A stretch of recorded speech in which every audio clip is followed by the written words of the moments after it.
Good evening. I'm Armando Cuellar, President of the Wesco ISD Board of Trustees. This board workshop is being conducted in compliance with the Texas Open Meetings Act. Notice of this meeting has been posted online for at least 72 hours. The board is meeting by the use of Google Meets and telephone transmission, which allows two-way communication for members of the public during public comment. A recording of this meeting is being made and will be available to the public at a later date. The time now is 5:23, and I call this workshop to order. I'll now begin the roll call. Signify your presence by saying here or present when I call your name. Mr. Isidro Nieto. Mrs. Jackie Sustaita. Here. Coach Trevino. Dr. Jaime Rodriguez. Mr. Mark de los Santos. Here. And Mr. Andrew Gonzalez. Myself, Armando Cuellar. Let the record reflect that a quorum is not necessary for a workshop, so I will now go to the next item. Public comments? Item 4, discussion on curriculum and instruction. Dr. Valdez. Good afternoon, President Cuellar, members of the board, and members of the public. This afternoon, we do have a couple of discussion items that we'd like to present. A few here were at the request of a trustee or trustees, and we chose to also include C&I, curriculum and instruction. So I call on the team, led by Abel Aguilar, Assistant Superintendent. Thank you, Dr. Valdez. Mr. Board President, members of the board, thank you for allowing us to present this afternoon on some information that we have regarding a few items that have been coming up in discussion lately. So again, before we get started, I do want to thank everyone for their efforts. We do have staff here that will be assisting in their departments or core content areas that are specific to them. We're going to try to encapsulate as much as we can within our presentation, approximately 15 to 20 minutes. And then we're going to turn it over for a Q&A to answer any questions that you may have, okay? So we're going to go ahead and start off. Every time we have any topic of presentation, when we're discussing, we always want to determine what is the why. What is our why factor and why are we doing what we're doing? So when we're going to be discussing today, we're going to be discussing district assessments, assessment appropriateness for our students at different levels, grading, questions regarding pre-AP, AP, assignment workloads. We're also going to talk about qualitative data that's been asked of us to pursue and so forth. So we have a few slides that we'd like to share with you. First, understanding the rationale behind assessment, TEKS vertical and horizontal alignment, student expectations, and much more will help us with the intended purpose moving forward. So we all know that we're dealing with widely varied academic achievement levels, more than usual. In some cases, we see a variety of up to 9 different levels in the classroom that a teacher's dealing with. So what we don't want to do is we don't want to leave things to chance, and that's why we try to have a lot of that quantitative data when it comes to assessments. So also we have assessments affect decision-making, grades, placement, advancement, levels of rigor, instructional needs, differentiation efforts, curriculum funding, planning, and funding, to name a few. You know, this is what we work with once we have some data. We will continue to evaluate and assess our processes to make collaborative decisions for students and staff. When we took on our NWA, Northwest Evaluation Association, the MAP testing, we took on that with a collaborative approach. Ms. Peña started coordinating a lot of these sessions early in the summer, early in the year, making sure we had multiple stakeholders involved to provide input of what we were going to be taking on. And we were taking a lot of those recommendations and discussions that we were moving along with. As we gathered data from beginning of the year to middle of the year, those coordinated efforts are still there. And we're working closely with our administrators to dissect that data. Now, we received data reports just last week. So as we're taking this on, we're learning through the process. We're identifying what's best going to meet the needs of our students, and we're looking at everything possible that can help us move forward, as well as working with our consultant from NWEA that provides a lot of insight, and we'll be sharing some of that information as well. So at this time, I'm going to turn it over to the district assessment portion, and we have staff that will be assessing us with this. Thank you, Mr. Aguilar, and thank you, board, for having us here today with you. So I want to talk to you a little bit about the difference between NWEA maps and our CBAs and benchmarks that are created by the district. The question has come up in the past, as we're adding NWEA maps, what are we taking away? We don't want to put too much on the teacher. And so I want to talk a little bit about the difference between them, what we're doing this year and what we plan as we move forward. And so before I jump into NWEA maps, I have 2 short video links that I'd like to play for you as we just met with our... Oh, you got it? Thank you. We just met with Tiffany Arce, who is our person with NWEA last week, and I just wanted to share a couple of comments that she made during our meeting.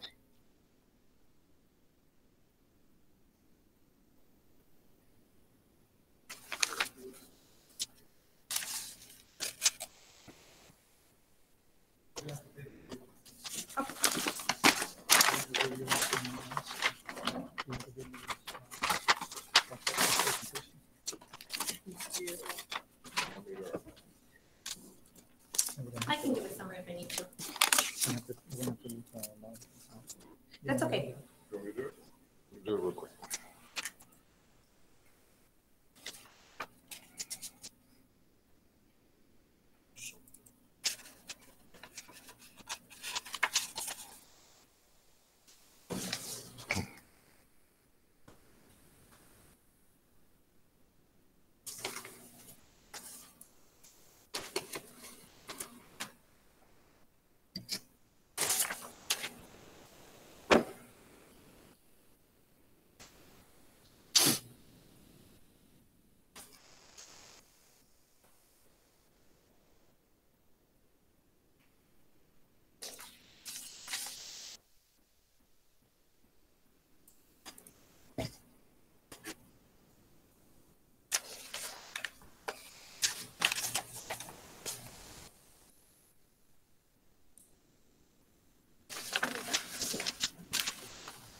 Thank you, Ms. Martinez. We grew in the right area with the size groups that you all have, right around 1,000 students in each of these groups.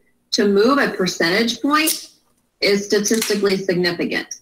We're talking 4 percentage points that you all made that shift in that meets bucket. That's a win, you all. I can honestly say when we get down to your all's growth measures that you all are statistically significant as a group. That was our first clip.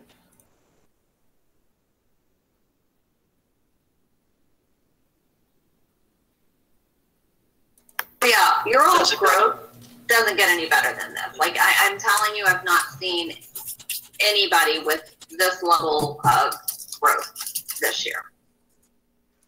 So I just wanted to start off with those 2 video clips that Tiffany shared with us. So she's in charge of all of South Texas. And so it was really exciting to hear that from her, to see that we are seeing results. We're able to see growth, which has been hard to see in the past when we've used CBAs or benchmarks, which measures mastery. And so the biggest difference there is that in NWEA maps, it's an adaptable assessment and it measures growth. And so when I say adaptable, it means as a student takes it, if they continue to get questions right, they're going to get harder questions. And so each student should get about 50% of the test correct. That's what the aim is. It adapts. It levels up or it levels down based on what the student knows. And so it's a really good measure in terms of growth, and it gives us data we haven't had before. But our CBAs and our benchmarks are going to be different in that they're going to measure mastery. And so what has been covered within the scope and sequence, right? As opposed to students seeing 50% of things they might not have seen before, it's measuring exactly what they have seen. And then the second thing is that it aligns to the rigor of STAR. So when we talk about alignment and closing the achievement gap, the first thing that's often mentioned is giving on grade level assignments. And that comes down to 2 things for alignment. The first is content and the second is cognition. And so we usually align for content.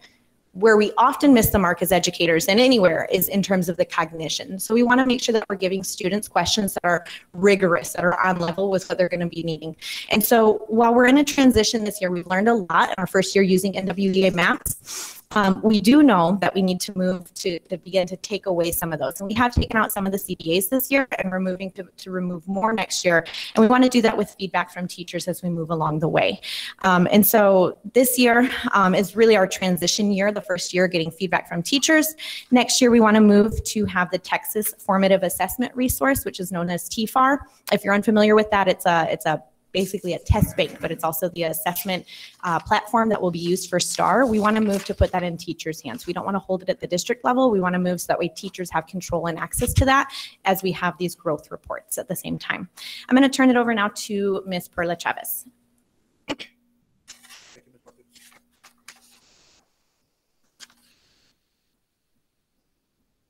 Good evening. We are going to be transitioning into the next part of our presentation, and here we wanted to engage on a little game and a little activity, and it's called Guess the Grade Level. So what we're going to be doing here, and we're going to be tying it into the curriculum and the instructional piece of assessments, is I'm going to be showing you a couple of academic vocabulary words. And this particular activity, we played it with our PLC members in terms of making sure that we are aligning our instruction to our TEKS, our Texas Essential Knowledge and Skills. So what we're going to be doing is we're going to be showing you an academic vocabulary terms, and what we want you all to do is we want you all to try to figure out where this vocabulary word is first introduced to our students. Alrighty? Mm-hmm. And then the audience can also participate. And there will be a prize at the end. From the reading department. Of course. So, good evening, Dr. Valdez, Mr. Board President, members of the board. Thank you for your service. Thank you for being here tonight. So we're going to go ahead and start with this first academic term, synthesize. So, according to your level of comfort, whether you want to voice it or just think about it in your head, what grade level do you think our children here in New Mexico are introduced to this academic term? At what grade level? Third grade. Third grade? I know I used that in second. Yeah, synthesize. Okay, Mr. Trevino, you want to reveal the answer? And it is introduced in kindergarten. Ooh. And so the Texas State Standard K.58 states that students will synthesize information to create new understanding with adult assistance. Now Isn't that one of the words on the 5 levels of the Blooms, right? Yes, it is. Okay, it sure is. Kindergarten. Okay. Yep. We're going to transition into a math word. Irregular triangle. When is the word irregular triangle first introduced to our WISD students? Irregular. Kinder. Or in the state of Texas, because it's part of the TEKS. Yeah. Yes, definitely in the state of Texas. I'm gonna stay with third. Third. Kinder.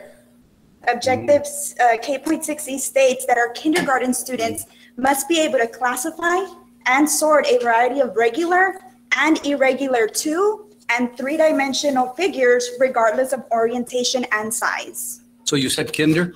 Yes. So then later today or tomorrow when I talk to my goddaughter, I'm going to say, what is an irregular triangle? Because she's a first grader now, you know, and of course the teachers do an excellent job, but that's good to know. Next word. So now we move into text evidence. So once again, according to your level of comfort, where do you infer that this academic term is first introduced to our students? I infer it's in kinder. Kinder. Using her evidence. Using the text evidence. Okay, and it is. This term is first introduced to our students in kindergarten. And the state of Texas, the TEKS states that students will use text evidence to support an appropriate response. Math term. Equation. When is the word equation first introduced to our WISD students as well as, of course, the students in the state of Texas? As a former first grade teacher, I should know it's in first grade. Zoe told me this year that's what they were studying, first grade. You're absolutely right. It is in first grade. Objective 1.5F indicates that our first grade students must be able to determine the unknown whole number in an addition or subtraction equation when the unknown may be one of the 3 or 4 terms in the equation. So that's very long objective there. Great job. Great job. It's just like that. You can pick up your prize and make it permanent. All right, so we wanted to bring this activity together with a couple of STAR released items and emphasize that vertical alignment. These particular items that we have here are 5th grade STAR released items. Specifically for math, this is one of the most missed. If you notice at the state level, only 44% of our students at the state level were able to get this particular question right in WISD 46. Notice in this specific math question that I have here, there are no computation. The students don't have to add, multiply, subtract. Nonetheless, the information in this particular question originated in kindergarten, vertically aligned to kindergarten.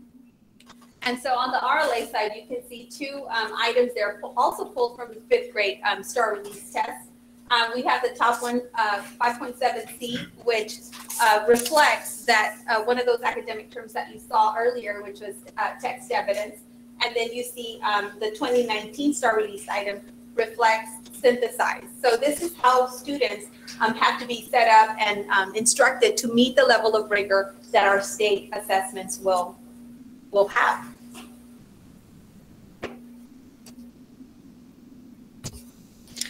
So in order to to ensure the assessment appropriateness here in Weslaco ISD, we faithfully follow, because it is the law, the Texas Essential Knowledge and Skills, our TEKS. Those are our state standards. This is what needs to be taught to all of our students here in Texas. So we follow those. In 2017, the RLA TEKS were adopted. So we already had standards, but we had new standards that were added. So that happened in 2017. The last time that happened in math was in 2012. We continue to do the important work of ensuring the vertical alignment across all our grade levels, because as you just witnessed, all of these assessments, all of these standards build upon each other at every grade level. It is very important and crucial for our students to be introduced to these assessments at the given time so that they are set up for success when they meet the rigor of our state standards. In terms of our district assessments, we also provide that appropriateness by grade level. Each grade level gets its assessment based on their abilities and based on their state standards. Of course, with our kinder through 2nd grade, we follow House Bill through making sure that we close those gaps in early numeracy and literacy. And in 3rd through 5th, we ensure that we follow state standards and our rigor to STAR assessment, and also following House Bill 3906 with the STAR redesign.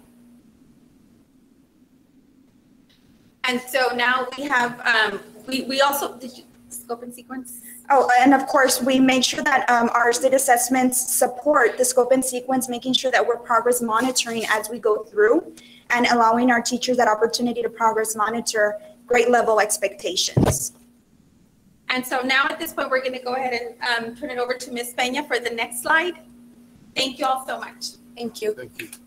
Thank you, Mrs. Chavez and Ms. Longoria. As you can see with some of the student expectations, part of the key behind that is we see the complexity and the multi-level approach with some of those standards that it does take time to break down and really communicate that across to the students. So that was the reason why we wanted to discuss those standards and how much of it is packed inside when we're looking at them.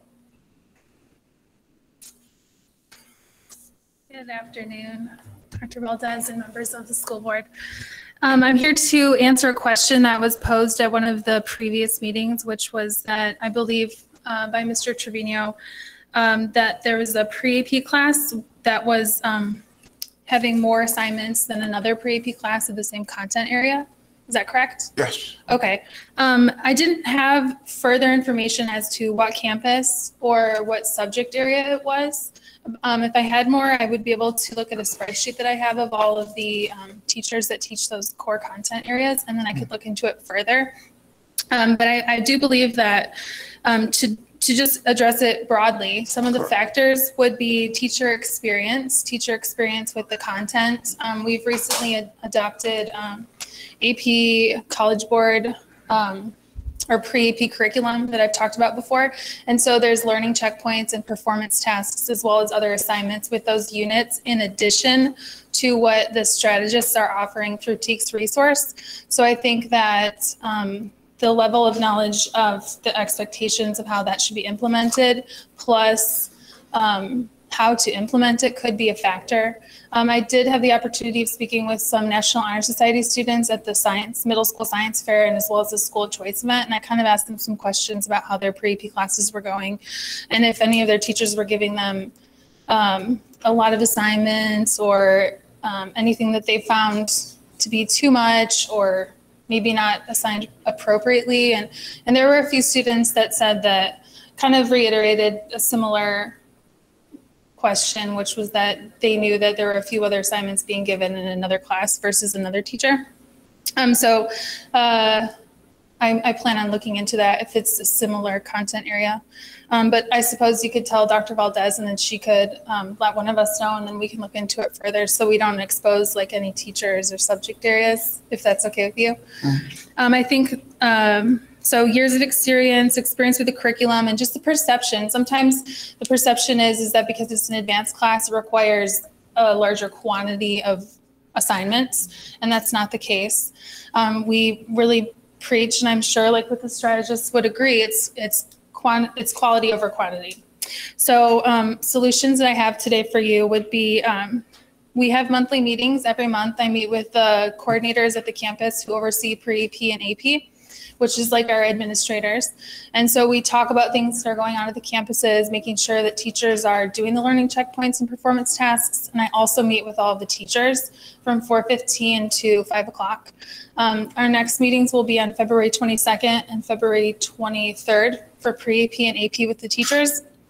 So at that meeting, I plan on discussing the EIA local grading policy, as well as talking about quality of the assignments over quantity.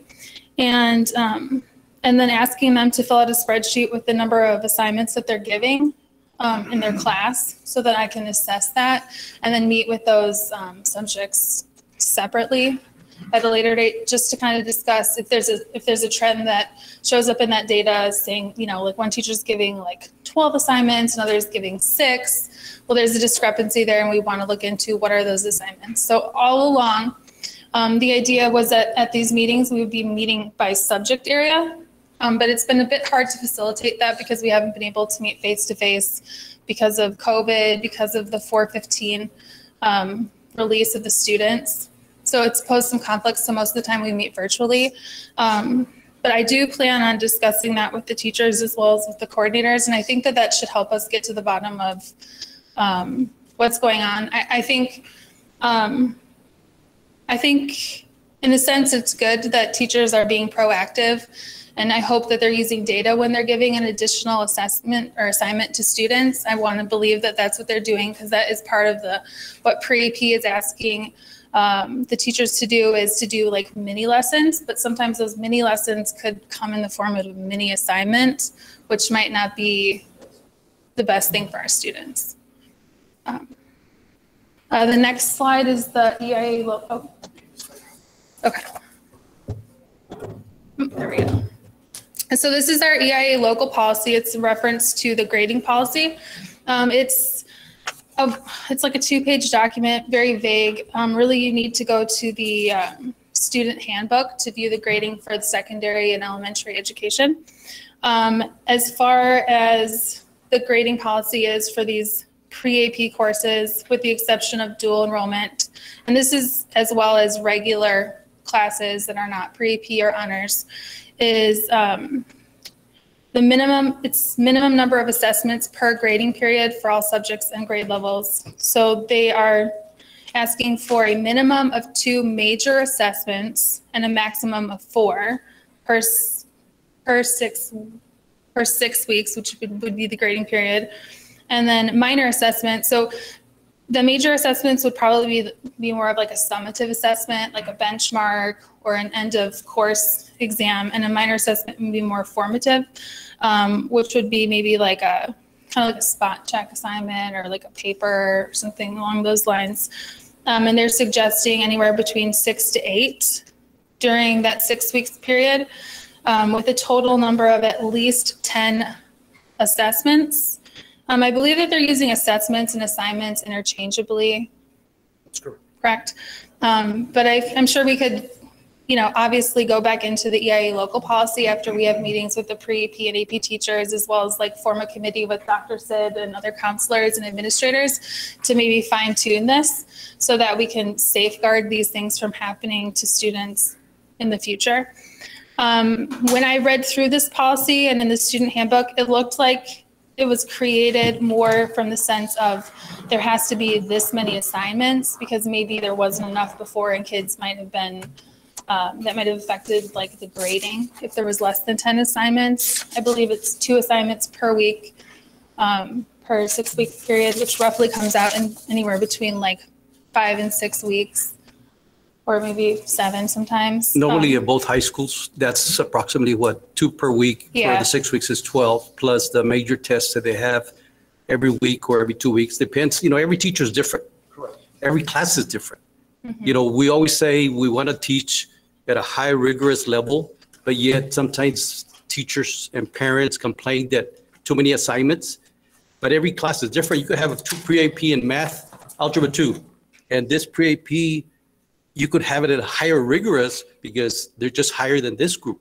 So it all depends, and the teacher does that, and yes, there are going to be some teachers that are going to be, if it was my son, I would want him to, as much as they need to learn. But yet, if it's a low pre-AP, you cannot be as rigorous as your other class that's really up there top. So it all depends. Every situation is different. Yeah, and we do encourage that type of differentiation in the classroom because we Right. do want to know our students, and the map tests do help us show like which students are growing, and so that could cause the teacher to maybe give a more challenging assignment to certain students. But without knowing the specific content area or the campus, it's harder to look into it. But I think that there are a variety of factors, but it's definitely something I know that we can take Right. care of. I think it was a while, or maybe it was at the last meeting. I can't even recall when that was brought up. My concern obviously is we're sitting here under the situation. I don't even want to use that other word, the C word there, but we're modifying everything else that we're doing. So why sit here and load some kids? I mean, that's why we have a curriculum, and that's why there's a pre-AP curriculum or AP, whatever it is. And I have a kid in high school, but my reference wasn't even about him. It was just in general from parents that witness their kids or see their kids staying up till 1, 2 in the morning. Well, I don't think that should be the case, but I know college is going to be like that. But right now, just under the situation that we're in, where kids are being overloaded, teachers are being overloaded, but I think some of us are doing it to ourselves. And I think that was the only. To piggyback off of you, I have a question because I always look at the updates on their policies. You know how on the bottom it says when it's last updated. So I know that ESSA replaced Nickleby in 2015, right? And the main focus of ESSA isn't so much like you guys said, it's not on the assessment results, it's more on the growth. That's what we're looking at now. Before it used to be, did you pass the test? Now it's how much growth can we show? So that was in 2015 when ESSA replaced it. When was the last time this policy was updated? Was it after 2015? It says 7/10/2016, and this is our. Okay. So good questions, and thank you for bringing those up. I want to go back and I'll jump into your next follow-up on there. And thank you for the feedback, Mr. Neto, as well, for giving us some insight on that. You're absolutely correct. And I think going back and looking at when we're looking at pre-AP and AP courses, we want to make sure that we're stressing they are college courses, and that's what they're going to be receiving. But by all means, we want to make sure that we can be able to assess if some of those courses are quite excessive that we're looking at, or they're not following through with what we have here as far as our extension from board policy. And something like that, as soon as you hear something, let us know. We'll look into it. We want to make sure that our students are receiving the correct amount of workload that they can. With that, also, it's going to vary, like Mr. said, it's going to vary by courses, And again, the third bullet right there, where it says total number of major minimum assessments, minimum of 10, that some can range maybe into 20, when we're looking at that. So we can see where that wide array can take place. but we want to make sure that they're being effective or ineffective, because overall, even if they have an excessive workload, is a teacher being effective with the students? Where we don't want to stifle that and move from that. But if we're getting a concern with multiple students having those concerns, definitely we want to assess that and, and look at, see what's going on and see how we can find that balance. So those are great points, and definitely we'll look at those.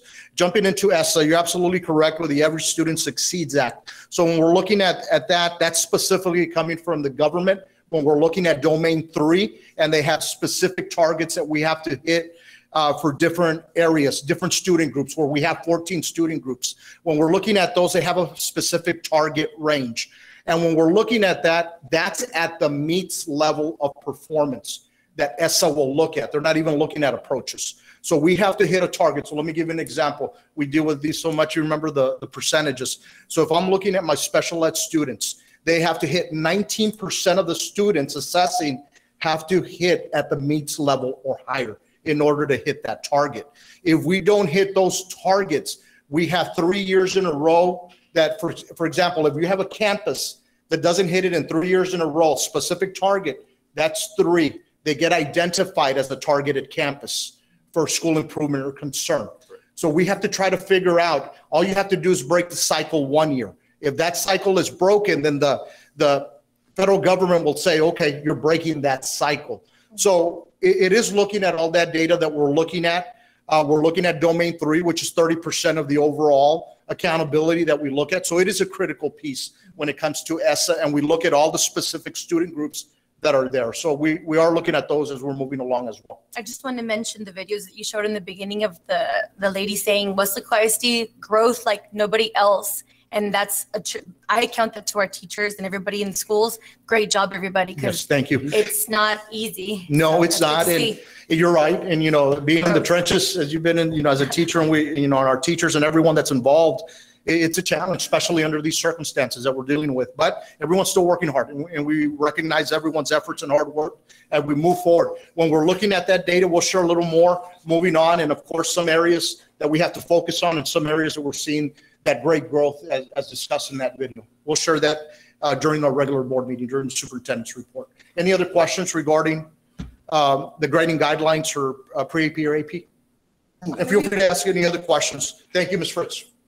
So then we're going to close out this piece. I know there was a question asked earlier by Trustee Mrs. Staita regarding qualitative feedback. So we've been discussing that with our team, and I'm going to go ahead and turn it over to Ms. Martinez so she can share what we're going to be moving forward with. Thank you.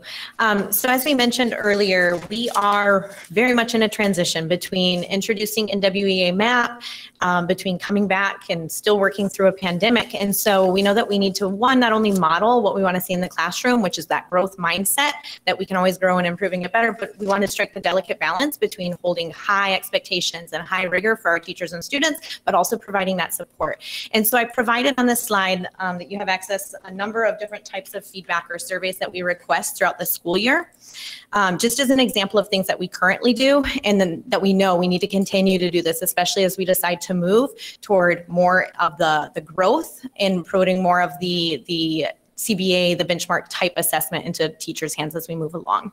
And so this is an example from last year where, I introduced new items that were coming up from TEA, things that are mandated that we can't change. This is the direction that we're going in. And then asking a number of questions, as well as asking teachers to be part of our ongoing feedback committees, so that way we can get feedback for curriculum throughout the summer and then throughout the school year. So this is one of those. You're welcome to glance through each of them. We have some on curriculum feedback, training feedback, and then purchasing for our software, for materials and supplies as well. Where can we find those surveys? Are they in here? Do you have access to the PowerPoint? They're linked. If not, I could print and provide them to you. Okay, great. Yep. That would be good. No problem. Any questions? Thank you. Thank you, Ms. Martinez. So that's just a brief snippet. Of course, we can, really go deep and dive into a lot of these, scenarios that we discussed, but we just wanted to give you a brief overview and make sure we answered the questions that you previously had, and we're following up on them. And we do have those discussions when they do come forth. And again, any questions that you have for us, or, any comments, we're here to continue working, through the process. Okay. And my intent was not to criticize or judge, or, I mean, I know we've been excelling academically, but under the situation that we're in or under circumstances, I just want to make sure that our staff is not being overloaded, and, you know, and especially our kids as well. That was the whole concept or idea behind that question. And thank you for sharing that, Mr. Trevino. We'll definitely keep that in mind as we're continuing to move forward with that. And we'll keep on assessing our scenarios, and, you know, whatever comes up, we'll look into it. Yes, thank you, sir. You're welcome. Any other questions? Thank you, Mr. Aguilar. Thank you And very much. Thank you, team. Nice Thank you. work. Thank you very much for your information. We now go to item 5, discussion on property and casualty insurance. Dr. Valdez? Yes, this is another item that we're bringing forward to you during the workshop presentation by Mr. De La Rosa on the property and casualty insurance. Yes, good afternoon, Dr. Valdez, Coach Coyad, members of the board. This workshop was requested, I believe, by Mr. Trevino. So I do have a few slides that I'd like to present to you, broken down by the overview of coverage versus a premium history over the last 3 years. I'm going to talk a little bit about statement of values. And finally, I'll break out to have any questions or any discussion that you may have. Also with us here today, I have Mr. Monse Montalvo. He is our local agent out of Wesco. So feel free, he is here to answer any questions that you may have that may come up. So as far as our overview of coverage, currently Amwins Brokerage of Texas provides property and casualty coverage, again, through Montalvo Insurance of Wesco, Texas. This is, again, what's called a layered policy. And what I mean by a layered policy is that there are several companies, in this case, 11 different insurance companies that take a piece of our total insured values. Amwins acts as the brokerage and as the administrator, and kind of puts everything together, packages it with Mr. Montalvo, and present it to the district. So each company, each insurance company, then they're all rated A plus or A or better, excuse me, and they all assume a portion of the risk. So as of 2021-22, our total property values, again with contents, we're just at $485,966,085. So we also do have coverage for inland marine and equipment breakdown, and I'll go into those here briefly in just a second. Equipment breakdown, also known as boiler and machinery. They are separate policies, but they are solicited concurrently with this RFP. Oh, hold on. So this is our deductibles over the last 3 years, 1920, 2021, and 2021-22, excuse me. So as you can tell that the 2020-2021 plan year, we only solicited, or we only had coverage for a period of 7 months. And the reason behind that was, I'm not sure if you recall, but our fiscal year was ran on a 9/1, so September 1 through August 31st. The problem we were having in many instances is when we time to go out to bid or time to solicit renewal, we would get a renewal or we'd go out to bid. The problem we were having was that if a storm happened to be brewing in the Gulf of Mexico and the time it got past a certain latitude and longitude line, all companies will shut down and pull their quote. So if in July, or in June, if we awarded the proposal to a company, and then guess what, in August, there's a hurricane out there, there is an opportunity, they will pull their coverage or they will pull their bids. So there's a potential where if there's an active storm, we may be without coverage starting September 1st. So what we did was we took that and moved it to a 7-month term, and now we moved it up to a 4/1 or an April 1st effective date. That way, when we shop it or when it goes out to bid or it's being underwritten, we're not in hurricane season. So that's an advantage for us. When did that happen, Mr. La Rosa? That happened, the 7 months was in the 2020-2021 plan year. So last year. Over 2 years, yes. Prior to that, we never fell into that situation where we didn't, but we were very, very close on a couple instances.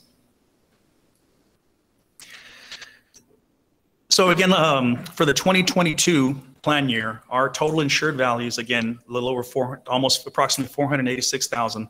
We have a blanket coverage with a 20% margin clause. And what that means is that our values we insure our property based on replacement cost or replacement value. So for example, if Memorial Elementary burnt down tomorrow, it's going to cost $18 million to replace it, to build a brand new one. So again, we're at replacement cost. Our deductible, again, for all other perils, it's $100,000. For named storm, which is any time that named storm, exactly what it sounds, it is a 5%. The deductible is 5% off the total insured value of the property. Just like when you buy your home insurance, you do have a higher deductible for named storm and windstorm. We do have a wind, storm, and hail deductible of $100,000. And our hurricane limit, if you will, is $75 million across the board. That is our loss limit. Our loss limit for all other perils, which is fire, tornado, that's capped out at $150 million. Now, I know the question is, well, we have almost $500,000 worth of property, but we're saying we have a loss limit for all the perils of $150 million. So we get that that's done for underwriting purposes, but the possibility that every single campus would burn down in a day is highly, highly unlikely. And if it did, then we have some other problems bigger than, bigger than insuring property. So again, those are the limits on hurricanes. We do have flood insurance that's included with our policy as well, and that is a $100,000 deductible. And we do have a $15 million flood insurance limit. Okay, so with the exception of, if you notice at the bottom, there's a little asterisk. We do have a $500,000 deductible for buildings included in a known flood zone or in a flood area. However, for those properties, we do purchase individual standalone policies through the National Flood Insurance Program. And I believe those are Roosevelt, Ibarra Elementary Transportation Maintenance, and there's a couple other ones that we do purchase separately through the National Flood Insurance Program, excuse me. So talk about the inland marine and EDP. Let's go back real quick. So the inland marine is going to be all of our lawn tractors, all of our high dollar camera equipment, all of our high dollar servers. So in the essence, if there's a problem, if there's a, say if there's some localized flooding in the building and we have a $1.2 million server that's affected, however, the damage, doesn't meet the deductible for the entire building, then we take out our separate policy for these high dollar equipment, also known high dollar equipment, inland marine EOP. So again, high dollar camera equipment, high dollar servers, our tractors, our booms and lifts. We do provide additional coverage for that. Also what's called boiler and machinery or equipment breakdown. So if you ever see those big chiller systems at our campuses, if one were to ever break down and flood the building, we have coverage for those that'll get everything back up and going on a fairly quick level. So that way it's a separate policy. The deductible is lower, and we're able to address the damage through this and not have to meet a $100,000, all of the perils deductible. So what I'm going to talk about next, the next slide, please, is our statement of values or our insured values. As I mentioned earlier, we have replacement value. We cover our buildings for replacement value. So I'm not sure if you can see here, we did recently, for this coming renewal, we did update our statement of values. So our statement of values, as you can see, currently now, you add last year was at $486 million approximately. And I don't know if you can see what I'm circling here.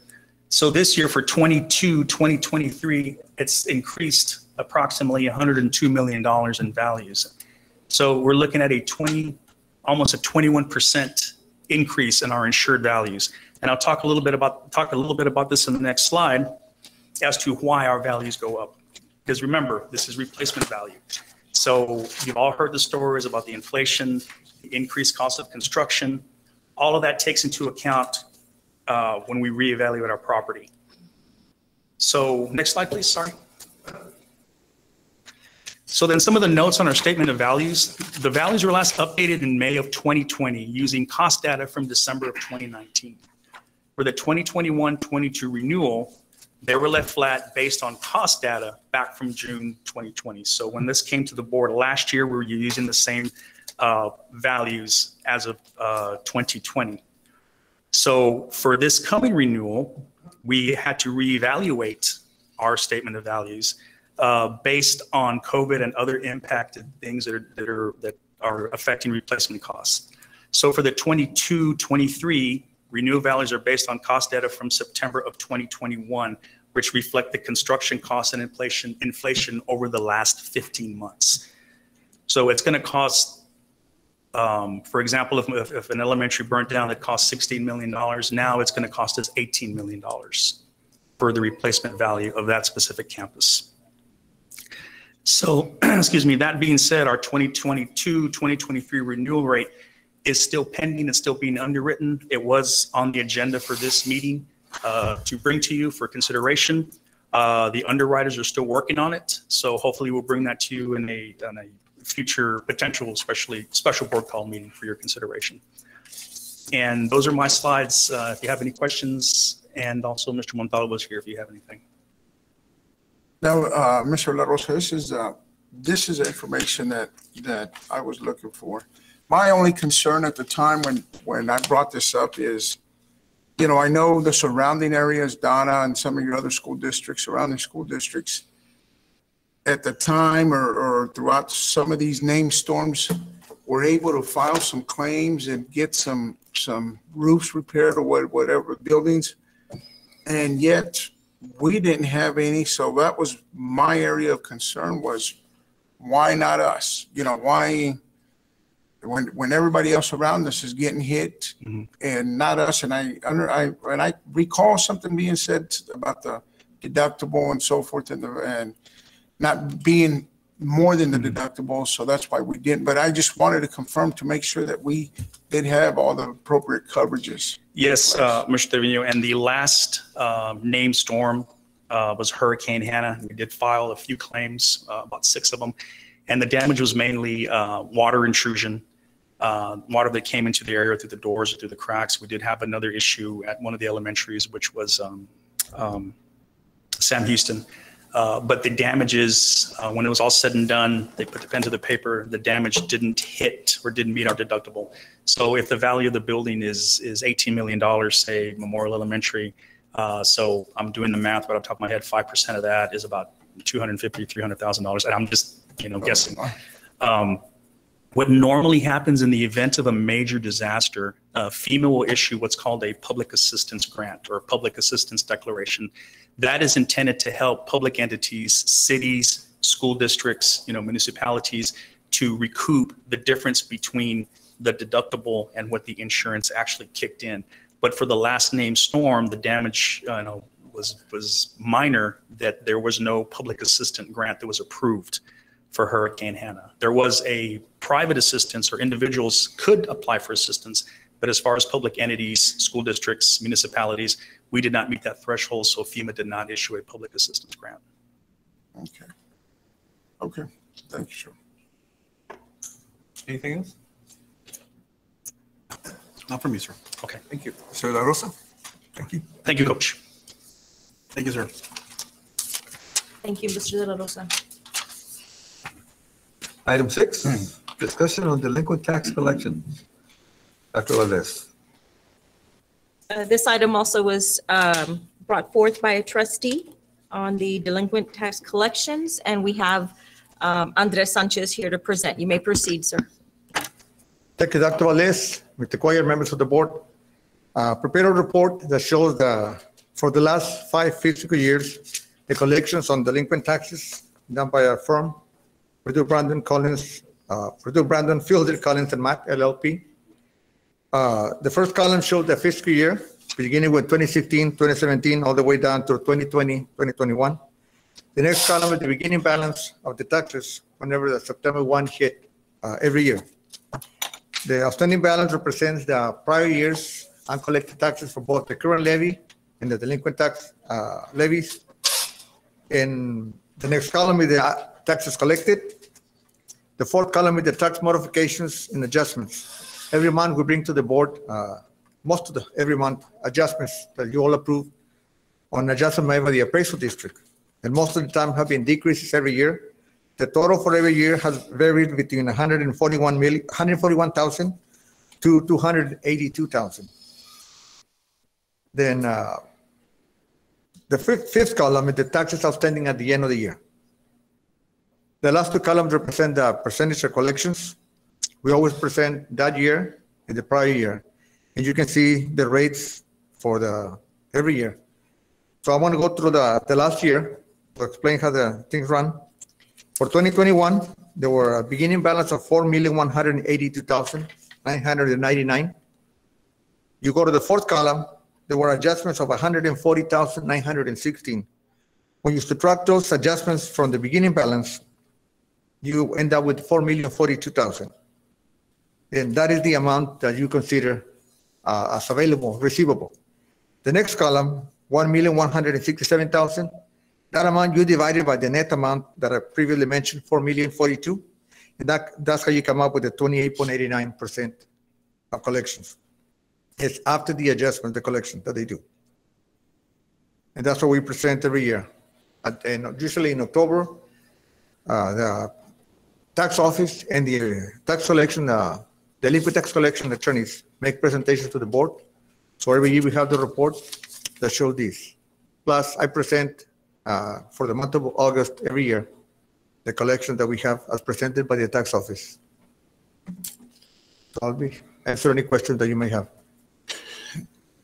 My concern with all of this and some of the concerns that have been brought up by the constituents is how do we compare when it comes to collecting or other surrounding districts as far as our collections go? I guess basically is we are ranked, when looking at all that data, ranked towards the bottom when it comes to collections. And it's not what the Paul Villarreal collections, it's just based off of this firm itself. So that's why I think I requested to put this on here. That is my concern on this. So if you can share with me how we compare against other districts. Okay. I can get that information for you. I apologize. I did not understand that was the request, but I will get it for you and provide it to the board. Mr. Sanchez, Yes, there's a website on TEA. It's a PEAMS financial reports and data, Okay. and I'm actually looking at it right now. We compare Westaco's local tax collection to every other, you just put in whatever district you want in Texas, Sure. and it gives us bar graphs of Okay. how we compare to the district. And I've been looking through it, and Westaco's down here compared to everybody else. And then it shows you by INS local tax, by M&O local tax, how much we're collecting. And for some reason, our INS is tiny Yes. compared to everybody else's. So they have way higher graphs than us. So they're collecting a lot more than we are, even though we, like Mission, for example, has had less kids in this bar graph, but they're collecting more. So what are we doing wrong? Not that we're doing wrong necessarily. On the INS, I had mentioned before, in 2011, November 2011, the board approved at the time tax ratification election to move the 10 pennies that we had on the INS to the M&O, because the funding formulas from the state would provide us more money if we went through the M&O route. Then in the end, we collected more money, then we transfer money from M&O to INS to pay the bond payments and still keep more money left for operations and M&O. And we kept the rate like that. Lately, we've been trying to build up again the INS. That is not that we're collecting less. We're collecting less INS, but we're collecting more on M&O. I want to discuss this, but it falls under the regular board agenda item. Okay, That way the other members can show up. I don't want to, and then that way we can take care of our awards and whatnot. Okay. But I do want to bring it back when we discuss one of the regular board items on the INS and the M&O. Sure. When I get to the budget. So I'll ask my questions at that time. Okay. I found this website very helpful from TEA, and it gives you the visuals and the graphs, so we can Okay, really okay. understand it. So Yeah, and I just want to understand, that is why the INS is less in collections, not that the company or the county are collecting less. It's because we have, for a while, we didn't have anything. All we had in collection was the prior year levies from prior years. Right. And then in 11, 12, like that, we didn't collect anything. So the last 5 years, we started collecting 2 pennies, then 4 pennies. And we'll have to bring it up again to the amount we need, which will be between 7.5 pennies to 8 pennies for INS alone. Because To pay the bond. That way we'll transfer less money from M&O to INS. most school districts are way up there and what, 11 pennies or 12? Yeah, More because- about 15, 6, it just Some- depends on the district. Yeah, I mean, When, I'll go ahead and bring it up. They have more INS pennies because of It's the, a whole other. Well, they have more bonds issued, that's why they have more pennies. Yeah. right. But the average, yeah. Right. When people, the state, what they did was under House Bill, because the House Bill 3 also plays part into this, is that for the general public, our tax rate, when you're taxed on your property value, it's broken up into two components. One component is on your operations, which pays for salaries, maintenance of facilities, things of that. That's like your daily expenses that you need to pay. The other half of that tax rate is the INS, which is referred to as a sinking fund. That amount is there so you can pay debt on loans that you take. And that's also used as, both are capped, and the INS is usually used so that districts can refrain themselves from overextending themselves into debt. And what the state did years ago is they said that they wanted to focus on lowering property tax rates across Texas. It was kind of an initiative that they had. They said, we're going to let you move pennies, and we're talking pennies. Each penny is like about, in our district, for the valuation that we have in Wesco, is roughly about 1.2 million, somewhere around there per penny, depending on how it's being taxed. So when they told districts, they said, you can move your pennies to M&O, and we're going to pay you even more, so that way you can generate funds, and you can use those fundings to fix up your schools. You can use those fundings to take care of things that you need to take care of. In those trainings, because I was part of them, they also stated, do not overextend yourself, because you're going to have to move those pennies back eventually. So don't overextend yourselves with long-term costs such as staff and taking out more loans that you can, because since you moved from INS, you're kind of saying, well, I don't have anything regulating me anymore. And what happened is the reason that you see that most districts, what they did before in the 2018, 2019 frame, is their budgets were still healthy enough that they were able to move back pennies to INS. I'll take Donna, for instance. Donna moved 15 cents back into that. I don't know the valuation of their city, but you're talking about millions per penny. Donna moved pennies back. We didn't. And the reason we didn't, and that's why I was going to ask later, and I'm probably going to I want to go into more detail later when we talk about our budgets, is that in some cases, some districts, what they did, they overextended themselves and they went on a hiring spree, or they overextended themselves by taking out all these loans. And so it prevented them from moving the M&O, because if you move out of M&O pennies, you're reducing the amount of income that you're getting for salaries, for student resources and whatnot. So if you overextended yourself, you can't move pennies because you're stuck. You say, if I move pennies, then I'm going to have to cut staff, or I'm going to have to cut resources. I'm going to have to cut in different areas. And if you see most districts, they all have, you're right. If you look at the graphs, you'll see that most districts do bring in more money in INS because they all moved pennies back. Wesco ISD did not. Right. And the downfall from that is they moved them because the catch-22 on that one was, we're going to give you more money, but at a certain point, we're going to start making you reduce your tax rate. That's why you see our tax rate is so low. And what most districts did is they said, well, you know what? Before they start reducing, let me move my pennies back. So that way, kind of to break it down for everybody listening, if I tell you, hey, if you have $100 in your checking, but I'm going to start reducing it by 5%, because you're going to move money to your savings so that you don't have to get deducted so much. We didn't do that. And I think I know why, but I want to discuss it later. And so what that meant is that we've been getting reduced every year, but we've been getting reduced at a higher rate than most districts because we never move pennies. And every penny, additional pennies you lose are millions of dollars. And that's at least for what I'm seeing. I've been working on this since the weekend because I was trying to understand the same thing. I said, why are we in the situation that we're in? And I have it all here, right? And that's why it is, because we never moved. And as soon as I came in December of 2020, and we've talked about it, I talked about it with you and Canales, we need to move pennies because every single year that we go into a new year and we don't move pennies, we're actually getting deducted more than we should. Problem is that we're stuck, I think. We can't move pennies because if we do, how are you going to pay for staff? How are you going to pay for the bills? How are you going to pay for light?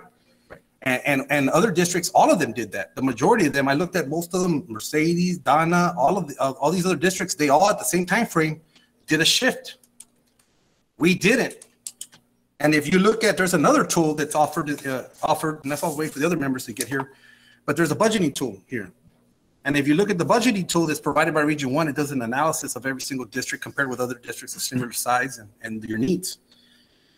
I have it tabbed, and you can see the purple is all the areas that it shows that we're overstaffed.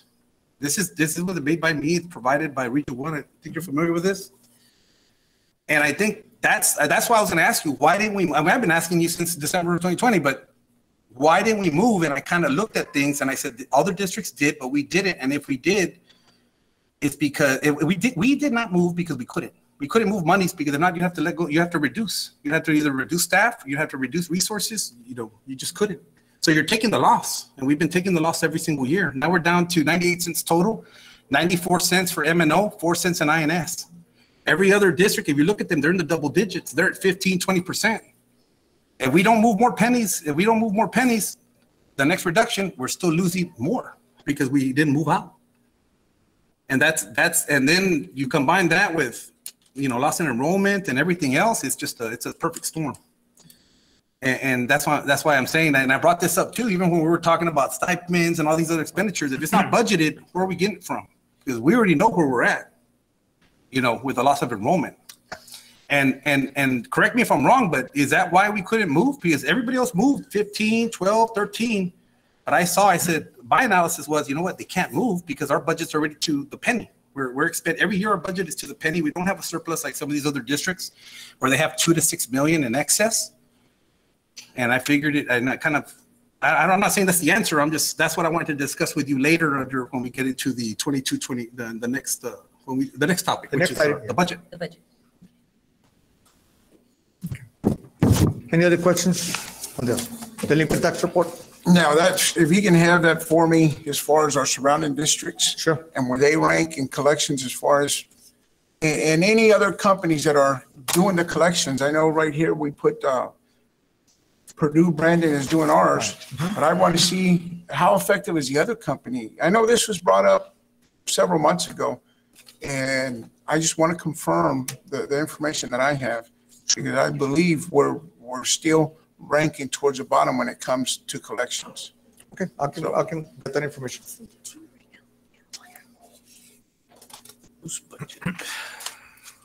Okay. Okay, Andres, thank you. Thank you, Andres. Thank you, sir. Anybody? Next topic. Okay, let's take item 7 now. Discussion on the 22-23 budget. Dr. Valdez. This too was an item requested by a trustee to be presented this afternoon. So Mr. Sanchez, you may proceed. Okay, thank you. The fiscal year 2022-2023 will be a 12-month budget. And the current year is 10 months because it's a transition year to start July 1 year. We have a timeline that we'll provide to the board on this week's board update that has all the meetings or the things that we'd like to do for your consideration. And every time we have a workshop, we'll bring it up to set up of what meetings we have done, what's coming up, and the things along the process of the budget. For right now, at the end of this week, February 18 will be the end of the 4-6 weeks. So we always use the ADA, and we used to use enrollment as a guide to provide funds to our schools from the local budget. We give a basic allocation that is used for the schools to decide where to spend it. This item does not include salaries, items for maintenance, things like that. Telephone utilities, we take care of that. But the principal decide on whether committees how to spend the budget. So we'll provide right now a figure of we're going to use the estimates of the 4-6 weeks. As we finish the 5-6 weeks later on, we'll update the numbers if we need to increase it or decrease it. Hopefully we don't have to decrease it. The Hidalgo County Appraisal District estimate of certified property values will be used on April 2022, and we'll be using those estimates to calculate our tax rate. We're going to schedule 5 workshops. We'd like to schedule 5 workshops and a required public hearing to discuss the proposed budget and the tax rate. The next meeting that we have, and this is not on your presentation, is on March 29. That will have to be a special board meeting, and the board agrees to meet on that day. The next meeting will be on the regular meeting in April, and then another one on May 31, June 21 if needed, and then on June 28. Administration would like to have the budget approved by June 28. The year ends June 30. I understand Chadwick will be presenting the results of the study on staffing, salaries, and stipends on May 12th at a special board workshop that we will hold. Then following that, administration would like for the board trustees to consider the approval of the compensation plan and pay raises, if we can have them, for the years 2022, 2023 by May 31. The certified property values, the final numbers will be released by the appraisal district on July 25th. Then TA will certify in August of 2022, the M&L compressed tax rate that we need to use for the 22-23 budget. And that will be based on the property value that we get on July 25th. Then the end, after we have the public hearing and approve the budget, the year starts on July 1. Then the appraisal district will release the values, final numbers on July 25th. Then we will need to have another budget workshop in August in a special board meeting for the board to discuss and consider the approval of the proposed tax rate for the year 22-23, plus a possible amendment to the 22-23 budget, if needed, based on the certified values and the tax rate that the board approves. So this last item is something that we haven't done before, because our year used to end in August 31. So by that time, we had a chance to get our values, to calculate our tax rate and everything. But since we switched to June 30, these two items need to be done in August. Does the board have any questions on that? That's the initial. There's more information to provide, and the next workshop will provide more information.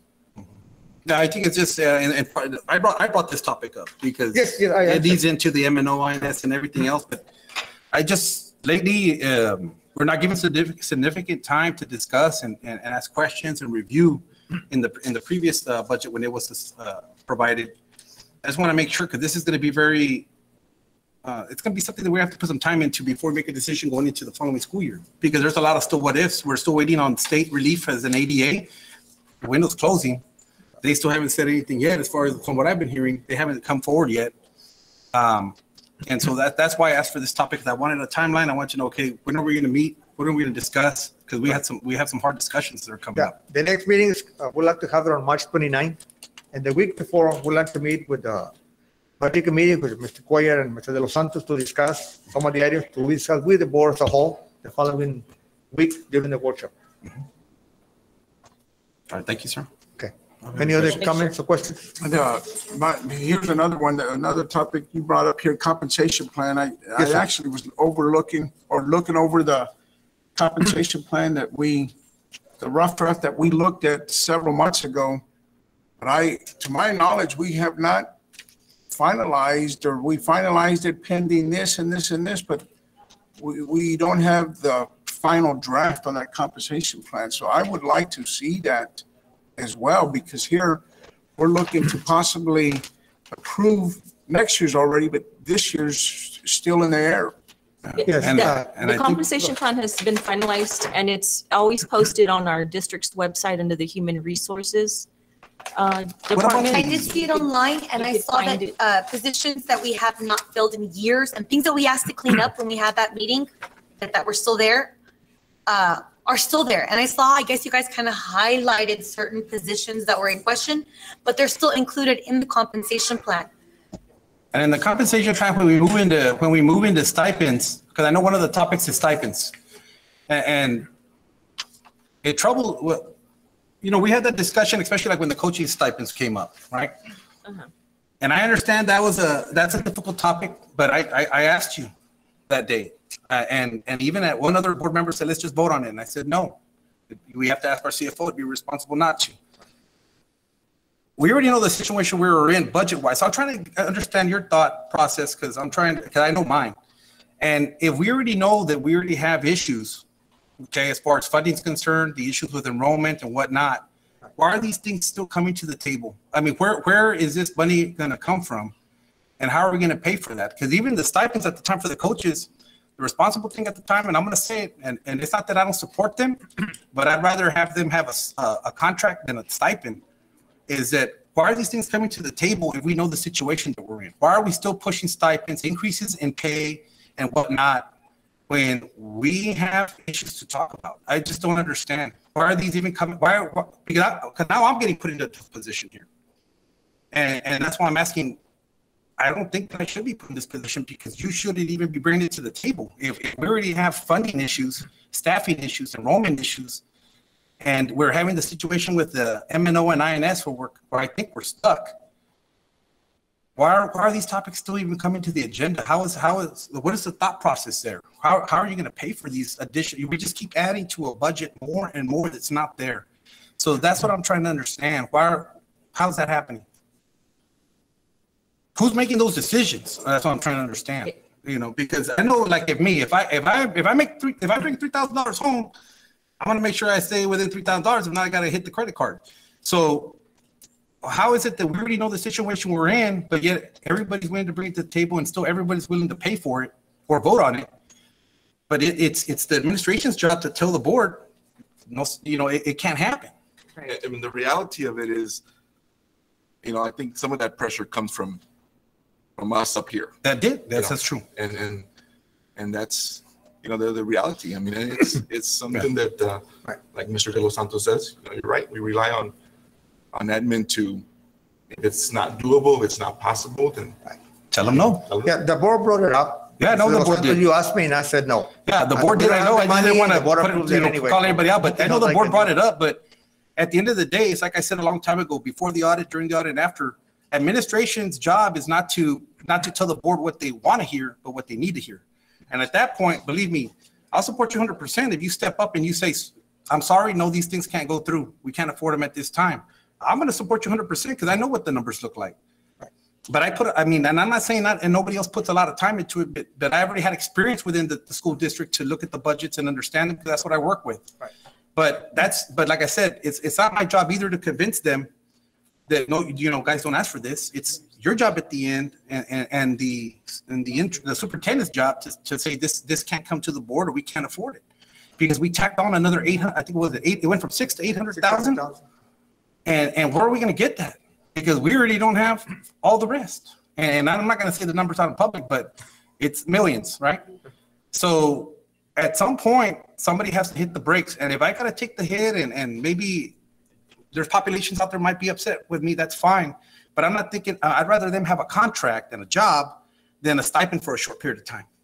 And that's my mentality. And that's why I'm bringing up these issues and I'm voicing these issues. Right. So, and they're very valid concerns. So if I could address a couple of things. First of all, the compensation plan that was finally finalized. And that was a lot of work. I think when Dan and I came on board, there were a lot of questions. So there are 9 positions still that are highlighted in there. And it was our understanding that those positions were not funded positions. However, they were positions that were up for discussion. And we were waiting on the TASB study to get feedback, because they're positions that perhaps there might be a transition for something like that. So they stayed on there, and they're not funded, but we're waiting for that study to get information on that. The second question on stipends, and again, and it was like you said, Mr. De Los Santos, we stood up here and we were asked about specific stipends. Yes. And the information that we provided to Dr. Valdez, and that I know that she provided to you all, was after studying those stipends that you all requested, we can't afford it. So we can't do it this year. And that was our recommendation. Right. But again, moving forward, we know that TASB right now is conducting not just a staffing study, but also a salary study and a stipend study. Right. So our recommendation is we hold this year. Let's look at the information that we get back from TASB based on recommendations to make those salary adjustments, those recommendations for salary adjustments, those recommendations for staffing and for stipend adjustments. And when we look at what's equitable, and of course they're comparing us to surrounding school districts, right, then we can make that move. But you all won't have that report, we won't have that report until May. Right. So we're hoping, and I know that Mr. Sanchez is going to get to this, but it's our hope that through a workshop, they can provide you with that information before we come back and we're able to finalize the budget. Mm-hmm. We want to make sure that you have that information and those recommendations before we make forward and make any recommendations for budget or staffing or payroll for next year. And when we're looking at things, I'm going to bring, the topic is here now. And like I said, that budgeting tool that I showed you earlier is provided. Region 1. And I tabbed it out as to see which it shows you, so the public understands, it shows you which areas you're okay in, where you have your students and your staff meet, and then it also shows you where you're not okay in, where the two are completely separate. And if you look at categories like custodial, maintenance, transportation, nutrition, they're right where they need to be. You look at teachers, you look at, in some situations, campus admin.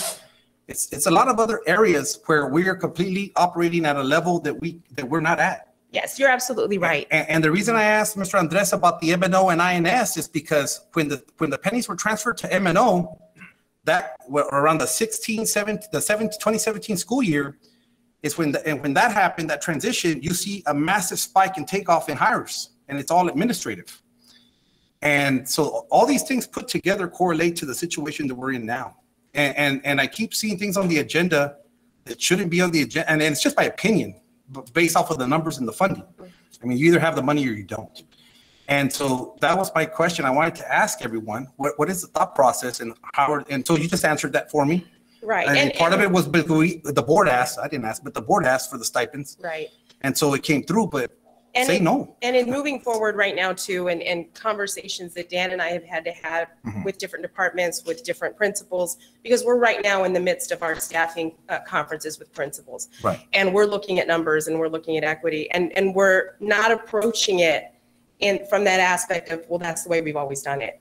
We're looking at best practices. We're looking at ratios. We're looking at what are the TASB recommendations when it comes to ratios.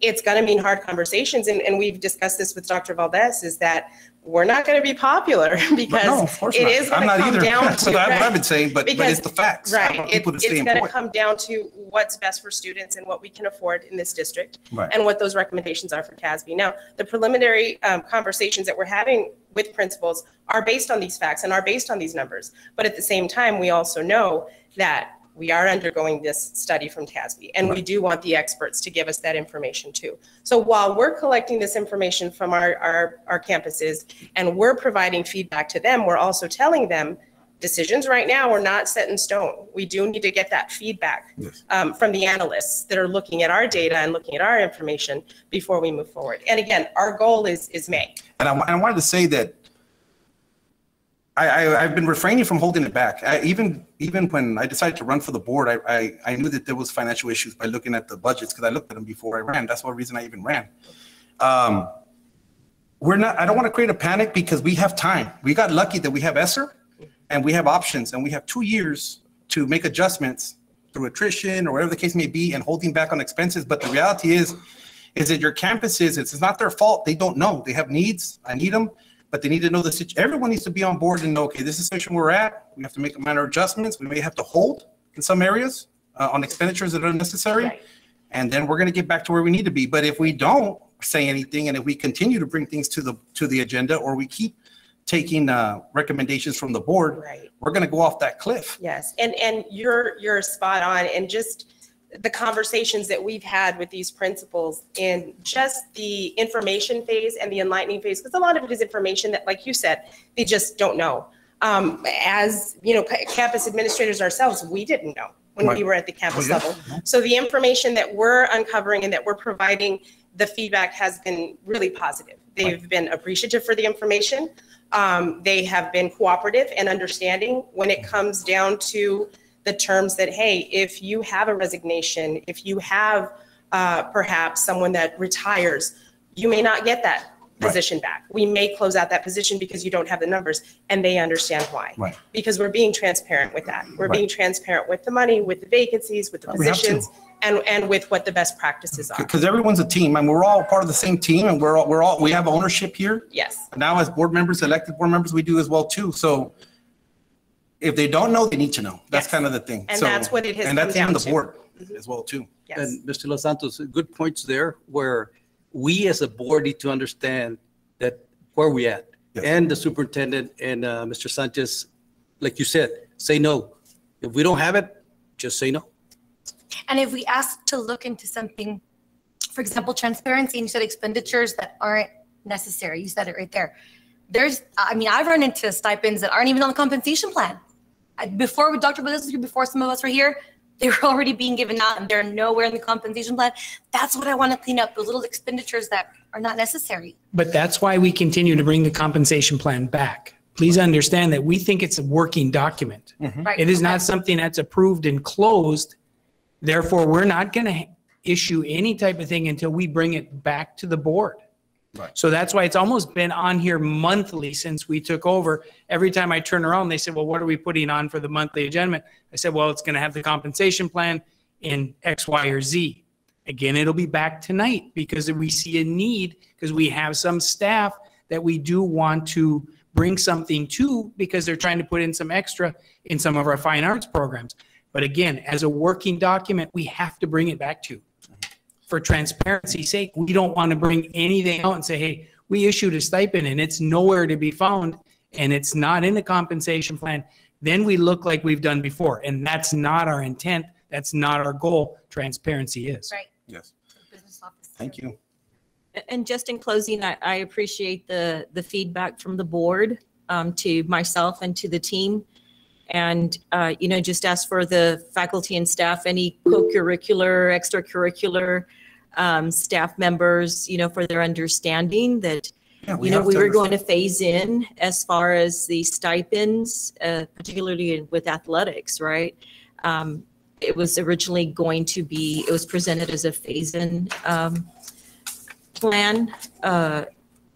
But of course, the board did move forward with the approval. And so, I just asked for the staff's understanding because at the time we had mentioned that we wanted to move forward. We were moving forward actually with a TASB salary study and staffing study. And we wanted to call timeout on any other additional stipends or salary increases given pending the outcome of the studies.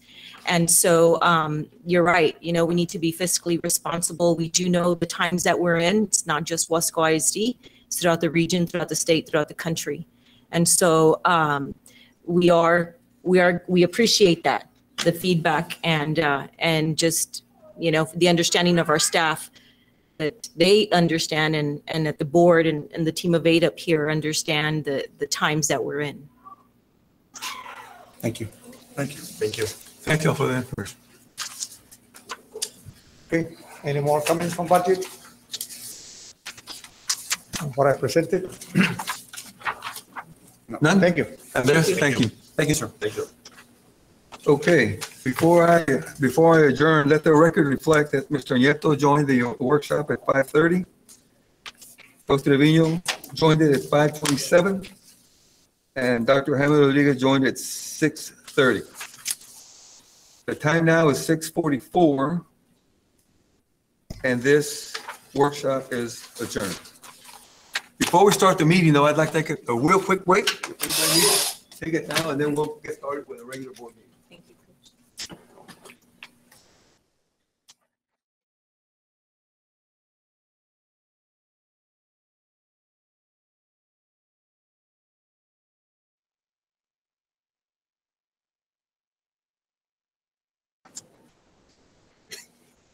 Good evening. I'm Armando Cuellar, President of the Weslaco ISD Board of Trustees. This regular board meeting is being conducted in compliance with the Texas Open Meetings Act. Notice of this meeting has been posted online for at least 72 hours. The board is meeting by the use of Google Meets and telephone transmission, which allows two-way communication for members of the public during public comments. A recording of this meeting is being made and will be available to the public at a later date. The time now is 6:51 and I call this meeting to order. I'll now begin the roll call. Call each board member by name. Signify your presence by saying I are present when I call your name. Mr. Isidro Nieto. Present. Mrs. Jackie Sustaita. Present. Coach Jesse Trevino. Present. Dr. Jaime Rodriguez. Present. Mr. Mark de los Santos. Present. Mr. Andrew Gonzalez. Let the record reflect that we have a quorum of board members in attendance. Item 3, opening prayer, Dr. Valdez. Good evening, President Cuellar, members of the board, and members of the audience. We do have a teacher from Mario Elementary here. She's going to lead us in the invocation. I'm going to have Carlos Robledo from our Public Information Office lead us with the introduction. Yes, good afternoon, President Cuellar, Dr. Valdez, members of the board. I'd like to introduce Rita Cavazos, second grade teacher at Margo Elementary, who will deliver the invocation. Buenas tardes, good evening. I'm Rita Cavazos. Let us go ahead and bow our heads. Our most graciously, Father God, we thank you, Lord God, for bringing us here today. We thank you for this beautiful day that you have blessed us with. We thank you for another day of life that you have given us. We ask tonight, Father God, that your presence be shown here at this board meeting, Father God. May everything that is discussed be for your honor and for your glory, Father God. We ask for prayers, for blessings for each board member, Lord God, that represents Weslaco. We ask that you bless them, Father God, as they come together to make decisions for not only for our students, Father God, but for our staff, from our bus drivers to our custodians to our cafeteria workers, everybody, Father God, that falls under the umbrella of Weslaco ISD. We ask that you bless them, Father God, and continue to give them the courage to speak up, Father God, and continue to lead us, Father God, into our next year, Father God. And we ask that you also bless each member present here from the audience, Lord God, that you bless them and their families, and that you bless each child from Weslaco ISD and each employee. We thank you, Lord God, for all that you do for each and every one of us. And in Jesus' name, we ask and we pray, and everyone said, amen. Amen. God bless you.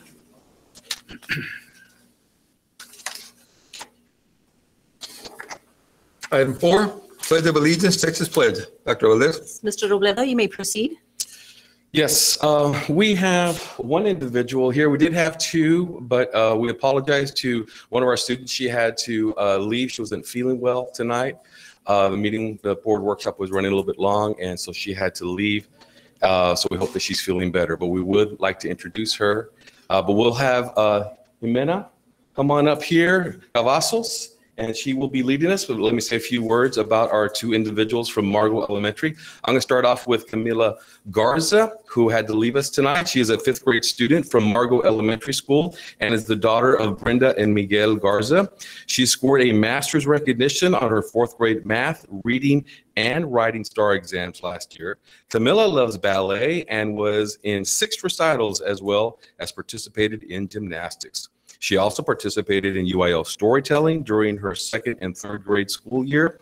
Camila has maintained a magna cum laude status every 6 weeks. She loves drawing, painting, and reading as well as spending time with her family and her friends. In the future, Camila would like to attend the University of Texas at UTRGV, where she plans to pursue a bachelor's degree in engineering, and her dream is to become an engineer for SpaceX. Let's have a big hand for Camila Garza.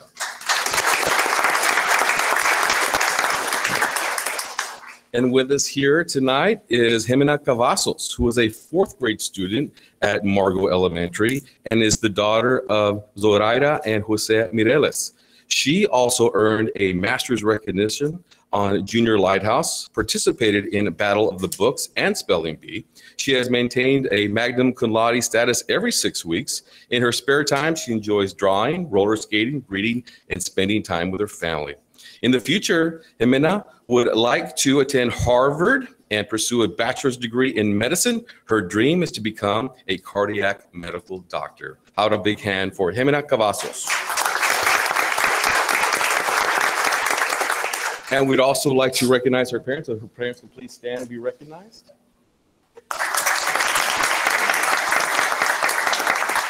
All right, everyone can please stand as we recite the Pledge of Allegiance. You ready? All right, here we go.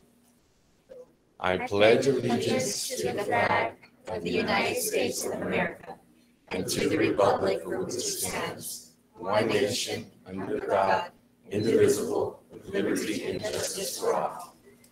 Texas Pledge. Honor the Texas flag. I pledge allegiance to thee, Texas, one state under God, one and indivisible.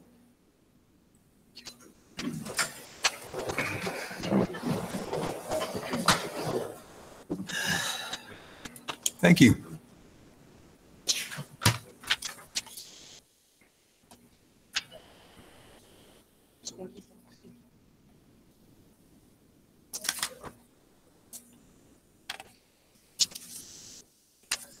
We now go to item 5, awards and recognitions. Dr. Valdez. Yes, board president and trustees, members of the audience, we have plenty of our fine students to recognize this evening. Mr. Robledo, you may proceed. Correct. And we're going to start off tonight. We want to celebrate some tremendous accomplishments.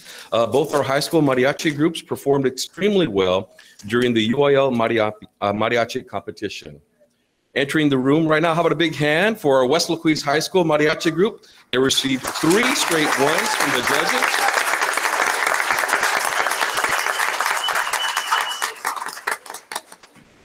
So these are our mariachi group from West Laquis High School, received 3 straight ones from our judges. Not all the members are here tonight, but we would like to recognize those that are here this evening. And if I say your name, if you can step forward so we can recognize you. Okay. We'll start off with Clarissa Alvarez, not here. Okay. Jorge Castillo.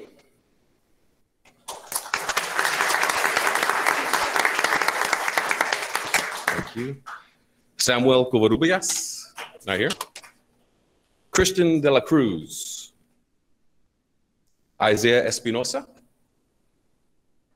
Fernando Garza. Francis Isaguirre. Mario Montalvo.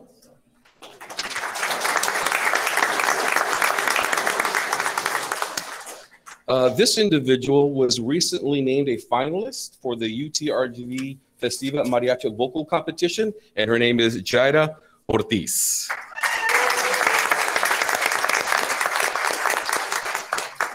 We also have John Carlo Ortiz, part of the group. And we would also like to recognize Leslie Quintero and Ricardo Sustaita.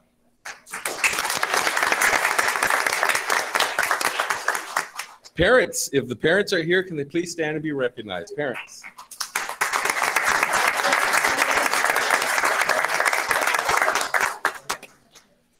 Well, congratulations. And we'll look forward to hearing you at the next event. Good job, guys. We'll let you exit this way. Congratulations.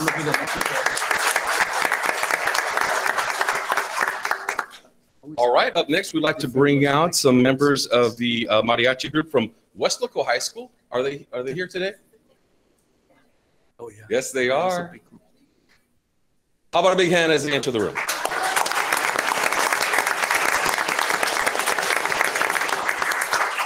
All right. We do have a few more members here. Some of them are not in attendance. But West Laco High School advanced to state and will represent West Laco during the state UIL competition to be held February 25th through the 26th, which is coming up pretty soon. So congratulations to you all for that. So let's go ahead and make some announcements. And as I say your name, if you could please step forward. We'll start off with Caitlin Burciaga. Is she here? Caitlin? No? Antonio de Anda.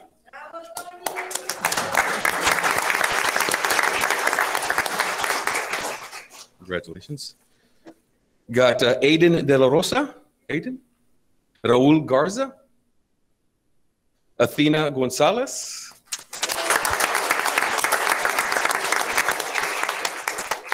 Angel Guerra.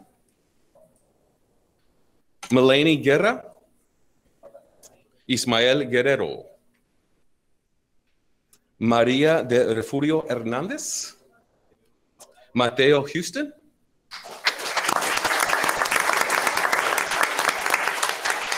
Alfonso Jimenez. Karina Martinez. Gabriela Oliva. Alan Olivares. Anthony Ortiz. Fernando Perez. Angela Reyes. Camila Rios.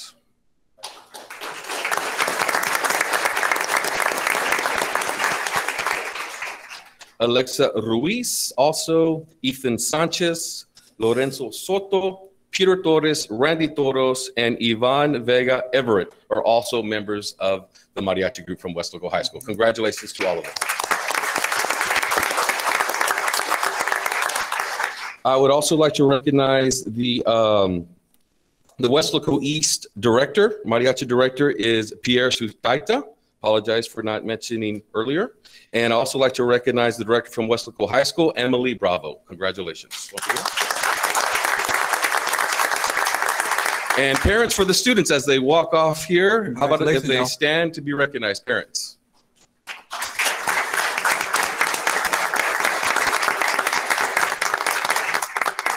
Congratulations. Congratulations once again, students.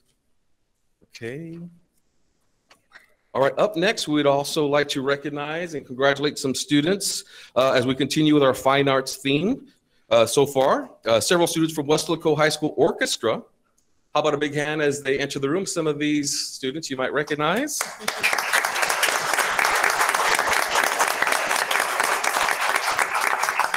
Hey, I know you guys. These students have advanced to UIL Solo and Ensemble State Competition after receiving superior ratings in their Class 1 solos and violin. All right, we want to start off with Antonio de Anda.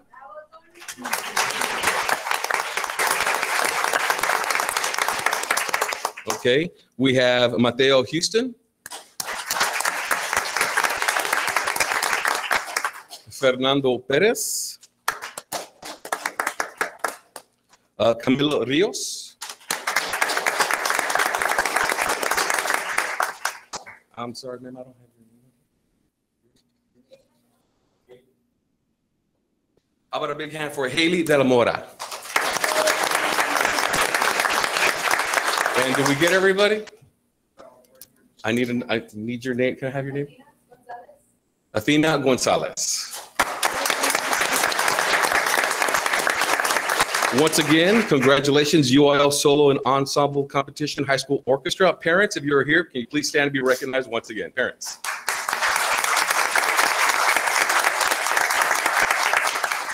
Congratulations. You may exit this way. Congratulations, y'all. Congratulations. All right. All right, up next, we would like to celebrate and congratulate our Weslaco High School boys wrestling team. They are the 6A district champions and also dual champion titles. They are not here tonight, but we do want to recognize them. I will say their name and we can give them an applause when we're done. Team members are Bruno Valladares, Ethan Morales, Sebastian Lopez, Elias Rodriguez, Josh Garcia, Eric Pinales, Ronald Salaya, Robert De Anda, and we do have some individual district champions for the Weslaco Panther team. Gabriel Quiroga, who was the district champion in the 126-pound division. We have Gabriel Cáceres, district champion in the 132-pound division. Aaron Ramirez, who was district champion in the 152-pound division. Tomas Garces, who was a district champion in the 220-pound division. And we also have Roman Saldana, who was the district champion in the 285-pound division, and he will also be going to state. And we also want to recognize one of the young ladies from the girls wrestling team, Michaela Lasso, who was a district champion in the 102-pound division. Wrestling coaches are Rolando Becerra, Cruz Garcia, and Victoria Abdullah. How about a big hand for our wrestling team from Weslaco High School?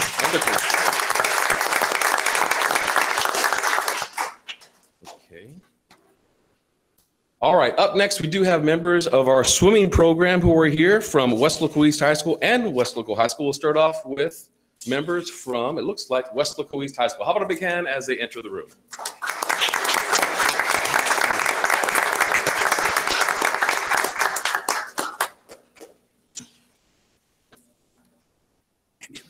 Let's see. All right, we have members of both our high school here tonight, Weslaco East and Weslaco High School. And we'll start off from Weslaco East High School. As I say your name, you can please stand forward and you can be recognized. We'll start off with our boys 200-yard freestyle relay team, which brought home the 32-5A district championship title. And they are Joshua Blas. Also a member of the team, Carlos Jimenez. Another member of the team, Brandon Villarreal. Another member of the team, Nathaniel Leal. Congratulations on your district title. Very good job, guys. From the girls team, we'd like to recognize, she won the district title for the 50-yard freestyle and the 100-yard backstroke, Janet Gonzalez. Winning a district championship in the 100-yard fly, Haley Solis. And let's recognize their head coach, Daniel Solis. Congratulations. We also have team members here from Weslaco High School. This individual won a district championship in the 200-yard individual medley and finished second in the regional 100-yard breaststroke event, qualifying for state, George Sander.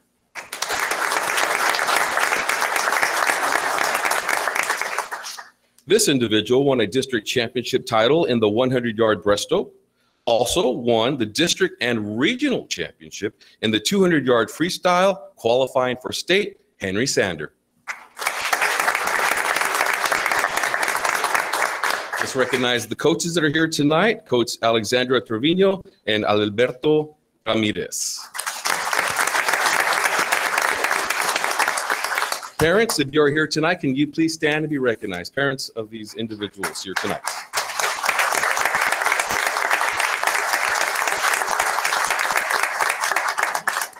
Great job, students, and congratulations. Congratulations.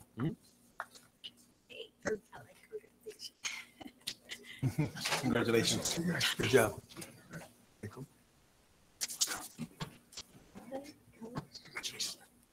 Congratulations, Coach.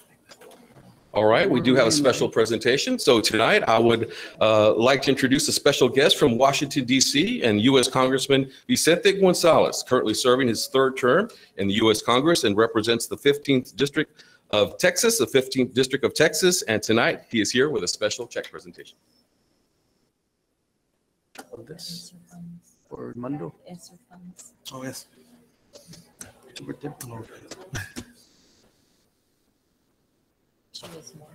I know. There we go. What's it? It's your three you're talking about? Thank you. It's truly an honor to be here, and congratulations to the students who were recognized. It's clearly an example of the great education opportunities here at Weslaco ISD. So I'd like to thank everyone. I'd also like to take a moment to recognize Superintendent Dr. Valdez, Board President Armando Cuellar, and trustees, faculty, and staff for your steadfast leadership during this past 2 years. I think everyone in this room knows that it's been nothing but hell for the last couple of years, and together we've made it this far, and we will continue to work through it. But without you, our students and teachers would be in a very different place today. Today, I'm here to present Weslaco ISD with this check, which represents a commitment from this administration to support our educators and keep our kids safe in their classroom. After 2 years of uncertainty for our schools and remote learning, this funding will help mitigate the effects of learning loss and keep faculty and students safe as they continue to learn. Last year, I proudly voted for the American Rescue Act that provided vital resources for communities, small businesses, and schools across South Texas, including here in the city of Weslaco and in Weslaco ISD. I'm happy to announce that thanks to the American Rescue Plan, Weslaco ISD will be receiving a total of $63.2 million.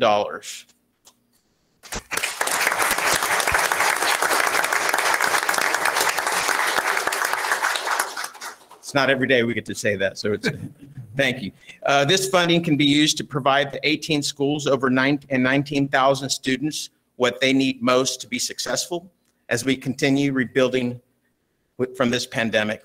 Weslaco ISD has been a shining example of how educators and students can return to this classroom while maintaining their health and safety. And I cannot thank you enough for your leadership during these times. Your plan to safely return to in-person instruction by encouraging mask wearing on your campuses have helped students and faculty feel safe and ready to focus on academic growth and achievement.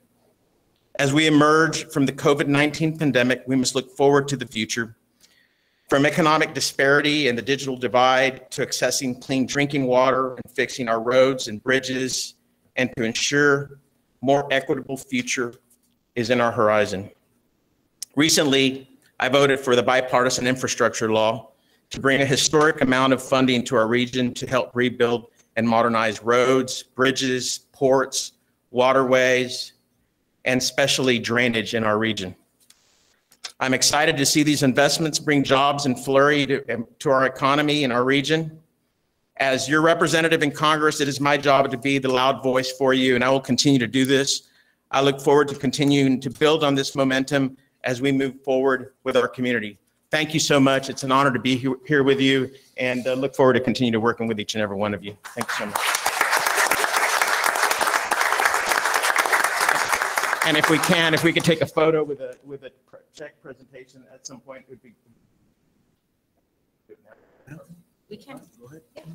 The board, we can put everybody. Is that okay? Everyone? Everyone?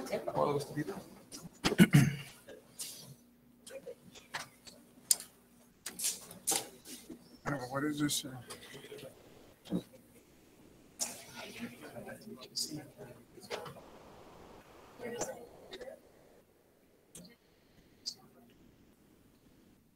Why don't we have you guys move over here just a little bit this way? That way we can get everybody.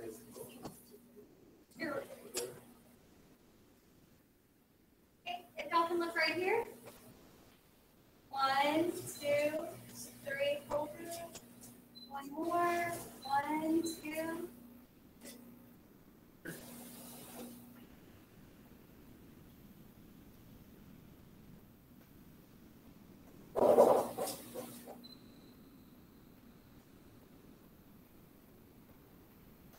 Thank you. Thank you, sir.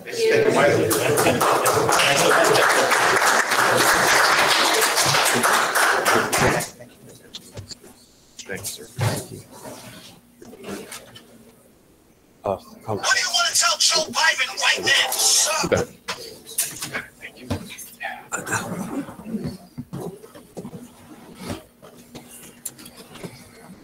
All right.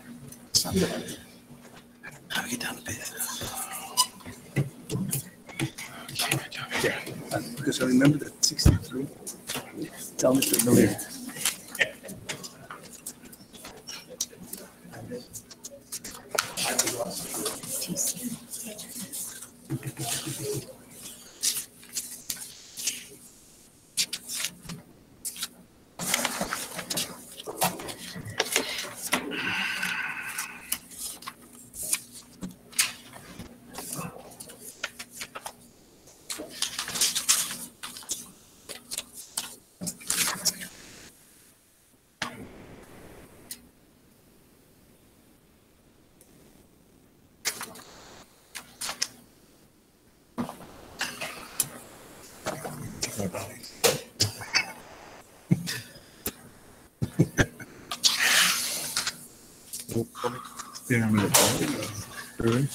And it's STC.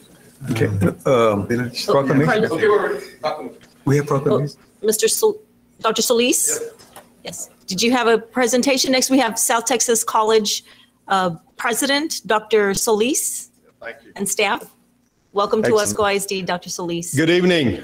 It's a pleasure to be here. Esteemed board of the Westlake Independent School District, President Cuellar, and of course, Superintendent Valdez. My name is Ricardo Solis, and I'm the new president of our esteemed South Texas College, representing, of course, the entire Hidalgo County and Starr County. It's a pleasure to be here. I've been here for 6 months, and I've been anxiously waiting to want to come and meet with you formally. Traditionally, we have the Board Appreciation Month in January, as I understand, and of course, given the situation, it wasn't possible, but I wanted to make an effort to come here and demonstrate and convey our appreciation to have such a unique partnership with the West Local District. It's been a phenomenal one, despite the situation with the pandemic. We have been, although we did have a little bit of enrollment issues, we've seen that we're coming back. And first and second, I wanted to congratulate you after observing, witnessing what you're doing with the students, the events, from the mariachis to the athletes, to all the other civic events that you're doing with our students. That is a remarkable achievement. And this, of course, is a clear testament of the leadership of the Westlake Independent School District. So we're here just to make a very brief of course, appreciation. And of course, I wanted to introduce myself. And then thirdly, our director, Dean Rebecca De Leon, is going to give you just some very quick updates, some facts on the dual credit program that we are so well have been celebrating with your esteemed school district. Again, thank you very much for having me here, and we look forward to be able to delivering more programs, expanding on this concurrent dual credit program with you. We see a lot happening, especially now with what our students require, primarily looking at short-term advanced certificates in technology. And of course, you've seen our latest in the health and nursing. We see that Weslaco is primed to be able to expand our health and advanced nursing and other medical programs. I think this is a unique partnership that we would like to pursue with you in the very near future. And finally, I want to congratulate you, of course, on this great check that you just received from the congressman. We look forward to continue working with this relationship. Thank you very much. Thank you. Thank you, sir. Thank you. Hi, good evening. I'm Dr. Rebecca De Leon, and I serve as Dean for Dual Credit Programs. So I just wanted to go ahead and thank you all for your partnership. We've had many accomplishments. I just wanted to highlight a few. Last spring, we had 58 of your students graduate with an associate's degree. This is truly a milestone for your district, despite everything that's been occurring with the pandemic. Additionally, right now, you all have over 800 students that are enrolled in dual credit classes. You all are one of our partners for the Texas Pre-Freshman, our Tex Prep program. So we want to thank you for that summer initiative and the opportunity you provide for students to advance during that time when they are in middle school with us. Also, we have our 3 designated high schools. So we partner with you on your Weslaco Early College High School, your Weslaco East Early College High School, and your Weslaco 21st Century. So through this partnership, we are providing the opportunity for students to have that advancement, start their pathway early for college credit. So once again, thank you for the partnership. We hope you appreciate the gifts we dropped off for you all and for board appreciation. So thank you all very much. Thank you. Thank you.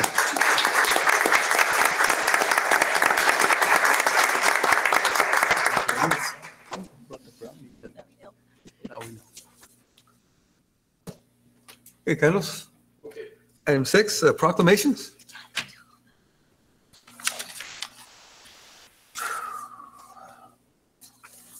Before we move on to proclamations, I do want to say that you have some brownies that are right in front of you, and those were brought to you in celebration of CTE month, and those were created by our culinary arts students, so enjoy those. Thank you. And we'll start off with a proclamation for Youth Art Month. So we have any art teachers here? Or Mr. Fernandez, if you want to stand and as we read this. Whereas the study of arts leads to a fuller, more meaningful life, and whereas art education provides substantial educational benefits to all elementary, middle, and secondary students, and whereas art education develops students' 21st century skills, creativity, critical thinking, communication, collaboration, and prepares them for higher learning, and whereas art education teaches sensitivity to beauty, order, and other expressive qualities, and also gives students a deeper understanding of multicultural values and beliefs. Therefore, Armando Cuellar, president of Weslaco ISD School Board, does hereby proclaim March 2022 as Youth Art Month. Congratulations.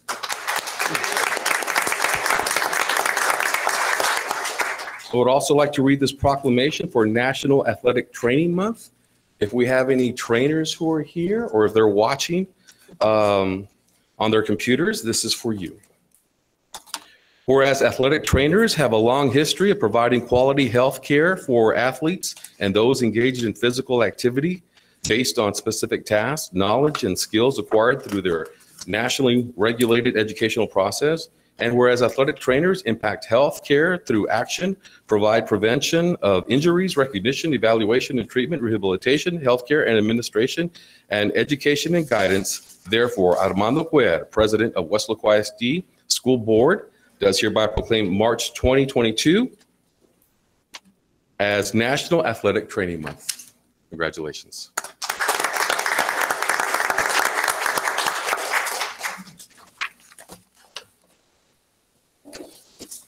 And that concludes all of our activities. Thank you, Carlos. Item 7, further comments? We have none. Item 8, Superintendent's Report. Dr. Valdez. Mr. President and trustees, We do have 3 items to share this evening with you and the public. We do have, first of all, the COVID-19 updates, and we're pleased to report that our active cases, the numbers have gone down significantly from when we last were here in January during our January board meeting. So currently we do have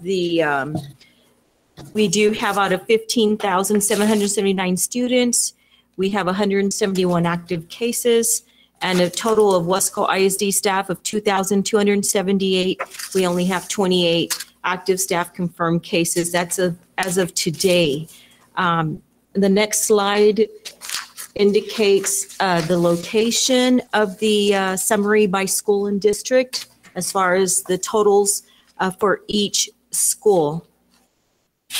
And in the final 2 slides, I'm going to show you the data from last time we met as a board and district team here and the public on January 18th, 2022, just about less than a month ago, but almost a month ago.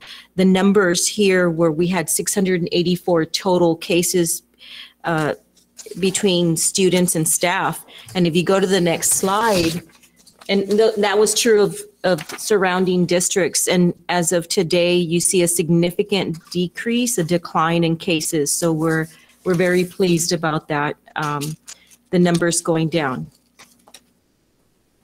The next item on the report is enrollment ADA data that we review with you every month. And this is the 22nd week of enrollment, or it was based on as of February 11th, last week. And we do see still the decline right from 2021 to 2022 in the enrollment from 16,565 to 15,789, which is a difference of 776 students. And then to the right, you see the 22nd week average daily attendance. And last year's attendance was at 94.59%. And this year it is at 90.79%. And of course, you have the Delta variant and the Omicron. And so those have impacted significantly as far as the average daily attendance. The next slide, you see by level, whether it's elementary, middle, and high, and you see the difference in elementary, 469 students less this year at this time, 245 at the middle school and 146 at the high schools. And so that's where you get the sum of 776 difference. And then there's the ADA that I shared earlier. We're still waiting for the Commissioner of Education, Mike Morath.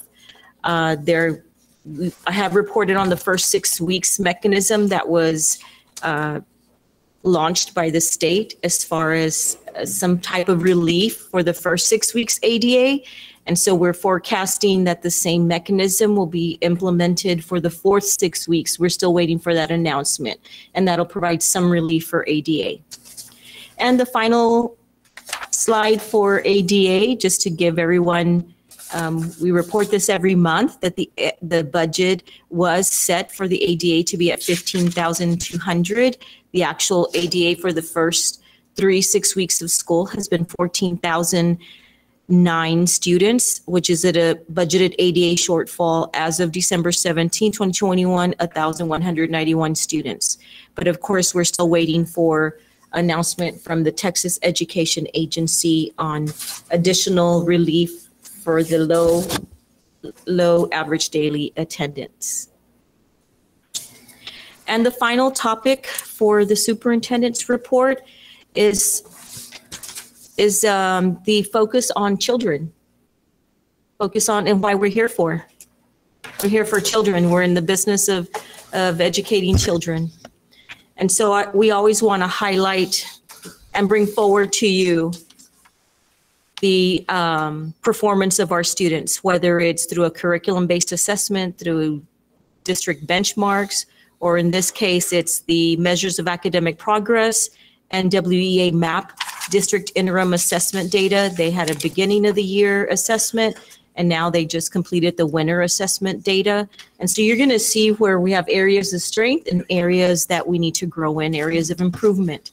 And so we have the team here. We have Abel Aguilar, Assistant Superintendent, and we do have Elias Trevino, Director of Assessment and Accountability, to present the data. Thank you, Dr. Valdez. Thank you, members of the board, Mr. President. Again, we did share some information earlier with you regarding our district assessments. We're going to talk a little bit more about NWEA map assessment, and we do have some figures from beginning of the year to middle of the year. But before we do that, we want to talk a little bit about the interpretation of the language that we'll see in some of the slides. The first one that we have here is RIT. So the acronym for RIT, for map growth, and I hope I'm pronouncing it, RASC unit. It's a scale to help you measure and compare academic growth. So let's look at the highlighted portions. It also looks to measures levels in academic difficulty, which we were talking about levels of rigor earlier through our presentation. The RIT score mean also what we want to do is get students ready to learn at the zone of proximal development, which is a lot of research with Les Vygotsky, the well-renowned psychologist, and we've studied his work through the years. That's going to be optimal for learning at that zone. So again, how does this RIT translate to the relation to the learning standards, and how does it relate to instruction? Again, we're going to be looking at data. Mr. Trevino is going to be sharing some information, but we want to focus on academic growth because we know there's learning loss. We know there's gaps. So where are we learning? We also want to pinpoint the areas of need and what we're going to do to move forward on that. So before I continue, turn it over, I do want to thank Mr. Trevino, our assessment accountability team, Erica Trevino, Ms. Janie Peña, and of course our team. We have several of them, as well as our principals. If there's any questions, they're joining us virtually to answer any questions that we may have. Good evening, Dr. Valdez, board president, members of the board. So 2 weeks ago was the Midwinter Conference, and although we didn't attend, we still make it a point to glean the most important information that is being shared. And one of the important noteworthy things that came out, it hits exactly what Mrs. Saita mentioned just a few minutes ago. So the question was asked of Commissioner Morath. They asked him, are you still going forward with testing? Are you still going forward with accountability? And so his response essentially says, we're going forward with testing, and we're going forward with accountability. So in responding to a question posed about the implementation of accountability for this year, Commissioner Morath stressed this, that under this A through F system that we are under, 70% of the overall grade for a district or a campus comes from whatever the district or the campus does best, whether performance or growth. And so we know that achievement performance is going to be a tall order, right? It's going to be a challenge, and not just in Weslaco, throughout the entire state. And so Commissioner Morath ended with this. He specifically stated, growth matters most. And so we know that. And so in understanding that, let me go on to the next slide. So our 2022 A through F accountability, this is a great bird's eye view. If you don't know much about the accountability, which I'm certain you do, we are under 2, right, which is the state of Texas and also the federal government. 70% of our rating comes from the state of Texas.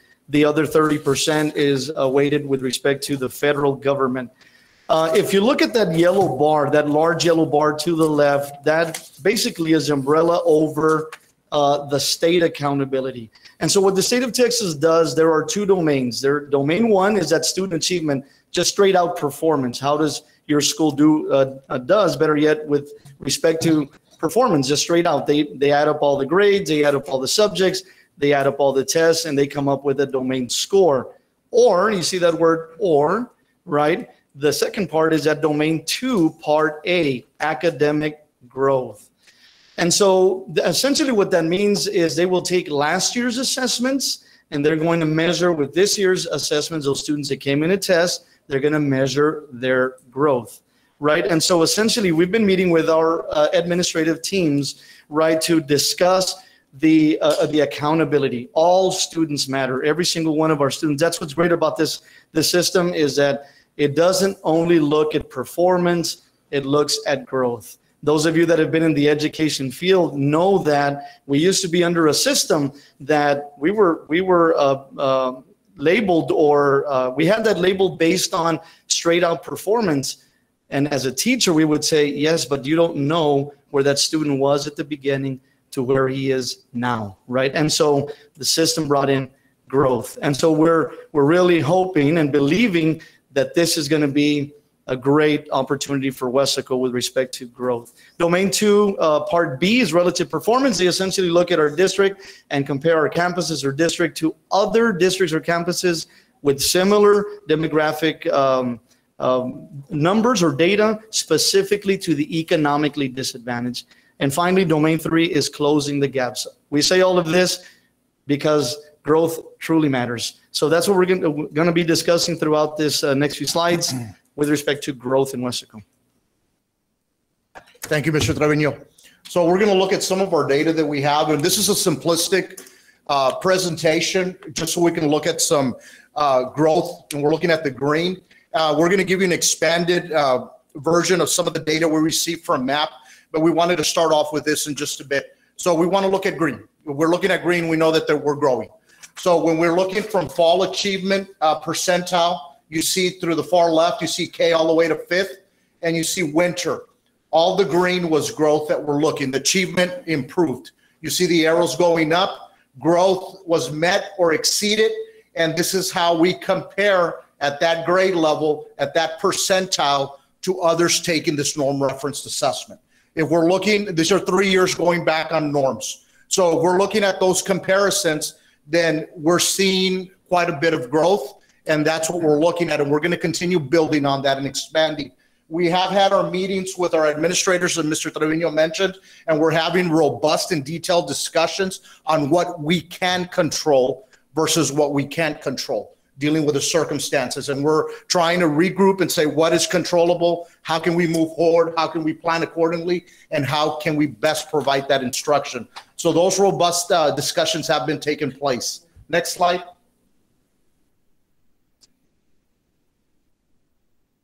Just slight delay. Okay, so again, this is the data that we have for math. You're looking at 6th, 7th, and 8th. We see, historically, we tend to see at 6th grade, when there's a transition year from 5th to 6th, we tend to see that we have some issues there in those adjustments. But again, we're looking at 7th and 8th, you see the growth, and then you're looking at the percentile where we rank compared to others. That's for math. Algebra. Now, I do want to give you some information. We wanted to share this information because of the growth that we're looking at Algebra 1 for 8th, 9th, and 10th. But at the far right column for the growth percentile, we don't have data, or NWEA doesn't have that data of norms to compare. But again, it's great growth that we wanted to share there, and go ahead and share that with the board. Okay, so this is what we're looking at, an expanded view. This is one of many documents and reports that we can extract from NWEA MAP. And I do want to give credit to Ms. Erica Trevino, works in our accountability.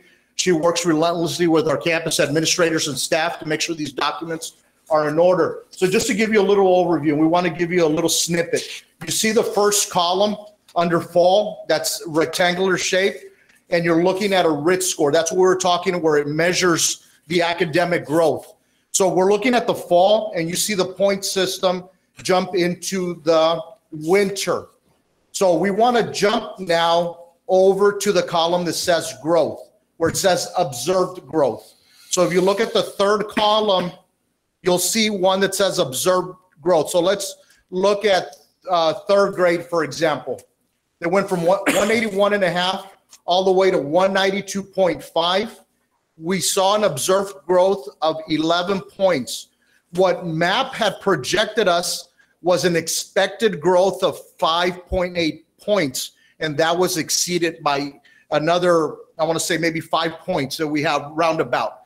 So each point that we grow, it's a substantial improvement. If we go back to what Tiffany Hobson was sharing, on that growth. 1 point is substantial improvement. And you can see in many of those scenarios, they're greater than a point. So we give kudos to our staff, to our teachers, to our students, everyone that's working with our children for all this hard work. And again, this is an expanded view we gave you in the shortened version. Look at the bottom, that illustration that you're looking, you have a little diamond. That little diamond is the observed growth. Expected growth. What's in lavender, the bar graph, that's in observed growth. So if we're going to explain this, our target is that diamond. If the diamond is swallowed by that bar graph, that means that it's greater growth by grade level. So the wider it is, the more significant the growth was. So that just gives you an illustration when you're looking at this data. And again, there's several reports. We just decided to kind of give an explanation. But again, this is what we're extracting data from and giving you more of a breakdown on what we're looking at. So we're going to jump into the reading. We're looking at reading for K to 5th. K to 5th, we're seeing there, again, from fall achievement to winter achievement, you see the arrows going up in the increase where the growth was met or exceeded, and how we fare percentile-wise to everyone we're compared to with our norms. So you see the percentile where we've fallen. That was a great number. Second grade didn't decline, it pretty much maintained it. But again, we're identifying those root causes where we're at. Okay, next slide. Where we're noticing. Did you get it, Carlos? Where we're noticing our area that we're working with is going to be the reading from 6th to 12th grade. We're noticing this is where the decline took place. And we've had our discussions already with our SIFs, our high school principals, and we're looking at everything to try to determine what the root factors are. What is the cause for why we're stagnant here in the reading from 6th to 12th grade. This is the area that is of concern for us that we're looking at, and we're continuing to work through that, and we are already meeting with our staff to try to see how we can remedy that. Next slide.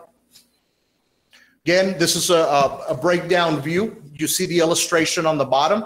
This is for reading. This is for pre-K all the way to 12. Then you see the science. If we're looking at science, you see the growth all the way across from 2nd to 5th. These are the grades that are assessed. You see the growth coming in for the winter achievement percentile, increased growth met or exceeded, yes, and where we fall in that growth percentile. So tremendous gains with the science as well. The next one, we see 6th and 7th, where we did have a decrease there in the science. Those are not assessed areas for STAR, but 8th grade is, and we see the growth in 8th. We didn't quite meet that growth, but it indicates on there where we're at the growth percentile. Biology, again, we had significant growth with biology, but we don't have comparable data for the growth percentile against the norms, but we wanted to recognize that we had that growth as well. Again, this is your expanded view. Again, if we focus on the diamond, that means we hit it. If we're not shading in with lavender color in the diamond, that means those are the areas of concern on the bottom if you see the illustration. So again, that's our data that we have. We've already we're following up with our campus administrators. We're looking at those root causes, individual profile reports for students, for teachers, see how we can pivot, see how we can make adjustments, and continue with that growth that we already have. And again, we're continuing to focus on that growth because we want to see growth. And that's what's going to be continued focus. Any questions regarding our report?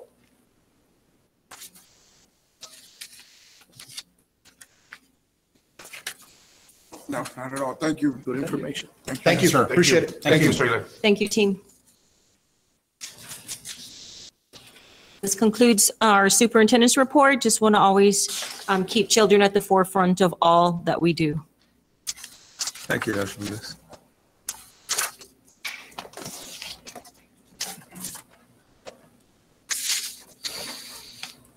Item 9, consent agenda. Have all of you look at the items in the consent agenda for just a little bit, and then we'll ask for your consent unless you want to pull something. Mr. President? Oh, okay. Subject to item A, the approval of the minutes of the board meeting to exclude the approval of the tax adjustments from the minutes because we did not receive. Correct, Mr. Sanchez? Correct. On the previous meeting, yes, that's right. Yes. Okay, so we're gonna Exclude tax adjustments. exclude item A? No, not exclude item A. Approve item A, subject the removal, the approval of the tax adjustments. Which is item 10. In the minutes.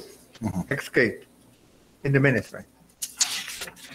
The previous board meeting, the information wasn't available at the time, so we had to strike it from the board Right, meeting, right, but it's still listed in the minutes, so we have to. That's what he's saying. Is that last meeting, we didn't get that information. And the minutes reflect that we did not receive the report. Right. So do we have that on record now? Yes, just so that we this will be.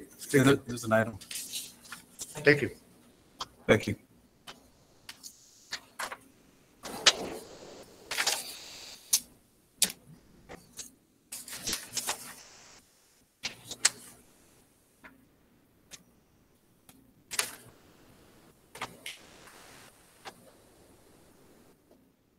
Okay. Mr. Nieto, is there anything that you'd like to pull? None. Mrs. Slater? Item E. Item E? Mhm.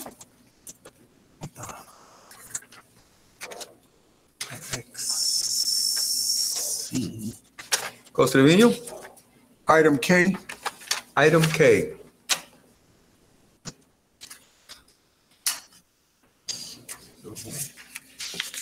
Dr. Rodriguez? I have none. Mr. Los Santos? Item, somebody pulled item K? Yes. Okay. No, nothing else. None? I'll move to approve the consent agenda, excluding the tax adjustments in the minutes for item A and excluding item E and K. Second. Okay, we have a motion by Dr. Rodriguez and a second by Mr. Los Santos to approve the consent agenda except for the item on the minutes, on the text adjustments, item E and item K. Let's take it to a vote. Signify your approval by saying aye when I call your name. Mr. Nieto? Aye. Mrs. Staita? Aye. Mr. Vino? Aye. Dr. Rodriguez? Aye. Mr. Los Santos? Aye. Okay, motion carries. Now, we've already addressed the tax adjustment. Yes. Okay, we have, okay, Mr. Gonzalez has joined virtually at 7:39. Let the record reflect. Okay, Mr. Staita, item E. Yes, the item is to approve the 2022 membership renewal fee for participation in the Lower Rio Grande Valley Development Council. I was just wondering what this is and how does this benefit us? How have we used it? I just wanted to know. It qualifies the districts for projects and plans and programs in the region. I don't know if staff has, Mr. Sanchez, if you have more information as to any benefits to the district in previous years? I don't have any that come to mind on it. We're members, so we can participate in membership or have a chance, but I cannot recall one that we have done lately. Have we actually used a membership for anything? Like to be part of any special developments or anything? No. Plans? To my knowledge, no. And it's a $300 membership fee. Annually, okay. Yeah. Yes, annually. And how many years have we been a part of it? It's been a while. It's been a while. We've never used it? Well, we have used it in the past, but in the last 4 or 5 years, I don't recall. So we had prior administrators that were more involved with that part, that took part in the action that we had before for that. Okay, I was just wondering, what the benefits are, because I hadn't heard of us using it. So that's why.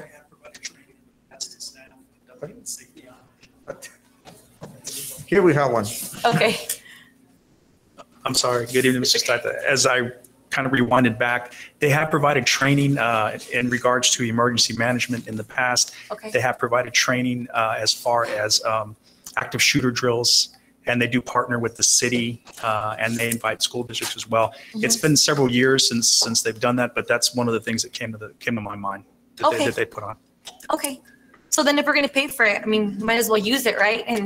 And hopefully, use it more often during the school year. Okay, that's all I wanted to know. And it is partnering with the city. Yes. Okay. Sounds good. Okay, Coach Trevino, item K.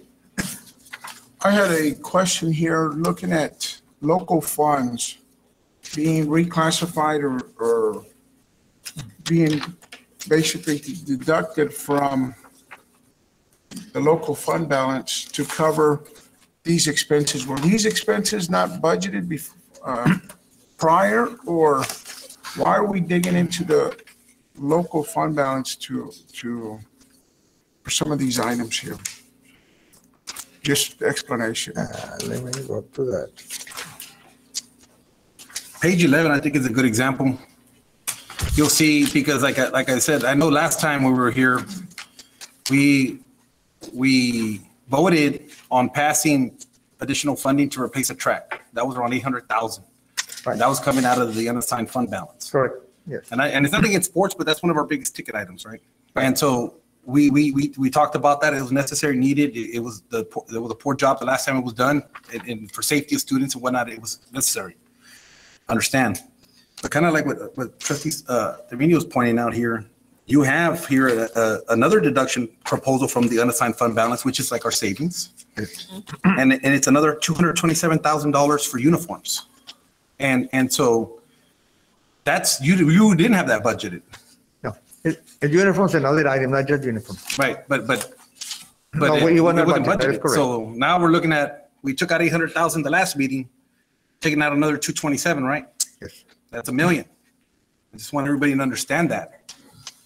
Yes, we have. I mean, and I understand, like I'm gonna say real quick, I'm not putting, like, we talked about cybersecurity, I'm not saying anything on the AD, because like, just like campuses, everybody asks for items. They don't know, they say, hey, this is what I need, this is what I have. But I just wanted to point that out so all the board members understand that you know, we it's necessary for the track. I understand 800,000, pulling it out of savings. Now we're taking out another 227, you know, a proposal for 227 for uniforms and other items. That's already $1 million within the last two meetings. Yeah, and I talked to Mr. Sanchez, we discussed this prior, and we both agreed that for next year, we should include it, allocate it within this year's athletic budget.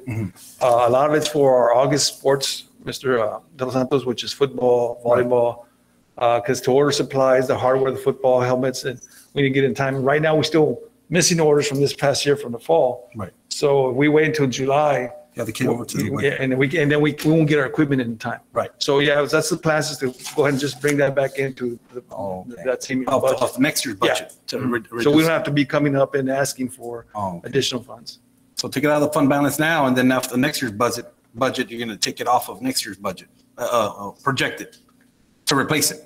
Yeah, or allocate it within that budget that we get. So we'll have to be coming up and asking Mr. Sanchez for additional money for the fall bill. And that's gonna be, really just adding more to the athletic budget. So we won't ask in the middle of the year for the fall. Okay. I know uniforms are needed, especially like middle schools. Like coaches have told me their uniforms, the kids are like moldy from the water that leaks in, which is another thing with the roofs. I know that the kids have a need for the uniforms, so. Oh, and I understand that too, but the unassigned fund balance is your that's what they call the rainy day fund. Yeah. Rainy day fund means for when things get bad and you need to kind of cover certain things, you have shortfalls in enrollment, ADA, projected budget for next year's. Those are the ones you can say, you know what, I'm gonna take out an extra 10, 12 million out of our savings so we can cover salaries, cover resources, and cover whatnot. That's what I'm saying. And when people think and they hear 30 million, 40 million, 50 million in the general public, it is a lot of money. But when you're talking about budgets for school districts, it can go like that really fast. All it takes is a few bad situations, or you know, like I said, drop in enrollment, things like that, unexpected costs that you didn't project. Maybe a chiller goes out or whatever the case may be, and you're 400,000 here, there, everywhere, adds up real quick. And before you know it, your unassigned fund balance is at a level that puts your district in a difficult situation, and then also drops your rating. And it's nothing to do with you, sir, because you're going to ask and try. Everybody's going to fight for. It's like they say in the administration, everybody fights for real estate, right? Everybody's fighting for their campus, departments, resources, everything. But I just I'm just putting it out there so that it's documented for later. I'm just saying we're dipping into the unassigned fund balance, and here we go. So I just want to know it. Put it on the record. Completely understand. Like, for example, most of our hit in athletics goes to student travel. Right. Feeding their students after games and playoffs. Playoffs. And right now we have approximately about 2.5 months left in the season. Yeah. If I were to ask for these funds for next year, I'd be coming next month and we'd have this discussion. Right. We'll be short. And I'm going to ask Mr. Sanchez, hey, I need this in order to cover officials, travel. So, and discussing this with Mr. Sanchez, I go, listen, how come, we're short every year, and this has been going on prior.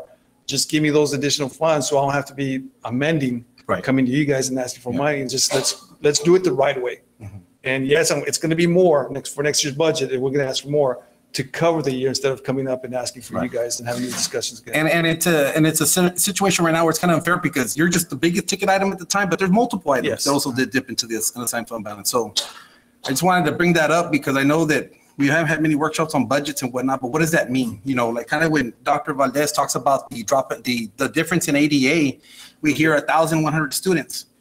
Most people don't understand what that means, but when you put a number to each student, it's millions.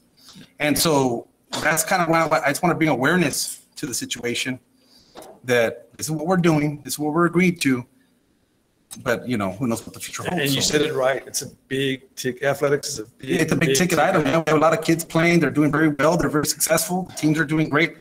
That's why I understand. I mean, I played sports my whole life, and I played also at Bobby Lackey. So, I mean, since I was 6, I've been on the field, and so I'm a supporter. I don't want people to think that, but I'm also a supporter of budgets, finance, and employment. Yeah, and I appreciate your support, but when an ice machine goes down, we're looking at $4,000-$6,000 right on that. And we have several ice machines that go at the same time, or washing dryers, big ticket items, or uniforms that get torn up and beat up. Need to get replaced. Yeah, it's expensive. I'm learning that. It's very expensive. Oh, yes. Okay. This is item. That is item K. This is item K number. We just picked, there's multiple items under K that are having budget transfers. I have a question. Reclassifications, I'm sorry. Mr. Sanchez, item K number 3 is, it says, set up budget to purchase a 4-year maintenance agreement for the AEDs district. But what is AED? Those are the automatic, the defibrillators. Yeah, for defibrillators. Yes, sir. Okay, I wasn't sure what AED was. Okay. Yeah. Oh, we meant to spell it out. We forgot to spell it out. That item, I've discussed it with director to remind me. But we had when we got it, we got a 4-year. We got at least 4-year lease that included that, and we just did not include at the time of the budget that we needed to renew this item. Okay. And that's something important that we need to do. So that's why we requesting the money now. But for the future, when this comes up, we will have it. We're working on reminders, a table schedule for things that we need to add to the budget. So things like these, so the athletics we won't miss them. Yes, that would be a good plan to have what we have to renew every year, every 2 years, every 3 years, have them ready in the budget. Yes. Instead of coming and amending them later. Another question. I know we have 10, 12 elementary schools. Do they all have access to requesting this amount of funds, or is it just these particular ones, or I notice here some of these schools are asking for 44, 34, and so forth. Do all the elementary schools have access to this type of funding? Good question, Mr. Trevino. Those are 169 early education allotment monies that we have. They were just in different accounts. So as we're making purchases, they're needing some more expenditures, and we just need permission to move them into another account. We're just reclassifying. The monies are already there. But they all have the option to. It's just these particular schools chose Correct. to go with the reading and math. Or Correct. whatever They all have that program. option. I know, but here, And it's not coming from the general Fund balance, fund. No, no. No. No, that, We all have that's, the same budget It's amount? within their Or own. It's different? no, it's allocated based on their. On the numbers. Yes, number of students. So what we're doing, is if you recall, where we hit a snag with spending those monies was during that COVID period that we were out. And that's why when we had that audit, they said this was one of the areas where you need to work on spending because we have those 2 years to get it spent. So we're working with our principals where they have a systematic process that they're following with their campus administration, their staff. Then it comes back to our strategists and our departments where everyone's looking at it. So everyone's on the same page on those recommendations. So there's a voice with everybody, but we have a doc hub where we follow everything. And that's where we're moving along with those expenditures to meet those needs. okay. But those monies are already allocated Already for them. allocated. No, thank you for that. You're welcome. If I can make one more comment on the last one, the last amendment there, for $53,000, that was not in the budget. The Purdue company, they help us with appeals of property values, and they have been doing audits or appeals to the state controller. And last year, we got about $700,000 additional on the budget. Most of them went into the local fund, some of them went to the INS fund, the debt service, and they hadn't billed us for it. This year, we already received another amount, 600-some thousand. So I asked them already, give me the invoice for that so that I can add it to the budget. And that's why there was no way to put that one in the budget before, but we need to pay it and we don't have the money for that. That's what that is for. All right. Okay. Thank you. Okay. Thank you. Thank you, Andres. Okay. Do we have a motion to accept items E and K from the consent agenda? I'll make a motion to Have approve a motion? item E and K.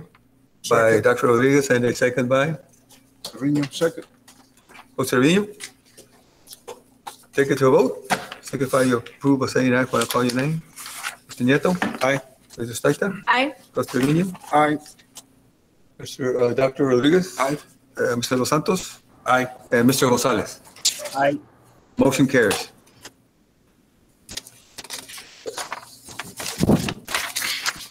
Item 10. Yes. Yes. Yes. Item 10, discussion items. A, interim financial report for the 5 months ended January 31st, 2022. Dr. Valdez? Yes, President and trustees, this is the monthly tax adjustments for December 2021.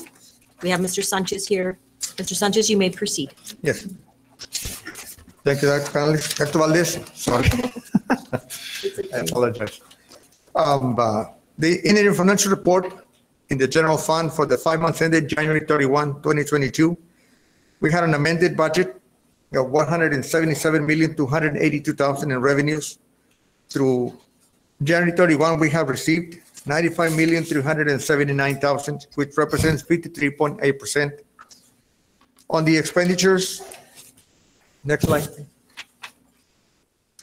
We have an adjusted budget, the initial budget that the board approved as amendment that we have brought to the board, totaling $180,927,000, which are broken down by functions and the instructional related functions, instructional support, administration, district-wide support, debt service as a total. Of the $180,927,000 budgeted, we have expended or encumbered through January 31, $66,699,000, which represents 36.87%. For the budget being at January 31, out of the 10 months represents 50%. We have 50% of the budget right now. So those expenditures like that are lower than what we have in the budget overall. This is including some increases to the budget that we did for the amendments. Next slide. The next 4 slides involve amendments I just discussed to the budget that we took from the unassigned fund balance. The major one is on the carryover of state allotment funds for $6.6 million. Mr. Aguilar was mentioning a while ago that one of the items we had in the audit was the early education allotment. We hadn't spent all the money. So from that item and all the grants that we have 3 years to spend the money. If we don't spend it by the end of the year, we have to set it up in a fund, restricted fund balance, not unassigned. It's restricted. We have to take it out of there and budget it throughout the schools And we have to do that. So that is why our budget has more money to be spent that we get in revenue because of the increases. A couple other items that we have increased, 215,000 for roll forward of athletics and technology items. It's a purchase order we did, item that we did not receive by August 31. Another administrative for human resources that we hadn't budgeted. We have discussed it before. Uniforms for the band at West Coast High School, 146,000. The next slide. We had several programs, small items there. The next slide. The state rider 78 fund that we rolled over, $187,000. That's something from the state that we have to spend. We had to spend it. We brought it forward to the budget. We have different items that we have brought to the board. You're all familiar with them. And at the last slide, we have the lease that we did for technology for the internet item. We have to budget it over several years, and because of we had a lease for this, we had to put in a different function. So we brought it to the board to approve it. It was $161,000, and the last item is the money that was approved to pay back the Texas Department of Energy Management, $167,000 that the board approved in January. All those together, those increases to the budget are $8,052,000, which the next slide, when you add into the original budget, approved for expenditures of $172,874,000, totals $180,927,000, which is the amended budget through January 31 for expenditures. Do you have any questions on that? I know I went through it fast, but some of us have repeated it before, so I don't want to go into a lot of detail. And that is the report for January 31. No question? Thank you, Andres. On that one. Yes. Thank you, Andres. Mark, were you going to ask them? On that piece, no. Okay, thank you. Item B, acknowledgement of the Hidalgo County Tax Office Collection Report for December 2021, current taxes and delinquent taxes. Dr. Valdez? Yes, recommendation is that the Board of Trustees acknowledge the tax office collection report for December 2021. No action is required. Yeah, this is the report that we mentioned earlier that we had not received last month. So for the month of December 2021, in the current taxes of $26,211,000 included in the levy, we have collected to December 31, $12,994,000. There have been increases to the tax levy amount of $1,171,000, and we have outstanding at the end of December $14,388,000. Those collections represent for December 47.46% of the levy. The prior year, for December 2020, we collected 42.41%. So that is an increase of 5% more than the prior year. On the delinquent taxes, at the beginning levy amount receivable was $3,843,000. We have collected to December 31, $322,007. There have been decreases to those taxes of $88,000, sorry. The balance outstanding at December 31 of 2021 was $3,433,000. The collections through December 31 are 8.57% for delinquent taxes. The prior year, in December 2020, they were 9.75%. That represents 1.18% less collections for December compared to the prior year. Any questions? This is where I wanted to ask you, I know we're talking about our tax collections and those that are due. Right. But this is where I kind of wanted to bring back that topic of M&O and INS.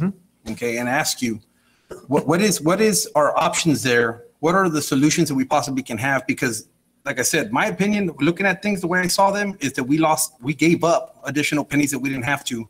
Because like I said, I know Mr. Gonzalez just tuned in. I don't know if he heard our workshop, but we should have transferred funds to back to INS, and we didn't. We left them in M&O. And so the board and the public, for those that may not be aware, is that we're required by HB3 to take a reduction on the M&O side, correct? Yes. And then there's going to be a certain threshold for that deduction. I think the threshold was what, 93 or how isn't there a threshold for the deductions? No, and that has to do with if the property values go up. Right. Then we have to do 2.5%, the NTA does. So we have to wait for the values to come up. Right. The NTA decides whether our tax rate is going to be compressed. How many more reductions are we looking at now at the M&O? This year, perhaps one more. One more, right? That's why I figured one more coming up. We should have moved pennies, Well, we had the chance, and that's my situation. That's my main concern there. Right. It's one that we discussed, me and you, in 2020, 2021, and now again. Why, we gave away millions in a sense, and there's certain pennies that we could have transferred over, but we didn't. Why didn't we move pennies over? What was holding you back from moving it out of M&O and taking it to INS like every other district did? Was it the situation? Was it the staffing, the cost? It was just the overall operating costs were too high? Well, the operating expenditure that we have, where we were maintaining, right. Biggest one is salaries, almost 80%. Oh, yes, yeah. So and we also have 75, the loans that we have to. And the loans Many also. tax notes. Since our bonds haven't passed in the past. Right. Which would increase the INS tax rate if they were to be approved. Right. We issue many tax notes. Because my concern is here is that not only did we give up pennies, which equal millions, I'm talking millions here, to the state when we could have transferred over. That's already us, that's already us shooting our own selves in the foot because we should have moved them to INS. There was also a waiver that districts did recently. I brought this up to you as well too. When I told about the disaster waiver, remember for Hannah? It was during a live meeting. Yes. Right. At that time, they said we couldn't apply for the waiver for Hannah like everyone else did. Even though Hannah, I had mentioned that Hannah geographically had gone down the expressway and pretty much touched almost everybody located there. At the time, you stated there was no claims or no damage, so we didn't apply. Correct. That's what I said. But Mr. De La Rosa, during his presentation, said that there was damage to a certain extent on certain buildings. And we didn't, because the disaster waiver that they gave is that we're forced to do a reduction, right? That's what I've been talking about even since the workshop on M&O. They gave a disaster declaration to the state did because they knew the financial situation. They said, hey, you don't have to do a reduction this year, which was saving about 4 pennies, more or less. I think it was 4 to 5 pennies you would save. You don't have to do, or how many pennies was it you'd save if you didn't reduce this past year? It was 2. I don't know. It was a few pennies. I Few pennies means a few million. Numbers. I don't want to give you the wrong number. Right. And so there was a significant amount that we didn't take advantage of the disaster waiver. So all these things kind of trouble me because we're the taxpayers. It's not the district. It's students and taxpayers that are losing funds because we're lowering our rates, but yet we really can't because we're operating at a very high level, 17,500 according to the budget tool from Region 1. Right. And then we're not taking advantage of the waiver for the disaster declaration. They said they gave one for Hannah. They said they're going to give one also for the freeze for the upcoming school year. That's what I was hearing about. I said that was brought up in spring of 21. And then we talked about moving INS for the longest time. Every time that we missed those opportunities, we gave away cents, meaning we gave away millions. We got reduced at a higher rate when we shouldn't have. And I still can't get the answer. Now I know that that's in fact what happened because other districts I saw exactly when they did it, 18-19, they transferred all their monies back to INS. Wesco didn't. We kept it where it was at, only at 2 cents. When we should have made the change. Who's to be advising us on this? Who do we employ? Is this Hilltop Financial or who employs? No, I think that's I think it's a district. Who is it? The district Or it's just our own decision? The CFO, Oh, and okay, the so district. it's not like somebody's guiding us. The district does those advising us. decisions. And so that's what I'm saying. We didn't. That's a concern. And I'd like to know if we have to have another workshop, is how we're going to fix that, because that's money we can't get back unless we do a tax increase. And we'd have to take that to a vote for the public. But the fact is I want to know in a workshop, if we would have moved pennies like we should have, how much would we have saved by not giving away? Because we gave money away. The fact is we did, because we didn't move monies over to INS. Yeah. Let me walk in and calculate it so I can bring it to the board. And I bring it to the deputies first, and then we'll bring it to we have another reduction coming. We know that next year's going to be one more. And we know we have 94 cents sitting there. So what's the reduction? What's the percentage reduction on the 94 cents? Yeah. I think it's like 2 point something, or yeah, I think I was reading it. So that's what I'm saying. When you do that, if we know what's coming, are we talking about our 22-20 or 21 or 22-23 budget? Are we going to take a loss? Because we are. If we don't move pennies to INS, we're going to take a loss because they're going to do another reduction at a higher rate. Everybody in the valley has 11, 15, 24. I mean, I wrote them down here. I went and looked at all these other districts, and their INS is healthy. 34 cents, 15 cents, etc. 13 cents on average. Our neighbors nearby, and we're at 4. And that INS is, like I said, that's what restricts you. That's what restricts you from borrowing too much and putting the district in a financial situation. Yeah, we talked about it the last time that there was almost $40-something million through the tax loan, and then also pulled out of the general fund that was used for maintenance and operations and whatnot. And that was between 2017 and 2020. And that's why it upset me, because I said, well, you spent over 40-something million within a span of 3 years, but yet now on our laps is repairing all these AC systems and all these roofs. And we discussed that already with Mr. Americo and the person, his director before him, which was Riojas, and they said that they had those prioritized. I'm just afraid we're gonna have to go to the public and say we need to increase the tax rate when we missed out on multiple opportunities where we didn't have to lose money. We gave it away. That's the way I see things. That's my opinion. We gave it away. We didn't act. We didn't shift the monies over, and I want to know why.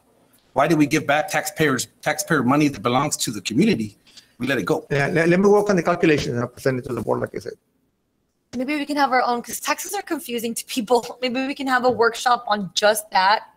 And not The M&O and INS is confusing for those that don't work with it usually, and taxpayers may understand that, but INS, when they allowed you to move pennies over because you're going to make more money, when they said, hey, you could take the money to pay your debt, move it over to operations, we're going to pay you more. That's pretty much what they told us years ago. But they also told everyone, and I was in those meetings, and they even did presentations to the boards at the time. They said, do not hire staff. Do not put yourself into long-term debt that you're not going to sustain, because you're going to have to move the pennies back. And I looked at it, and we're the only district pretty much here. I didn't look at all of them, but I looked at everyone along the expressway and our neighbors. We're the only ones that never moved the money back. And because they said, and they even told boards at the time, just because the money moved doesn't mean you can go on. Now it's unlimited borrowing. You know, they told everyone that, because you're going to have to move the monies back, and you're going to affect your operations, and you're not going to sustain yourself because it's a false income. They were just giving us a bonus. Yeah. And we didn't move them back, and now we have a perfect storm. I'd like to mention you mentioned the INS tax rate. Yeah. The most that we will need to pay the bond debt that we have is 8%, 8 pennies. Right. It's not more than that. Other districts have more pennies in the INS because they have more bonds passed. Right. It's our community has an approved bonds. We don't need as many INS pennies. Right. So we need about 4 pennies more in the INS fund. And we've been moving them as the tax rates get compressed, as the M&O goes down. So part of the decrease that goes down in M&O to move it to INS, increase it. And I understand. To help us bring that up. And you mentioned earlier, as property tax rates go up in Wesco, it frees you up some opportunities to possibly move, or whatever the case may be. But the situation is that we did lose more than we should have. And that's as a taxpayer myself, and whose kids come to the school district, I mean, how do we give back? How do we give away what they're giving us? That's kind of the way I feel. Mr. Sanchez, the districts that have the higher pennies in the INS. Yes, sir. Do most of those districts, is that because they have more debt, or what's the purpose of that? In essence, yes. And the more we could have is 8 pennies. But those that want to have more pennies because they have more debt. So the more we can have as a district is 8 pennies. No, that's right. For the debt we have, all we need is 8 pennies. For the debt we have. Yeah, we could borrow up to 50 pennies. Up to 50 pennies to the limit. Right. That's a huge bond to do. But usually the higher the INS, it usually correlates with higher debt. Yes. Yeah, last time we were trying to issue a bond for 100 million, as you'll remember, in 2016, we were looking at 10 pennies to increase that, to pay that bond. With the assistance of the instruction facility allotment, the IFA funds from the state, the property values. But now as the property values go up and our ADA goes down, then we need more money from local funds. Yeah, and Dr. Rodriguez is right, because but my point is this, is that it's like everyone else. Everyone knows their bills when they get paid, right? They know what they got to pay, and then they know what they can spend. But by stuffing it into M&O, you're giving yourself a false impression, because you only have 4 cents, but you need 8, or you need more, right? And then we're still looking at possible loans for another loan for the roofing, which was, I think, another 26 million. And then we talked about that. So that's what I'm saying is that it should have just started. But my question is, why wasn't it moved? So you say that we can, so for the next budget, we can move 4 pennies already. We'll be helping. That's something that we can consider. I cannot tell you that but we won't. No, but we won't. Need it like you said. Well, I already know we can't. Okay. Yeah, I know we can't. And because you got yourself in a bind where your staff and your operating costs are now more than what you're bringing in. And that's what I'm saying. It puts you in a situation. That's what I was trying to say, Dr. Rodriguez said. It puts you in a situation where you're going to get yourself into a bind, because you should have just moved them and had them there already from the beginning, but it wasn't done. And I saw you transferring over. We talked about it one time. You said, "Oh, we transferred because we're moving to pay off the interest and the debt," but it should already be there, because you're giving yourself a false impression. That's just my mentality, and you're having a reduction on your M&O. that you shouldn't have. A big part of the Giving away situation money. is that the ADA enrollment has decreased. Yeah. In ADA, so that's affected us a lot. Exactly. But we also gave away pennies. I mean, I'm just asking, did we not give away pennies? If we would have moved what we should have to INS, we wouldn't have, because it's like I said, I'm telling you for the public. If I'm going to deduct your checking, but not your savings, and I tell you, anything that's in your checking, I'm going to deduct you 5%. Okay? But you're going to move monies from your checking like anybody would to your savings. Right. I understand what and because if not, if I leave the $100 there, it's the whole 100. I'm going to lose 5% of the whole 100. I'm going to lose $5. But if I take out half and I leave 50, then I'm only going to lose 250, right? Simple math. That's what happened here. We should have moved pennies, and instead we're getting reduced, and we're losing those to the state. The state's taking them away, and we're never going to get them back. They're not going to turn around and say, "Well, here's your 8 pennies back," or here's your 10 million back, or your 12. And we're talking millions. When I say pennies, I mean millions. So that's why it upsets me that we this bell has been ringing since December 2020, and yet now here we are with our worst case scenario. And that's why I'm bringing it up, and that's why I keep pushing it through, because we need a workshop, and everybody needs to understand this.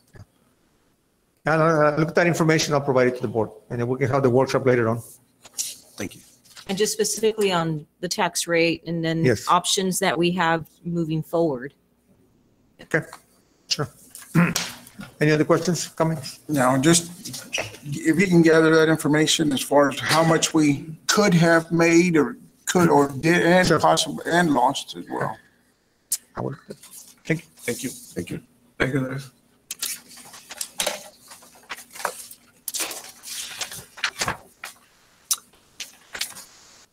Item 11, discussion and possible action. Item A, discussion and possible action for the board to consider approval of a resolution regarding wage payments to district employees during district closing throughout the 2021-2022 school year due to inclement weather conditions. Dr. Valdez.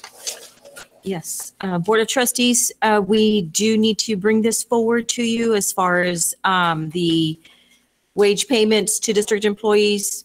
This is for closure during inclement weather conditions. As you know, we did have a freeze warning and we delayed the school start earlier this month. And so that now we have to bring this forward to you. Last month, it was the resolution for COVID, and this month it's for the inclement weather. Motion to approve. I have a motion by I'll second. Mr. Los Santos and a second by Dr. Rodriguez for the board to consider approval of the resolution regarding wage payments to district employees during district closing throughout the 2021-2022 school year due to inclement weather conditions. Any discussion? It was only for those 3 days, correct? It was that Friday that we had to delay the start, Mr. Okay. Neto. The students came in at 10 o'clock. Oh, And we okay. had some hourly, we had some folks right. who, Okay. some employees who had to come in. Basically, Dr. Valdez, Coach Cuellar, members of the board, if you recall, on the 18th of January, we brought a resolution forward to take care of 3 days in January. The following Friday, 3 days later, the 21st of January, due to extremely inclement weather, we had a few hours delay. Our concern is we want to be above board. We need to pay our employees for those couple hours. So we want to bring it to you. And again, if we would have had the foresight, we could have added inclement weather to the COVID one and taken care of it. So again, that's why we're bringing this resolution this evening. Okay, is there any further discussion? Take it to a vote. Signify your approval by saying aye when I call your name. Mr. Nieto. Aye. Ms. Saita. Aye. Jose Trevino. Aye. Dr. Rodriguez. Aye. Mr. Los Santos. Aye. And Mr. Gonzalez. Aye. Motion carries.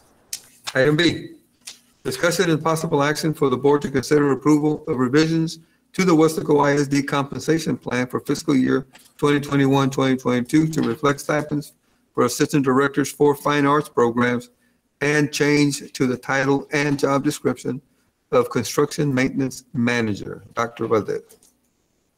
As we're bringing forward the compensation plan, we are going to pull the portion of the agenda item that stipulates the stipends for assistant directors for fine arts programs at this time. The only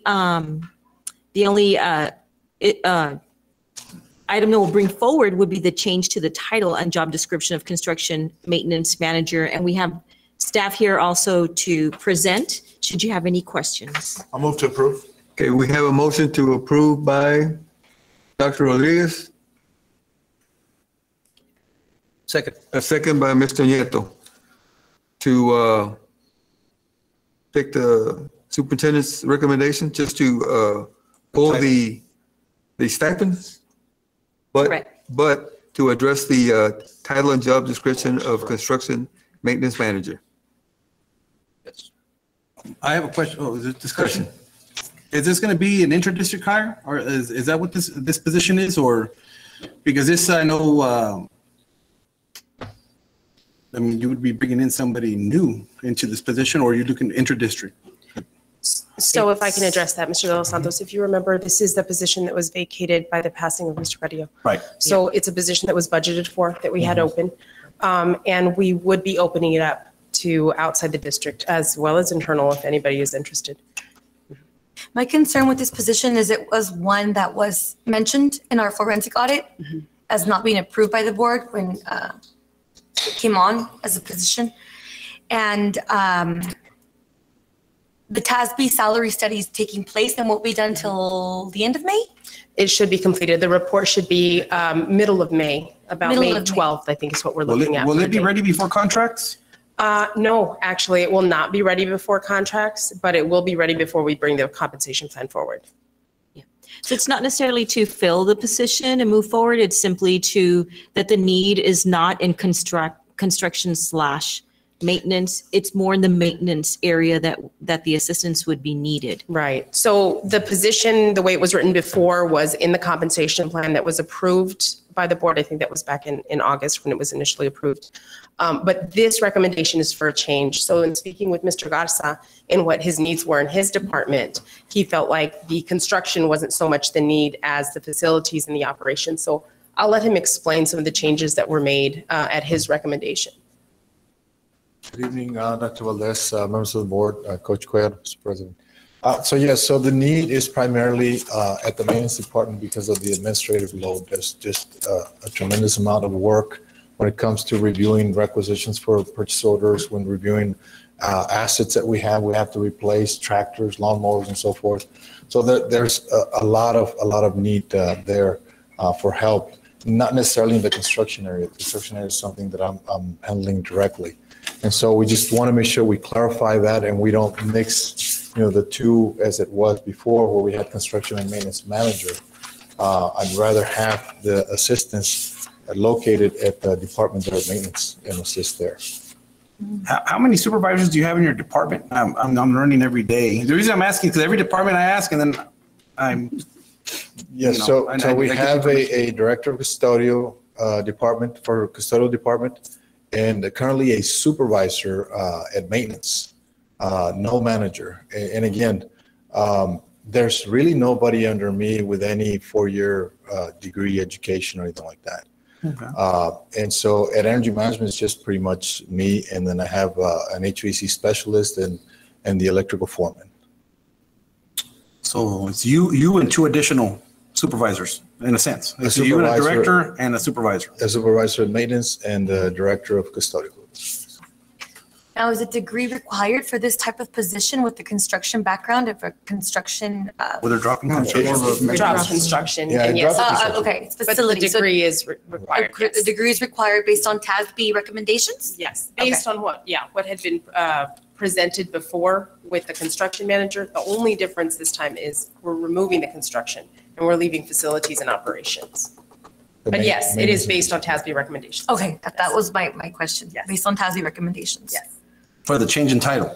Yes, and the slight change in the primary purpose, which is removing construction.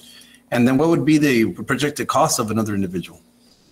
Excuse. You know what, I'm gonna have to go back and look at that because I don't think that we brought that forth, Mr. De Los Santos, with this recommendation because it was already in the compensation plan. So we didn't make any changes to what was already approved. And the reason I'm asking these questions, sir, is because I'm in the financial committee and I know we're going to be talking about budgets and whatnot. And so I've been preparing myself and looking at different resources and documentation. This one shows like I said, the budgeting manual shows that our support personnel at every single level are right with enrollment. It's just administrative personnel positions that are not in line with enrollment. They're all averaging at 17,500 plus. And that's what, 17,800, I'm sorry. We don't have that enrollment. So I'm just curious, as we continue to add another position, where does that push us into now? Right. Especially when we do when we look at the staff to student ratio on the size of our district. So. Right. And we're also And that's one of the areas. Right, and we're also evaluating need, right? So then when we go back and we look at staffing and we look at areas where we're overstaffed, we're also evaluating the departments where we have that significant need.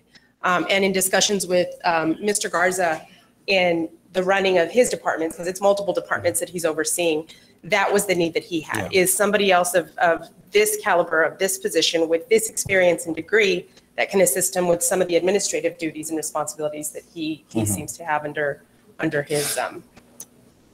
Now, is this like do you really need somebody right now, or could it wait until a TASB salary study is done?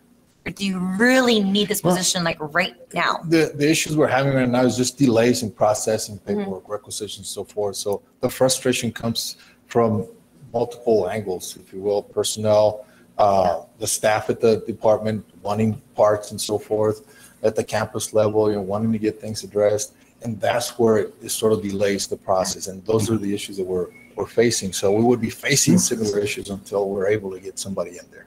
Just delays. It's not that the job is not getting done, it's just taking longer. Right. And this is where we're saying we've been evaluating based on need. And there are some positions that we haven't brought forward because we've said, you know what, we can wait for the study. But a position like this one where his department does have the need for that support, we decided, you know what, this is one that we do need to move forward and request. So just to give you an idea, Dr. Garcia has been helping as well, approving requisitions and reviewing and so forth to make sure everything is in order with the workload. My concern is obviously has already been stated, is this is one of those positions that was mentioned in the audit. Obviously, we're reclassifying it, but at the end of the day, it was still created. It was not something that was originally in the compensation plan prior to 2020 or whenever, 2019. So, and it's a great concern of mine that we're already overstaffed right now. We're basing, or all our administration is based off of a 17,800 enrollment. We know we're clearly not functioning there. And we just about an hour and a half ago talked about, maybe in the near future having to make some reductions in force or something. Or lose through attrition. But yes, as Mr. De Los Santos pointed out, and there is overstaffing, but it's based on specific departments. And in Mr. Garza's specific department, we are not overstaffed. We're pretty much on par. And again, this would be support, an administrative support position, just to alleviate some of the load that he has in the multiple departments that he himself has to oversee. Yes, but I know right now we don't have any construction projects going on, do we? Which is why we're removing the construction. This is just maintenance and operations. This is why we're making the change, right? So the other thing that we need to look at is TASB, the way they assess staffing for the maintenance and facilities is by looking at the actual maintenance square footage of buildings and the acreage and so forth. So in a sense, that's a different area for the staffing, a different formula that applies to the facilities. It's Mr. Garza, can you wait 2 months? Basically, yes. Because it's May 12th that the TASB study findings, right? And so it's basically 2 months. Right now, it's just to change the title because the construction portion piece is not needed. That would be taken care of by a medical. Garza.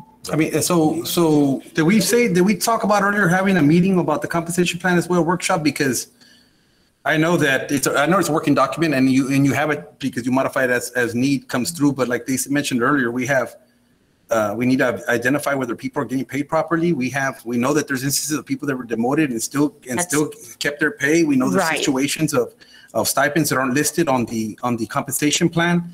I mean, there's still critical areas that we haven't addressed. Right, And correct. and And we right did around the mention corner it. is contracts. And that's the plan as well for May 12th. That's been our target date that we scheduled with both of the analysts that we have with TASB, both the staffing and the salary and stipend, is that they will come together May 12th, and it will be a workshop because their recommendation was they feel that they need that time to be able to provide that back and forth with the board.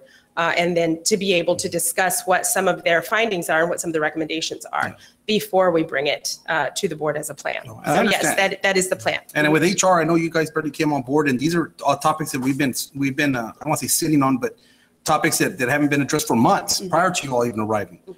I'd really like to go into the new year, making sure that we don't have these things still hanging, Yes, And that's- as would we. that's the That's our plan. goal. Yes. Yep, that's the plan. And what you highlighted this evening, Mr. Dos Santos, we too highlighted that with the TASB We did. representative.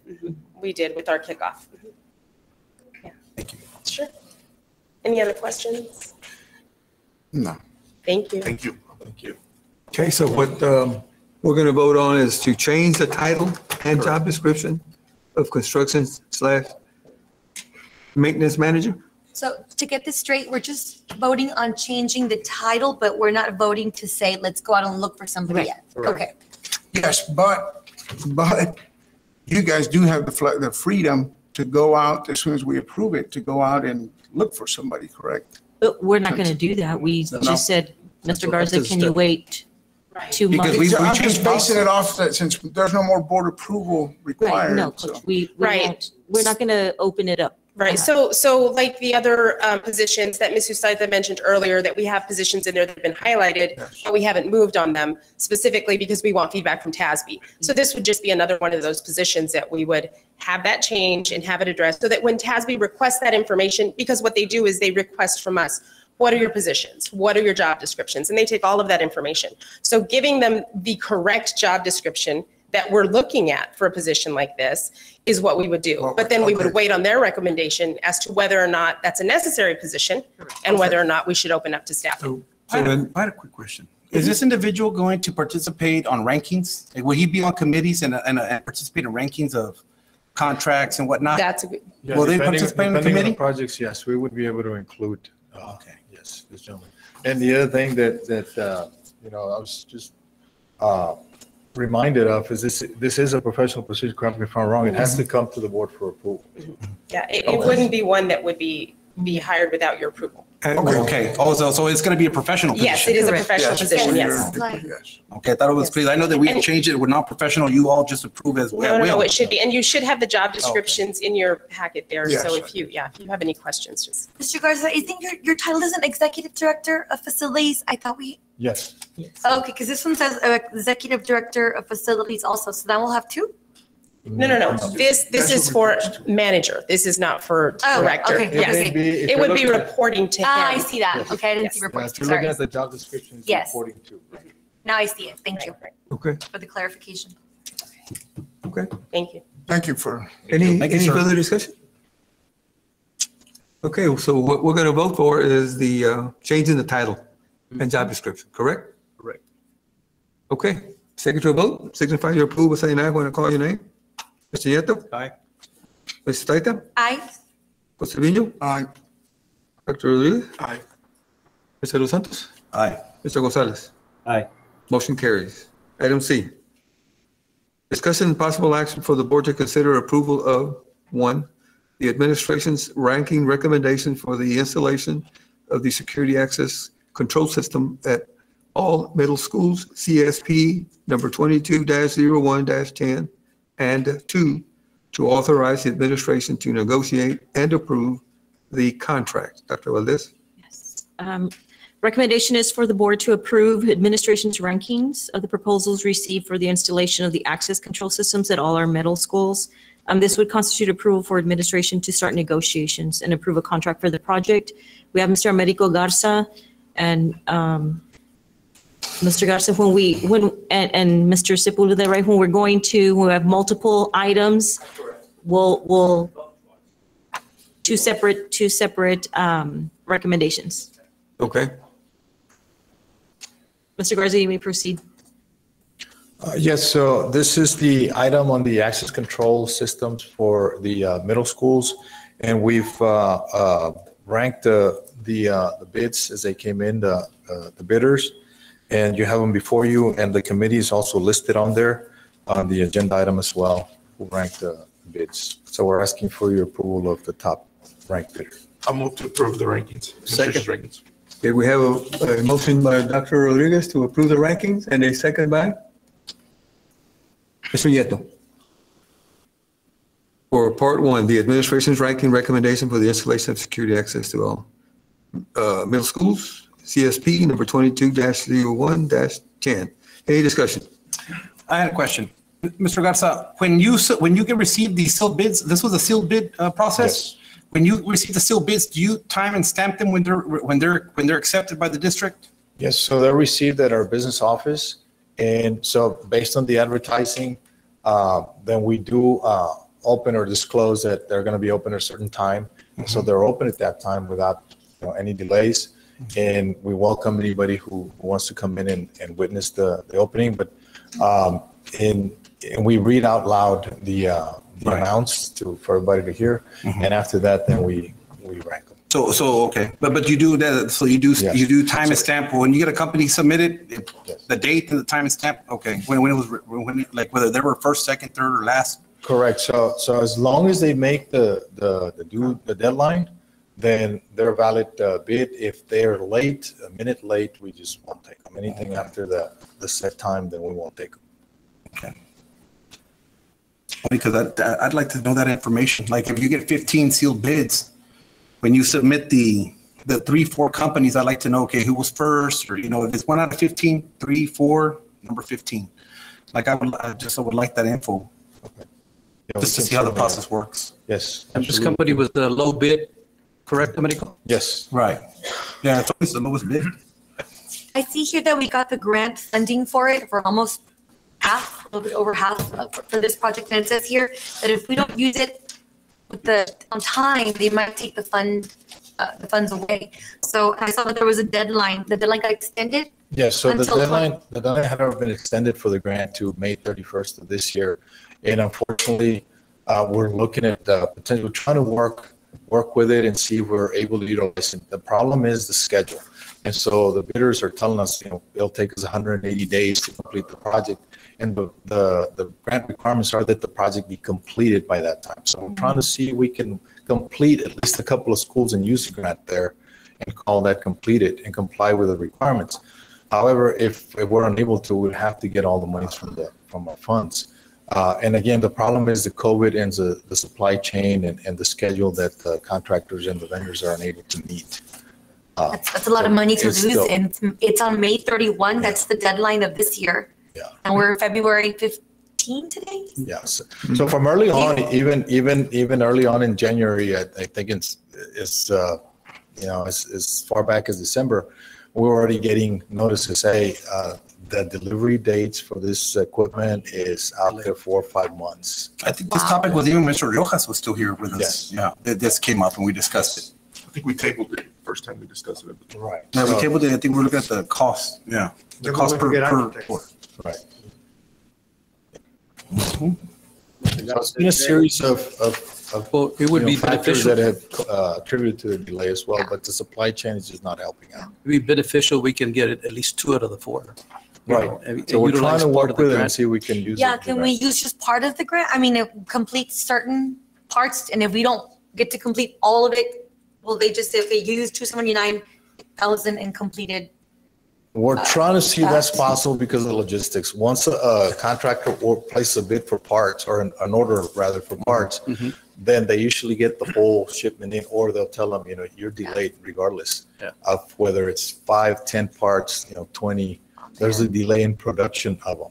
So as more people continue to quarantine, that disrupts the production in the assembly lines, and the changes, the schedules suffer.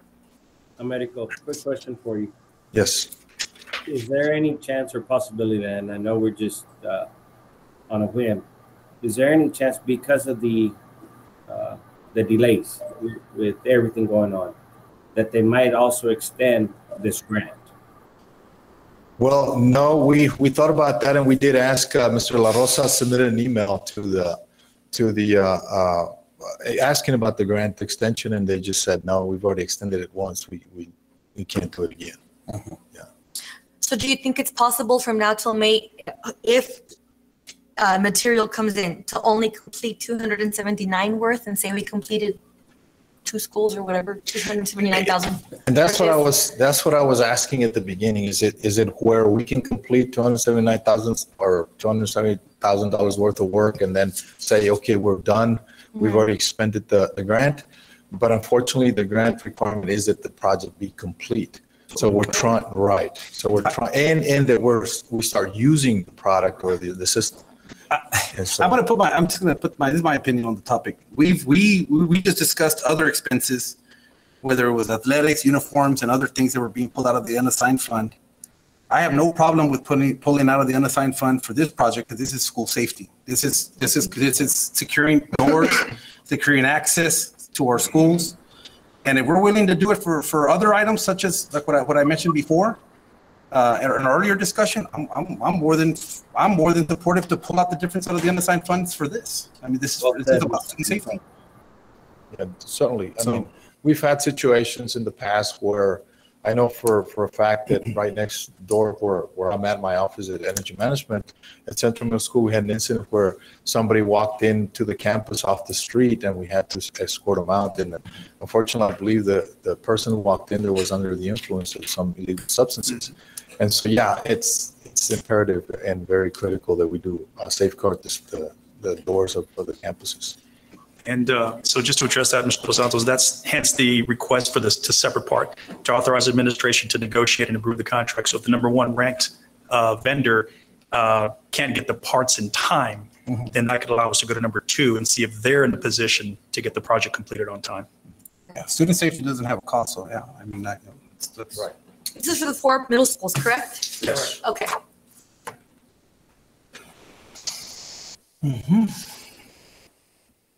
The motion to approve, did somebody already make a motion? Yes. Yeah, For one. Ready for the vote? Okay, let's take it to a vote.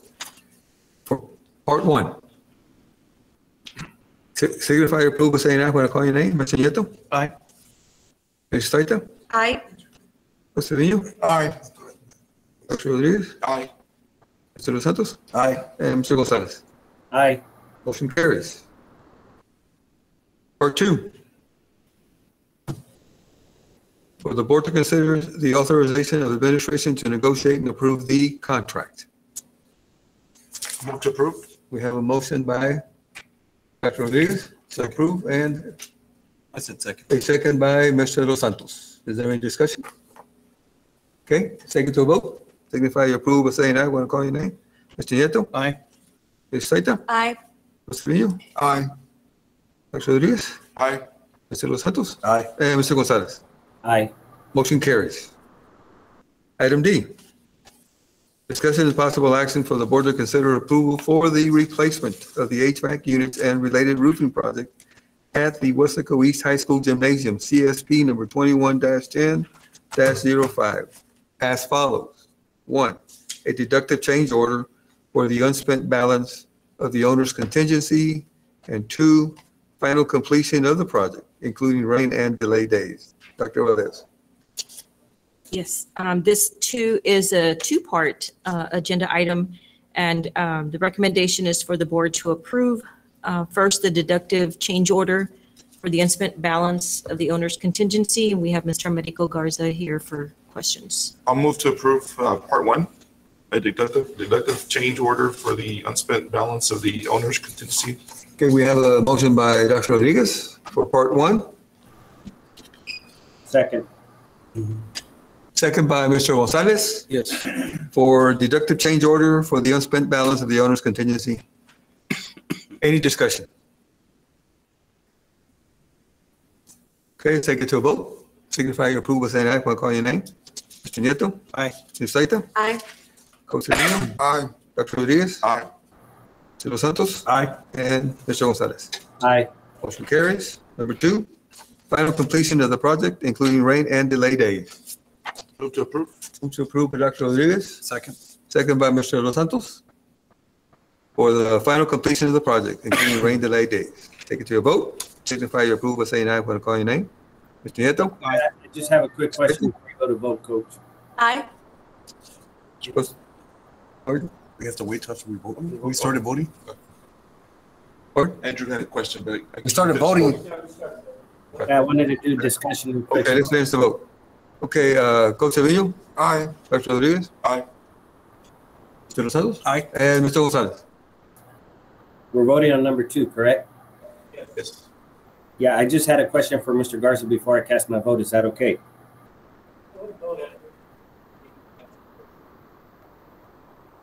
I can't hear you, Lloyd. I'm sorry. Oh, he said to go ahead and vote, and then you can ask the question. Okay, aye. Okay, motion carries. Okay, Andrew? Sorry, Coach. I thought we were going to have a discussion. America, I just wanted to make sure with the rains that we've had here recently, everything worked out okay. Yeah, so far we haven't had any problems. Everything's working out well. So part of this project, including some roofing, because of those leaks that we've had in the past, experience there in the gymnasium, the main gym primarily.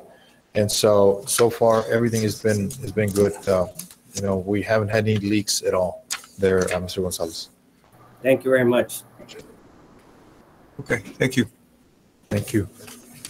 Item 8, discussion and possible action for the board to consider approval of a contract with the law firm of Flores and Velez Brada, PLLC, on a contingency fee basis and a corresponding resolution related to possible property damage to district's property caused by Hurricane Hanna. Dr. Valdez. Yes, the Board of Trustees considered and approved to hire the law firm of Flores and Velez Brada to conduct storm damage evaluations of our district's buildings. A contract and a board resolution were later approved by the Board of Trustees on November 16, 2021. However, the Office of the Attorney General declined to approve it because a required notice to the public was not posted together with the board meeting agenda due to the law firm of Flores and Velez Brada, PLLC, not providing district staff with the necessary instructions for the posting of such additional public notice. A proper public notice was added to this board meeting agenda as required, which was provided by Attorney Marco D. Flores. And the recommendation is for the board to consider approval. Make a motion to approve. I have a motion by Mr. Los Santos. Second. And a second by Dr. Rodriguez or Coach Trevino for the consideration of the approval of the contract with the law firm of Flores Velez Brada, PLLC, on a contingency basis and corresponding resolution related to possible property damage to district's property caused by Hurricane Hanna. Any discussion? Yes. Dr. Valdez, I just want to make sure that, again, they have to come before the board before we determine anything as far as filing any type of claims. Yes. Yes, we will do that. Thank you. Okay. I would like to see if there's, I mean, if there's, they're going to go back and evaluate the Hurricane Hanna. What if we were to have something come up here in the spring and then we'd have to sit here again? Why not just give them free range for 1 year to date from today? And if they still have to come to us, are we able to do something like that? No. No. No, because the title of the agenda does not provide that information. Okay. It's only for Hurricane Hanna. Okay. Okay. Any further questions? Okay. Take it to a vote. Signify approval, saying aye when I call your name. Mr. Nieto? Aye. Ms. Taita? Aye. Costa Rica? Aye. Dr. Rodriguez? Aye. Mr. Los Santos? Aye. And Mr. Gonzalez? Aye. Motion carries. Item F, discussion of possible action for the board to consider approval of the communication process between the superintendent and the Board of Trustees to function as a body corporate. Dr. Valdez.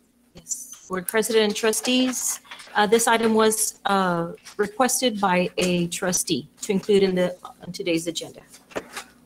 Can I discuss? Yes. Well, let's, Does everybody know what the request is? That's what I have to discuss. Right. okay, go ahead. Okay. I requested that this item be put on the agenda because as you know, we went through the forensic audit. We've all been discussing on how we can improve the way we function as a board and also as a school district. And I had also talked to Dr. Valdez as a board member and her being the interim superintendent on how we can improve communication and transparency. One of the major things is that, and some of us have mentioned it before, that we need to make sure that we govern each other as board members and as a team, as a body corporate, that we don't cross the line between governance and micromanagement. But that sometimes can be difficult because sometimes everyone has access to the superintendent outside of the boardroom, outside of the board meeting. And so I had talked to this topic with Dr. Valdez, and I had gotten with legal before I proposed it to see if it is allowable. And it is something that not a lot of districts have in policy. It's something that some superintendents do. In fact, Dr. Valdez already started to do it recently. But I thought that I wanted to come and bring it to the table and ask the board for their support, that we actually put it into policy. And it would fall under BBE local board members authority under referring complaints. Because our job as board members is also to bring complaints and concerns from the community, from the taxpayers. That includes our staff, because they're also taxpayers and they're also parents in our school district. But I want to know what everyone else is asking about. And that way, that gives us the ability that regardless whether whoever is the superintendent now or in the future, that the superintendents have a preventive measure from being coerced or micromanaged in any way, because they will actually do a report every single week. They will send a report to all the board members on any text, phone call, email, or face-to-face communication with a board member or board members. And so that we're all aware of what people are asking. We're all aware of what every trustee, I want everyone to know what I'm inquiring about. Just like in one of her recent emails, it talked about one topic. She didn't put the name, but I told her you can put my name. And I asked for the budget codes. I'm part of the finance committee. So I needed to understand what those were so that I could understand Mr. Sanchez's language. Once he starts, we go into that, yeah, because it's a different language. And so I think it's fair, and it'll be a preventive measure, like I said, for superintendents, because in some cases we've seen it. I'm gonna be very frank. We've seen in the district, we all know the newspapers and the media, and we see, and there's cases where sometimes superintendents are put into compromising situations, and when they're not useful anymore, they are moved on. And sometimes superintendents are also at a risk where they can't share information as far as to how they're being contacted in discussions. And I thought, since we've all been working toward transparency and making sure that we never have another audit like the one that we saw with some of those situations, that we'll be transparent. We will say, yeah, I want to know what you're asking about, and you should know what I'm asking about, and we make sure that none of us crosses that line. And a person who's superintendent, who's a high-performing, trustworthy individual, never gets pulled to the opposite side of the spectrum. And I think this is a tool, if used wisely by our superintendent, it'll benefit everyone. And on top of the report being sent to all of the board members, I wanted to also state that I would like to be available under public information requests. And I think the public, I was elected here and put here by the public, and they should know exactly what I'm saying and what I'm thinking and how I'm acting with the superintendent and the rest of the staff. And I understand that there's also legal limitations to what can be shared on that document, but that's why people black out names and campuses and whatnot. And I think if we do that, that'll not only show our community, but it'll show also other districts that we're being innovative, and that we're looking at open transparency for everyone. And so that's why I brought this to the table, and I'm humbly asking you for your support. So move to approve. We have a motion on Mr. Nieto to approve, and a second by? Andrew. By Mr. Gonzalez to consider the approval of the communication process between superintendent and the board of trustees to function as a body corporate. Any discussion? Yes, I do have discussion. I'll speak to the community and then amongst us as a board, because the community comes to us, like Mr. De Los Santos said, with a lot of concerns. As a board member, there's a difference between governance and management. And a lot of us seem to get confused between governance and management, because some people think, well, you're a board member, so you can go and tell this principal this and go tell this teacher that, or go tell this director this. And we can't do that. We come to the superintendent and we tell her this is a concern. Now, if somebody comes to us as a board member with a concern, I'm not going to say, well, go figure it out. Of course, I'm going to do my job and tell the superintendent. And I know to some people it might sound like, oh, well, you're micromanaging. You can't be asking her to clarify, certain hiring practices, but that's my job. That's why we serve. And it's not an easy conversation. Sometimes we have those tough conversations, but that's what we agreed on as a board, that we will come to her with concerns when it comes from the community. We don't get paid to be up here and be board members. You know, some people think, well, you guys get paid, and no, we don't. This is free service. We speak for the community. So I saw that, you know, some of us are confused about what micromanagement means. And to me, micromanagement doesn't mean, here's the concerns, you guys can take care of it, because you're in the day-to-day operations, not us. We're not involved in the day-to-day operations. We just oversee the policies. Now, when I come to policies and procedures, this is where I want to talk to the board, our communication, because a lot of people might not know that a quorum, if we're ever together outside of this board meeting, other than like for your election, I mean, like political stuff or conferences, not political conferences, we are breaking a law. It's a quorum. You cannot be outside of a quorum. 4 or more. 4 or more. For those people who are watching and are saying, what is a quorum? If 4 or more of us are outside of this boardroom together, we can be breaking a law. So the communication between us isn't always great because we don't want to get in trouble. The only time we get to talk together is when we're here at the boardroom or meeting at a workshop. So the district policies are very, very important to understand and read through. Everything that somebody has a question about, well, you know, a concern about a teacher, a student, ethics, code of conduct, everything is in the district policies. If you have a question, it's all in there. Go look at it. That's going to answer your question. If it doesn't answer your question, there's Texas education codes, there's statutory laws, there's all kinds of things on there. But I noticed that some of us up here, and I'm going to say even me sometimes, I don't know all the policies. I don't know all the rules. It's good to go in there and refresh ourselves. And even as the educational leaders that we are, to be legally literate when you have parents come to you or teachers or students with complaints or concerns, and you don't know what the answer is, the policy will tell you, this is what you have to do. Follow the policy. So that will eliminate a lot of the problems that come about afterwards, the reactive instead of proactive. But I know that as the board president, also, Mr. Cuellar, you and the superintendent work together, right? So I really want to make sure that when we ask for items on an agenda, that they're on the agenda, because a lot of the policies that we have here, we're not following them ourselves. So the communication has to be there. I know electronically, some of us do or don't use it as much as we can, but that's the way it is now, electronics. And so I just wanted to stress that for even us as board members to really know our policies and refresh ourselves with that. That's it. Any more discussion? Okay, let's take it to a vote. Signify your approval, saying aye. When I call your name, Mr. Nieto? Aye. Ms. Saita? Aye. Jose Trujillo? Aye. Dr. Rodriguez? Aye. Mr. Los Santos? Aye. Mr. Gonzalez? Aye. Motion carries. Item 12, closed meeting to discuss. A, personnel matters, Texas Government Code 551.074.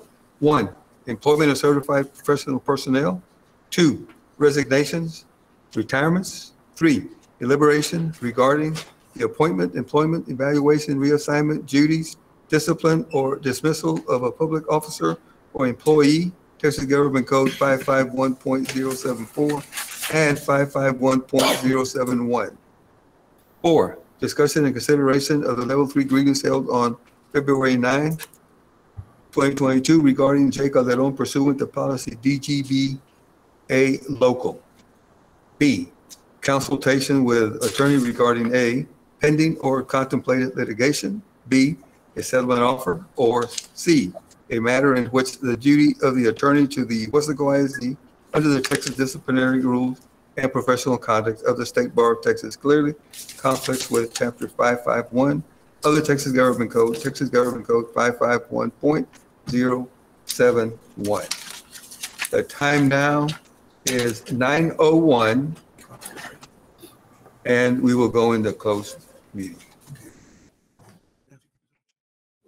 The time now is 10:02, and this meeting is now reconvened for open meeting. A, possible action if necessary on item discussed in closed meeting. Number 1, discussion and possible action on employment of certified professional personnel. Dr. Valdez? Yes. Recommendation is for approval as discussed in closed session. Move to approve. Second, I have a motion by Dr. Rodriguez and a second by Mr. Nieto for the employment of certified professional personnel. Any discussion? None? Let's take it to a vote. Signify your approval by saying aye when I call your name. Mr. Nieto? Aye. Mrs. Taita? Aye. Coach Rodriguez? Coach Trevino? Dr. Rodriguez? Aye. Mr. Los Santos? Aye. And Mr. Gonzalez? He left right before. Yes, he's not participating. Uh-huh. Yeah. He wasn't part of the executive. He wasn't part of the executive. What happened with him? He wasn't part of the executive. He was a part of it. Okay. He sent the text at 9:07 that he was heading out.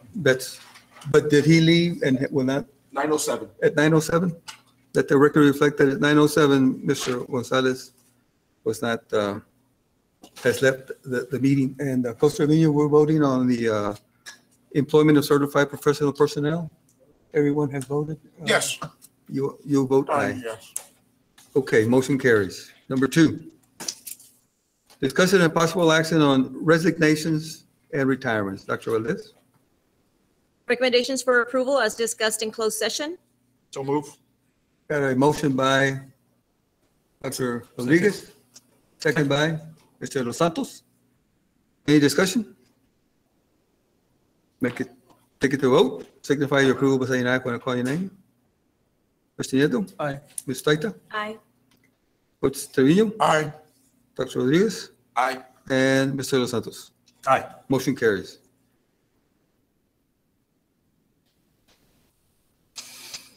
We will now go to item 14. Closed meeting to conduct a level 3 grievance requested by D. Garza pursuant to Wesco ISD policy DGBA local. Yes, Mr. Chairman, I'm Mark Robinette. I'm here representing the grievant, Ms. Diana Garza, and she is requesting that the grievance be an open session. Open session? Okay.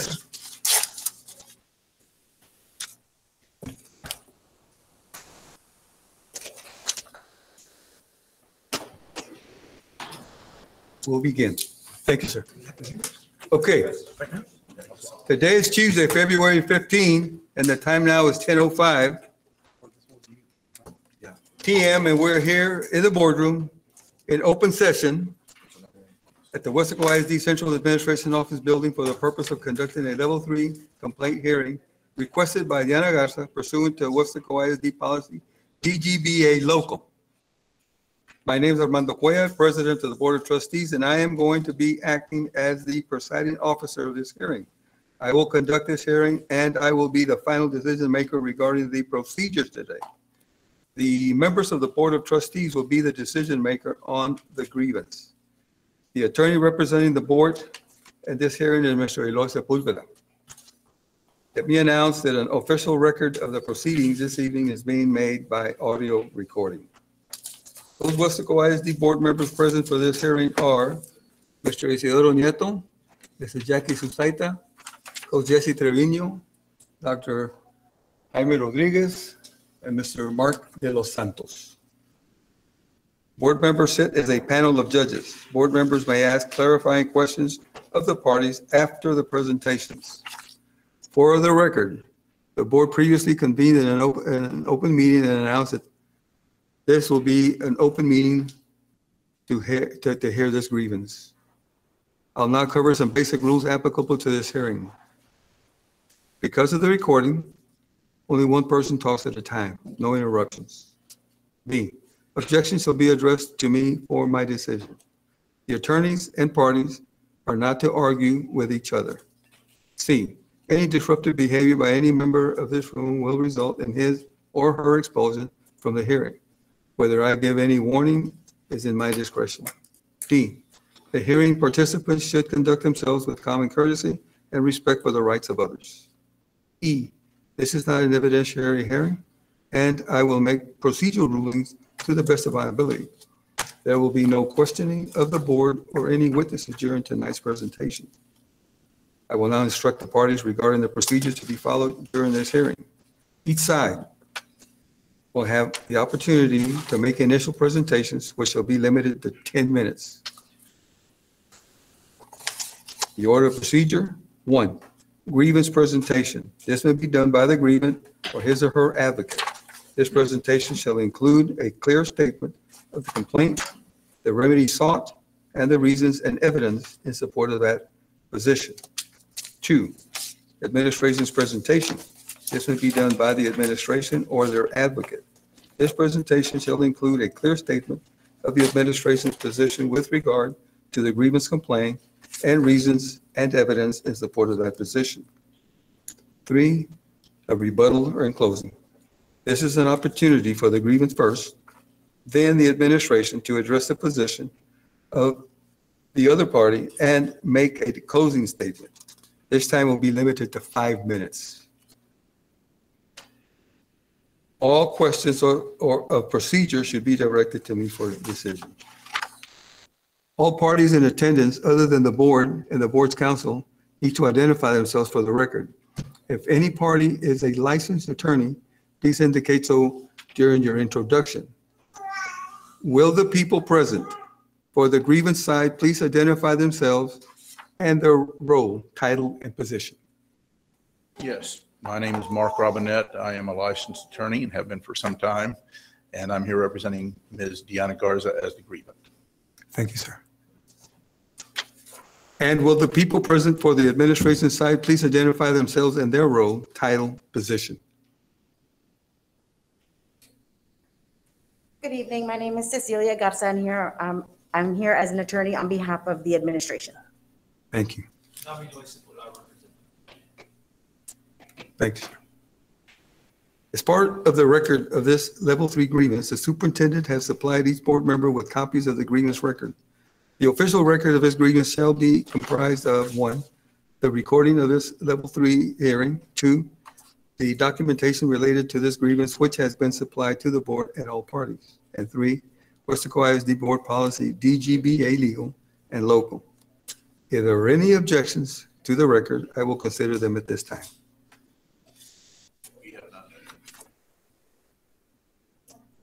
None. Thank you. Any questions?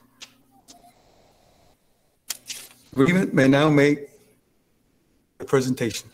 You have at the 9-minute mark, Coach Trevino will let you know that there's a minute left. Again, 9-minute mark, you mean when there's 1 minute left? Yes, sir. Okay, thank you. Members of the board, as I mentioned, my name is Mark Robinette. I'm here tonight representing Ms. Diana Garza. And her complaint stemmed from an incident that occurred on October 17, 2019. At least that was the genesis of it. And actually it began a little earlier than that. Ms. Garza has been an educator in this district for 32 years. And she has been a counselor. And for some time prior to October of 2019, she felt that she and the administration at that time were not getting along. The administration did not like the fact that Ms. Garza was pushing for particular students to get treated properly. In particular, and this is just as a way of background, there were 2 students that she was counseling who were suicidal. And the reason they were suicidal from her perspective was that they were being bullied by a teacher. And she tried to explain this to the administration, and they just kind of waved her off and didn't do anything about it, and the bullying continued. Well, on October 17th of 2019, she observed this teacher that she'd been complaining about bully this suicidal student again. And at this point, Ms. Garza just lost it. She couldn't take the fact that this was going on anymore, and it hit her hard. She was stunned by it. She was traumatized by it. And she went home that day and tried to gut it out through the rest of December, through Christmas break, and she did.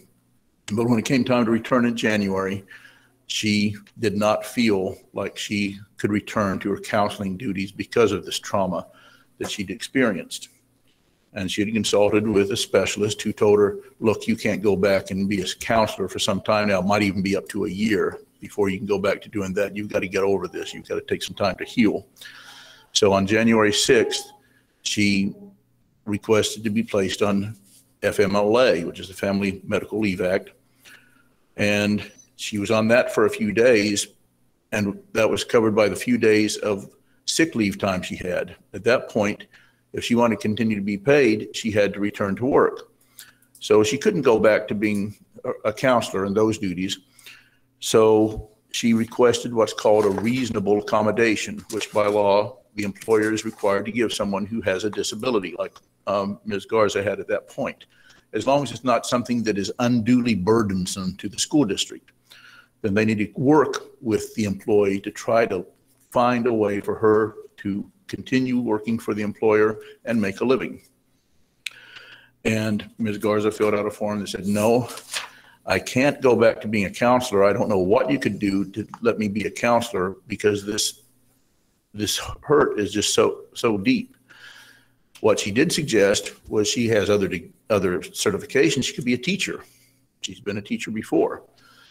And she could even do something that was not necessarily requiring a certificate. And the administration at that time, remember, she was not getting along real well with them, would not allow that. And she filed the grievance. And the administration insisted that she was on administrative leave without pay. And they told her that if she did not return to work as a counselor, they were going to non-renew her. Well, that didn't seem quite right. So she filed this grievance and missed most of the rest of the year from January 6th to May 29th without earning a salary when she was ready to come and do something positive for the kids of Weslaco ISD all during that time, but she was not allowed to. She finally returned to her work as a counselor on June 1st. She'd worked through her problems, but she had missed approximately 5 months of salary. And this grievance was heard at a combined level 1 and 2 conference. And then we had the COVID. And because of that and some other things, the level 3 kept kind of being moved down the road until we're here tonight, almost 2 years later. And what Ms. Garza is requesting tonight is that the board direct the administration to go back and calculate the number of days that she was not allowed to work when she was requesting a reasonable accommodation and compensate her for those days. Now, Ms. Garza, as I said, has worked here for 32 years. She's proud of being an employee of this district. She feels like she's an integral part of the district. She feels like this is her family. And she absolutely would prefer to end this tonight. She does not want to go on and have to bring a lawsuit or be in court because of this situation. On the other hand, she lost 5 months of salary, which isn't a great amount in the grand scheme of things. It's not like she lost 5 years of salary, but it's still an important amount of money to a school employee. And so what she's asking this evening is that the board take this into consideration and end this matter tonight by directing the administration to calculate the amount of salary that she lost when she was involuntarily placed on FMLA leave without pay and to compensate Ms. Garza for those days. And I know we only have 10 minutes, which is why I've kind of glossed over it. If there's any more details that the board members like, I'm sure Ms. Garza can answer them. And I'm going to ask her, in fact, if there's anything that she wants to say at this point in time we have left. Yes, I do. Okay, so really, I need for y'all to, I know the new members don't know, but I want you to know how I ended up to begin with at Silva Elementary. I got retaliated on by Mr. Aguilar for standing up on a scholarship that he decided to give to a staff member that did not deserve it. So a staff member's child that did not deserve it. If you're a staff member and your child worked for it, I'm all for it. So he retaliated on me, Melva Segura, Canales.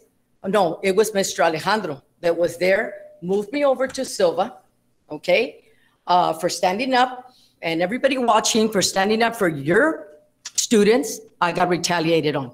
Coming before you all, public comment comes with a price. I have been retaliated on, Mr. Aguilar, and you know what? I thank God publicly that you know, the people that have retaliated on me, God has weeded them out, you know, one at a time. 2 former superintendents are not here anymore. Counseling director is gone. My department at Silva Elementary has always been targeted. There was a time when I was by myself for 3 months without a clerk. Yet at Sam Houston, there were 2 counselors, and before the lady left over there, they were already training someone. I have been retaliated so much the time that Mr. Aguilar retaliated on me and sent me to Silva, I lost a big chunk of money. I fell into a depression for standing up for children. I lost half a year in salary. My attorney, Connors, was in cahoots with a previous attorney here. So he said, oh, they can move you. It was clearly retaliation because all of my evaluations are clearly outstanding. And I look at Mr. Nieto right there. He was one of my bosses. So he knows the counselor that I am, you know, and Ms. Ustaita was a teacher at Sam Houston when I was a counselor over there. Yeah, I had established a rapport over there, was doing great. The minute I stood up for what was right, and for the boys and girls of this school district, I got retaliated on. At that time, I lost a big chunk of money. If you look at my last 5 years in this district, they've been the worst under the last two superintendents. So you know what? You know what's been going on. Lots of retaliation. Why do you think you all don't see any employees here public comments? It comes with a huge price. It has hurt me. My family's here to support me. Friends have seen. My sons are here. My husband's not able to be here because he's working, trying to make a living. It has hit me. Lots of sleepless nights, crying. Can't believe that we have bullies in the district, that we have, if you mess up, you get promoted to central office, you know, and the people that stand up for the kids of this district get retaliated on. But guess what? I will continue for as long as I'm an educator, and even when I retire, I will be here for every boy and girl that needs me, no matter what. It's not about the money. It's about doing what's right. Like I came before you before on that assault of that child. It's about what's doing right. So, you know, this evening I ask you, you know what? You know I've been wrong. Every one of you knows me. I've been wrong. Let's fix it. I don't have time to be going to the courts, you know, and filing lawsuits for all the times that I've been wronged and adding them all together. Let's just take care of what was happening in 2019, 2020. Give me what I lost. It belonged to me. It was taken from me. Okay, so with that being said, I appreciate every one of you for doing what's right, and God bless you. Thank you. Thank you. Administration position. The administration will now make its presentation. You have 10 minutes. At the 9-minute mark, you'll be notified that there's a. I don't think I'll get to that 9-minute mark. You know, and Ms. Garza, it's nice to meet you. I'm here to represent the administration's findings at the level 1/level 2 grievance hearing. Just very briefly, with regards to the claims of retaliation, which were not the subject of the level 1 grievance. The level 1 grievance was that she was placed on FMLA involuntarily. I guess there could be some reading between the lines or some subtext of retaliation, but retaliation claims were not made and the retaliation route was not followed through the grievance. So the grievance that we're here to talk about today is whether she's entitled to back pay because of what Ms. Garza deems to be involuntary placement on FMLA. The timeline and what's set forth in the exhibits is she requested the FMLA on January 31st. So she was actually got the relief that she requested. In February, she got the medical certification that she could not return to work. So, I'm sorry, I take that back. She claimed that she could return to work. So in February, she wanted to return back to work, regular job duties, regular salary, and remove the FMLA. Then her doctor determined that she could not work under the reasonable accommodations. So what they did, or what the district did, was they gave her leave with pay reinstated in February so they could do an investigation to determine whether this was a reasonable accommodation. Could she come back to work or not? So that was not truthful in terms of between January and May, she didn't get paid. That is untrue. There was a period between February and March where she did get leave with pay and the FMLA was taken back while there was a determination made as to whether there were reasonable accommodations. She is correct. Her doctor made a finding that she could not go back to work as a counselor. And she did request a reasonable accommodation. She requested an accommodation under the ADA to be placed at a different campus in a different role. Now, during that time period, what the school is required is the reassignment of someone is a last case scenario. To reassign someone and it be considered a reasonable accommodation under the ADA means there has to be a vacant position. A position cannot be created. It has to be a position that person is qualified and certified to do. So a determination was made back in March 13th, actually, of 2020, that she was not going to be reassigned and that she was going to be placed back on FMLA due to the doctor's findings that she could not return to the functions of her job.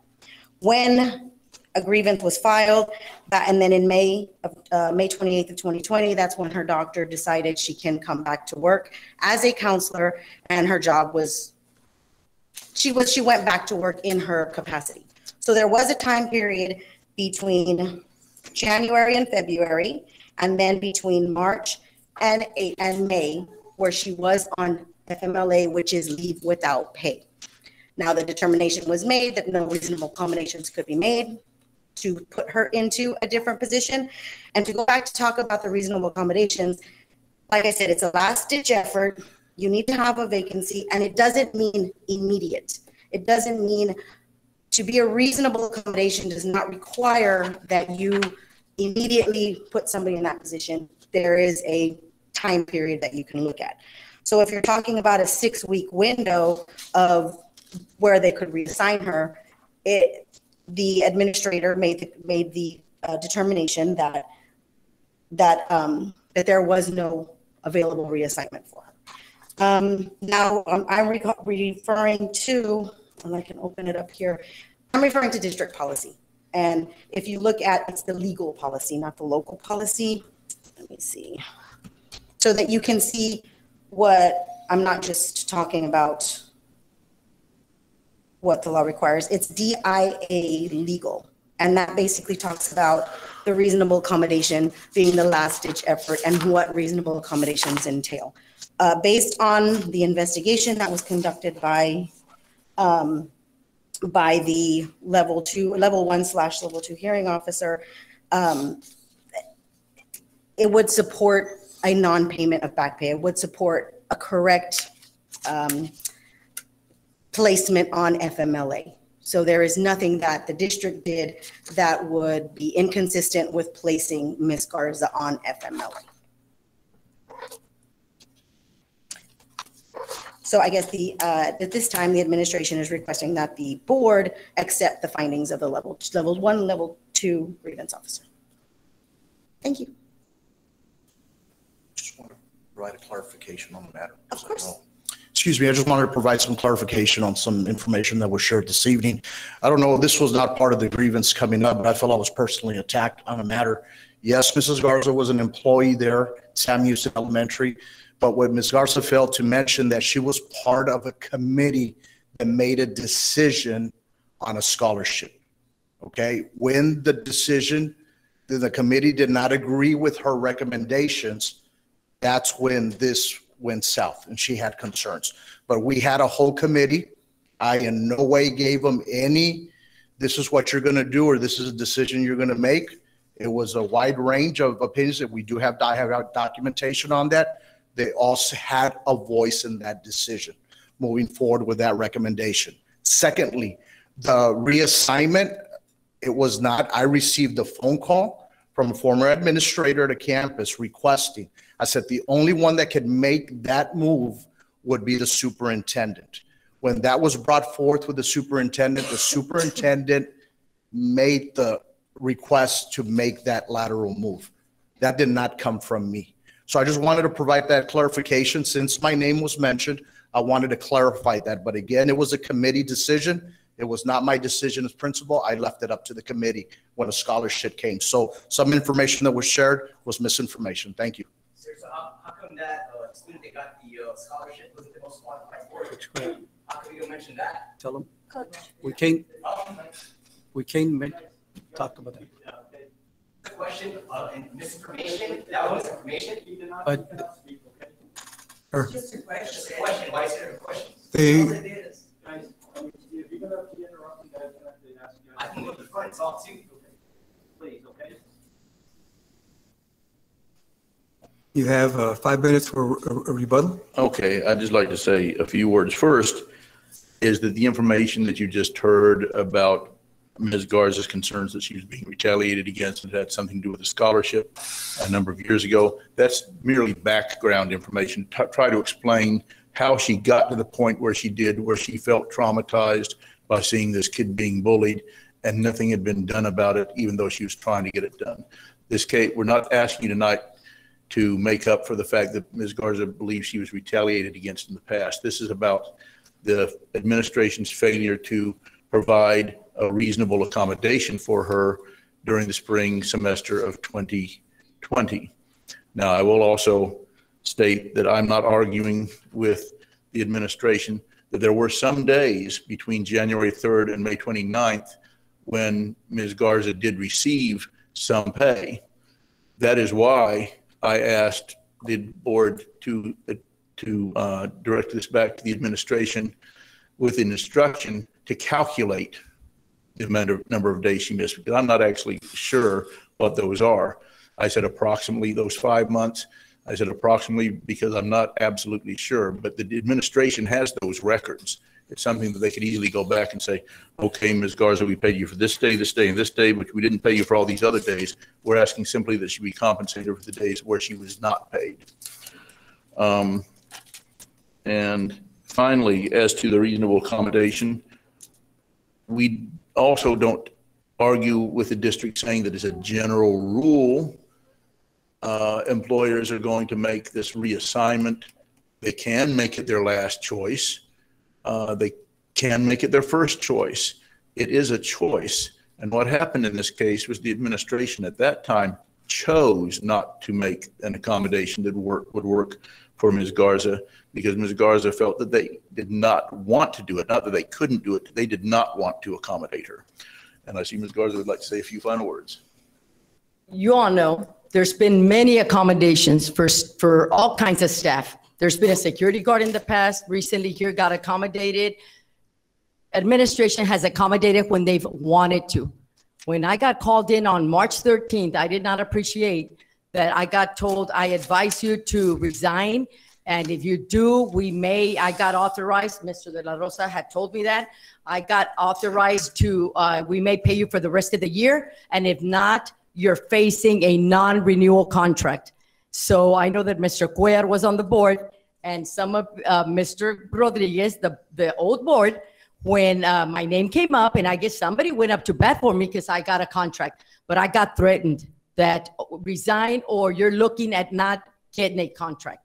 So yes, that's been recorded when I got called in on March 13th, advising me once again that maybe you should resign and we can pay you the rest of the year, or you're facing a non-renewal. Yes. What is that? Those are threats. That's retaliation. I don't know what else you can call that.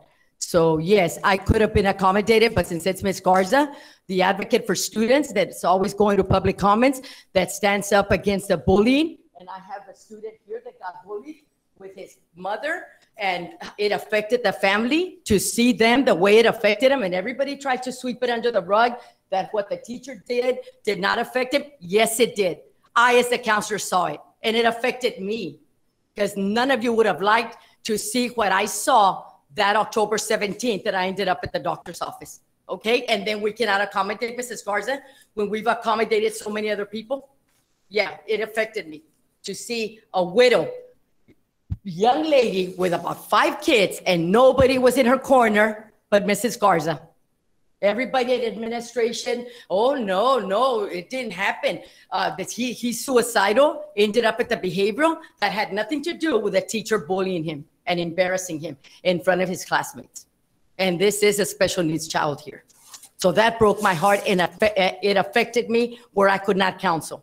So with that being said, I could have been accommodated. But since it was me, the advocate for students, the one that stands up for every boy and girl, the one that is out there advocating, putting her job on the line, no, we don't have any accommodations.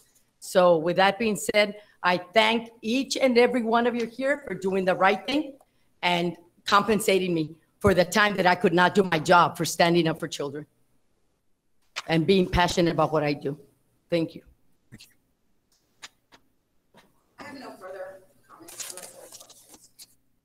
Okay.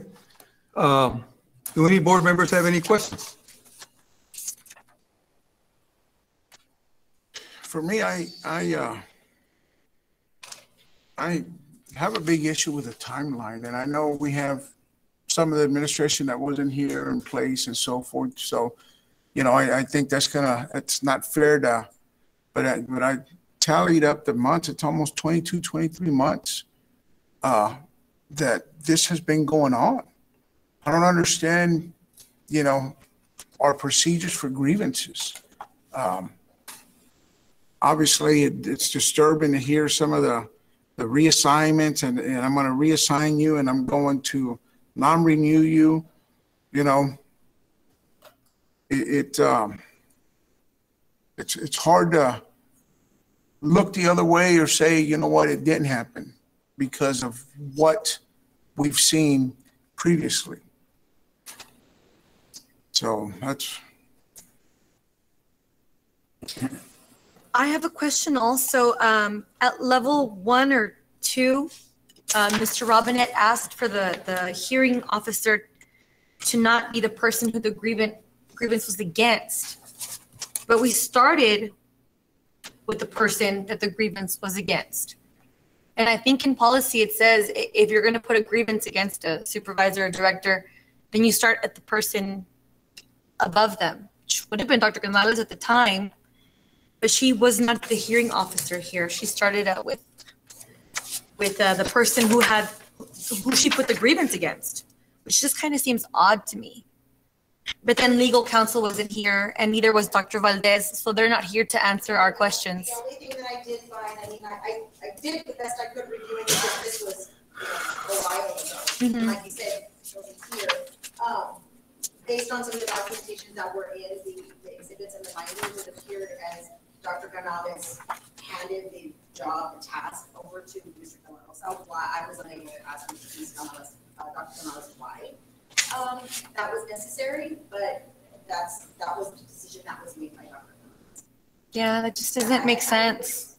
It is. I mean, it sounds problematic, and I agree with you. I mean, the timing is, and I think this, unfortunately, and unfortunately for you, as far as I mean, COVID has thrown a wrench in a lot of stuff, and I know that there's grievances that just, you know, we need to speed up the timing to get them before you guys, and you know, maybe we can. Well, there's actual time limits. There's time limits in place to avoid this, right?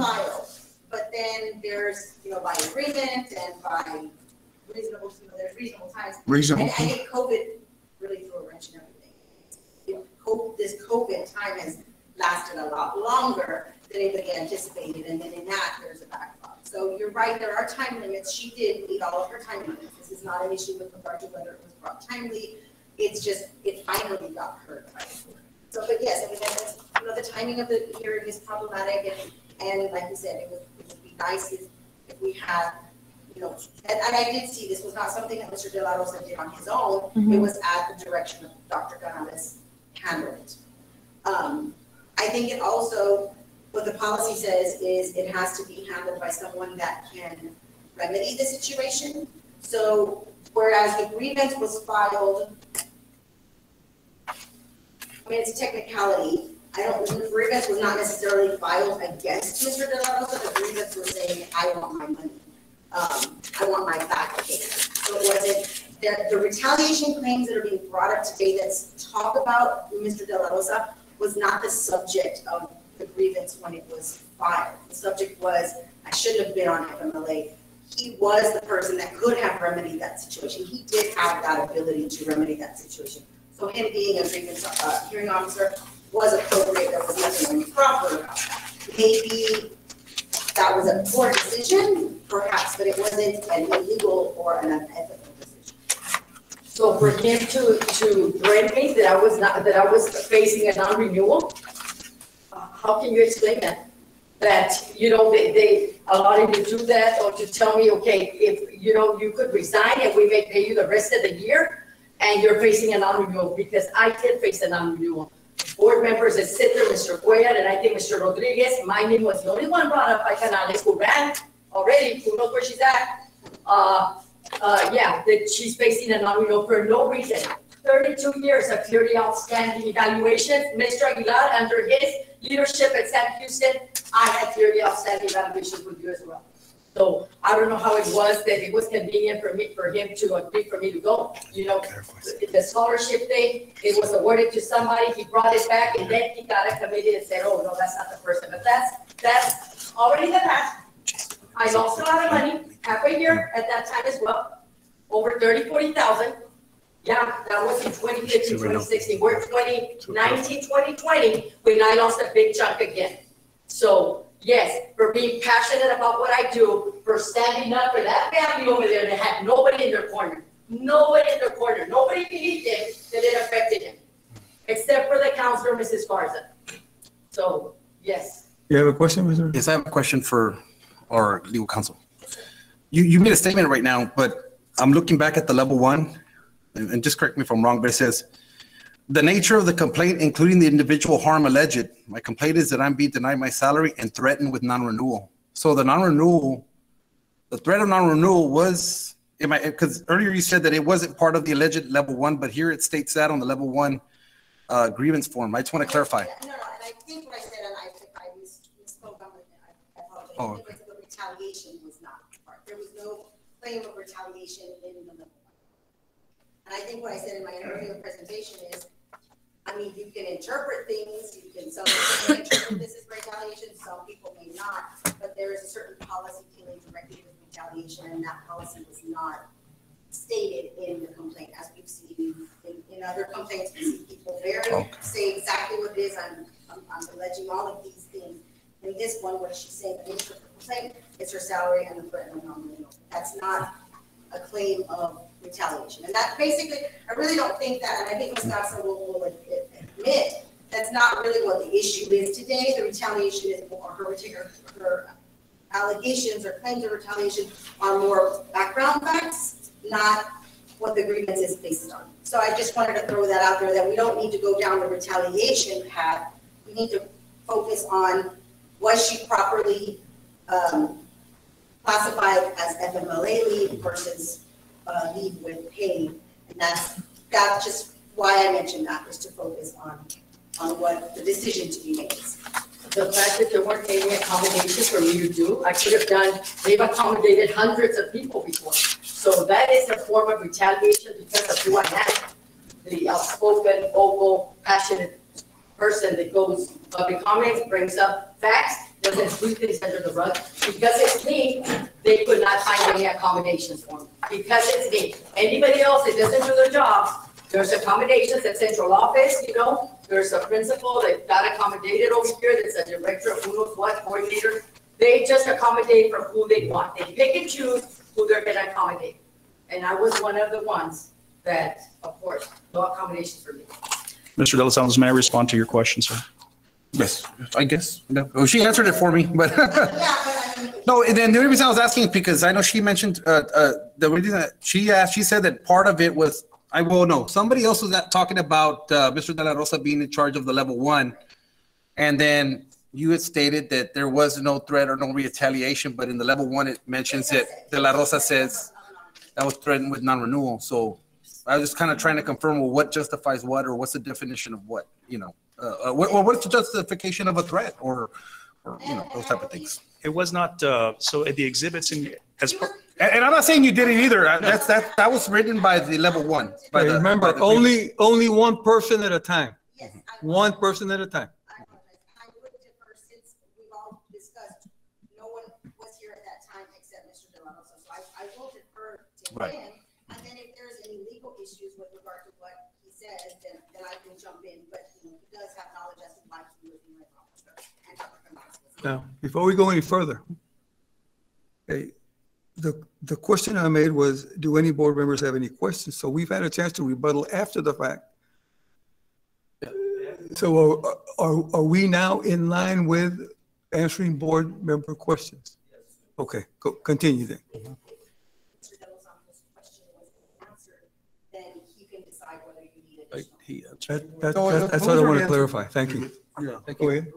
I'm okay. But yeah, no, she already answered it. Okay. Any more questions? No questions, just comments. I think, if if in general, you know, the certain party would have worked to accommodate her at that time, you know, we wouldn't be here right now. Yes, she worked for me and she did an excellent job, but I've always been the type of person that you have to work in order to earn that pay. That's just me, you know, that's just the way that I work. Speaking on her behalf, yeah, she was a hard worker for me when she worked for 2 years. But had the accommodations been met, and maybe they were not able to accommodate. Oh, it was 4, okay, 4 years. So anyway, if they weren't able to accommodate you, I don't know why, you know, we wouldn't been in this situation. But again, that's my opinion. That's it. Okay. Okay, any more? Then, thank you. The level 3 grievance presentations are now concluded. I'll now review with the board members, or with the members of this board, the process for reaching a decision in this case. Having heard the level 3 grievance, the board has several options. 1, the board may vote to grant the remedies requested.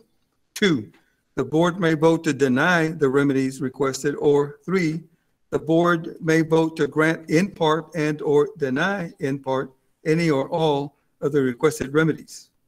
The board shall now consider and deliberate the issues and record before us. When all members of the board have completed considering and deliberating the record, the issues and evidence presented, we will meet again in open session for action, if any, on the matters presented in this hearing. The board will now deliberate in private. Time is 10:44. The time now is 11:27. And the board has reconvened in open session. With regard to the level 3 grievances requested by Diana Garza, does any board member have a motion? I make a motion to grant the relief sought in part as discussed in executive. A second. Okay, we have a motion by Costa Trevino and a second by Mrs. Taita to grant the relief as discussed in closed session. Let's take it to a vote. Signify your approval by saying aye. In part. In part. Yes, sir. Okay, now we'll take it to a vote. Mr. Nieto? No. Mrs. Taita? Aye. Costa Trevino? Aye. Dr. Rodriguez? No. Mr. De Los Santos? No. Motion carries. Motion denied. You still have to vote, Coach. Motion fails. No, well, I mean, motion is denied. Motion is denied. Item 16, this grievance is adjourned.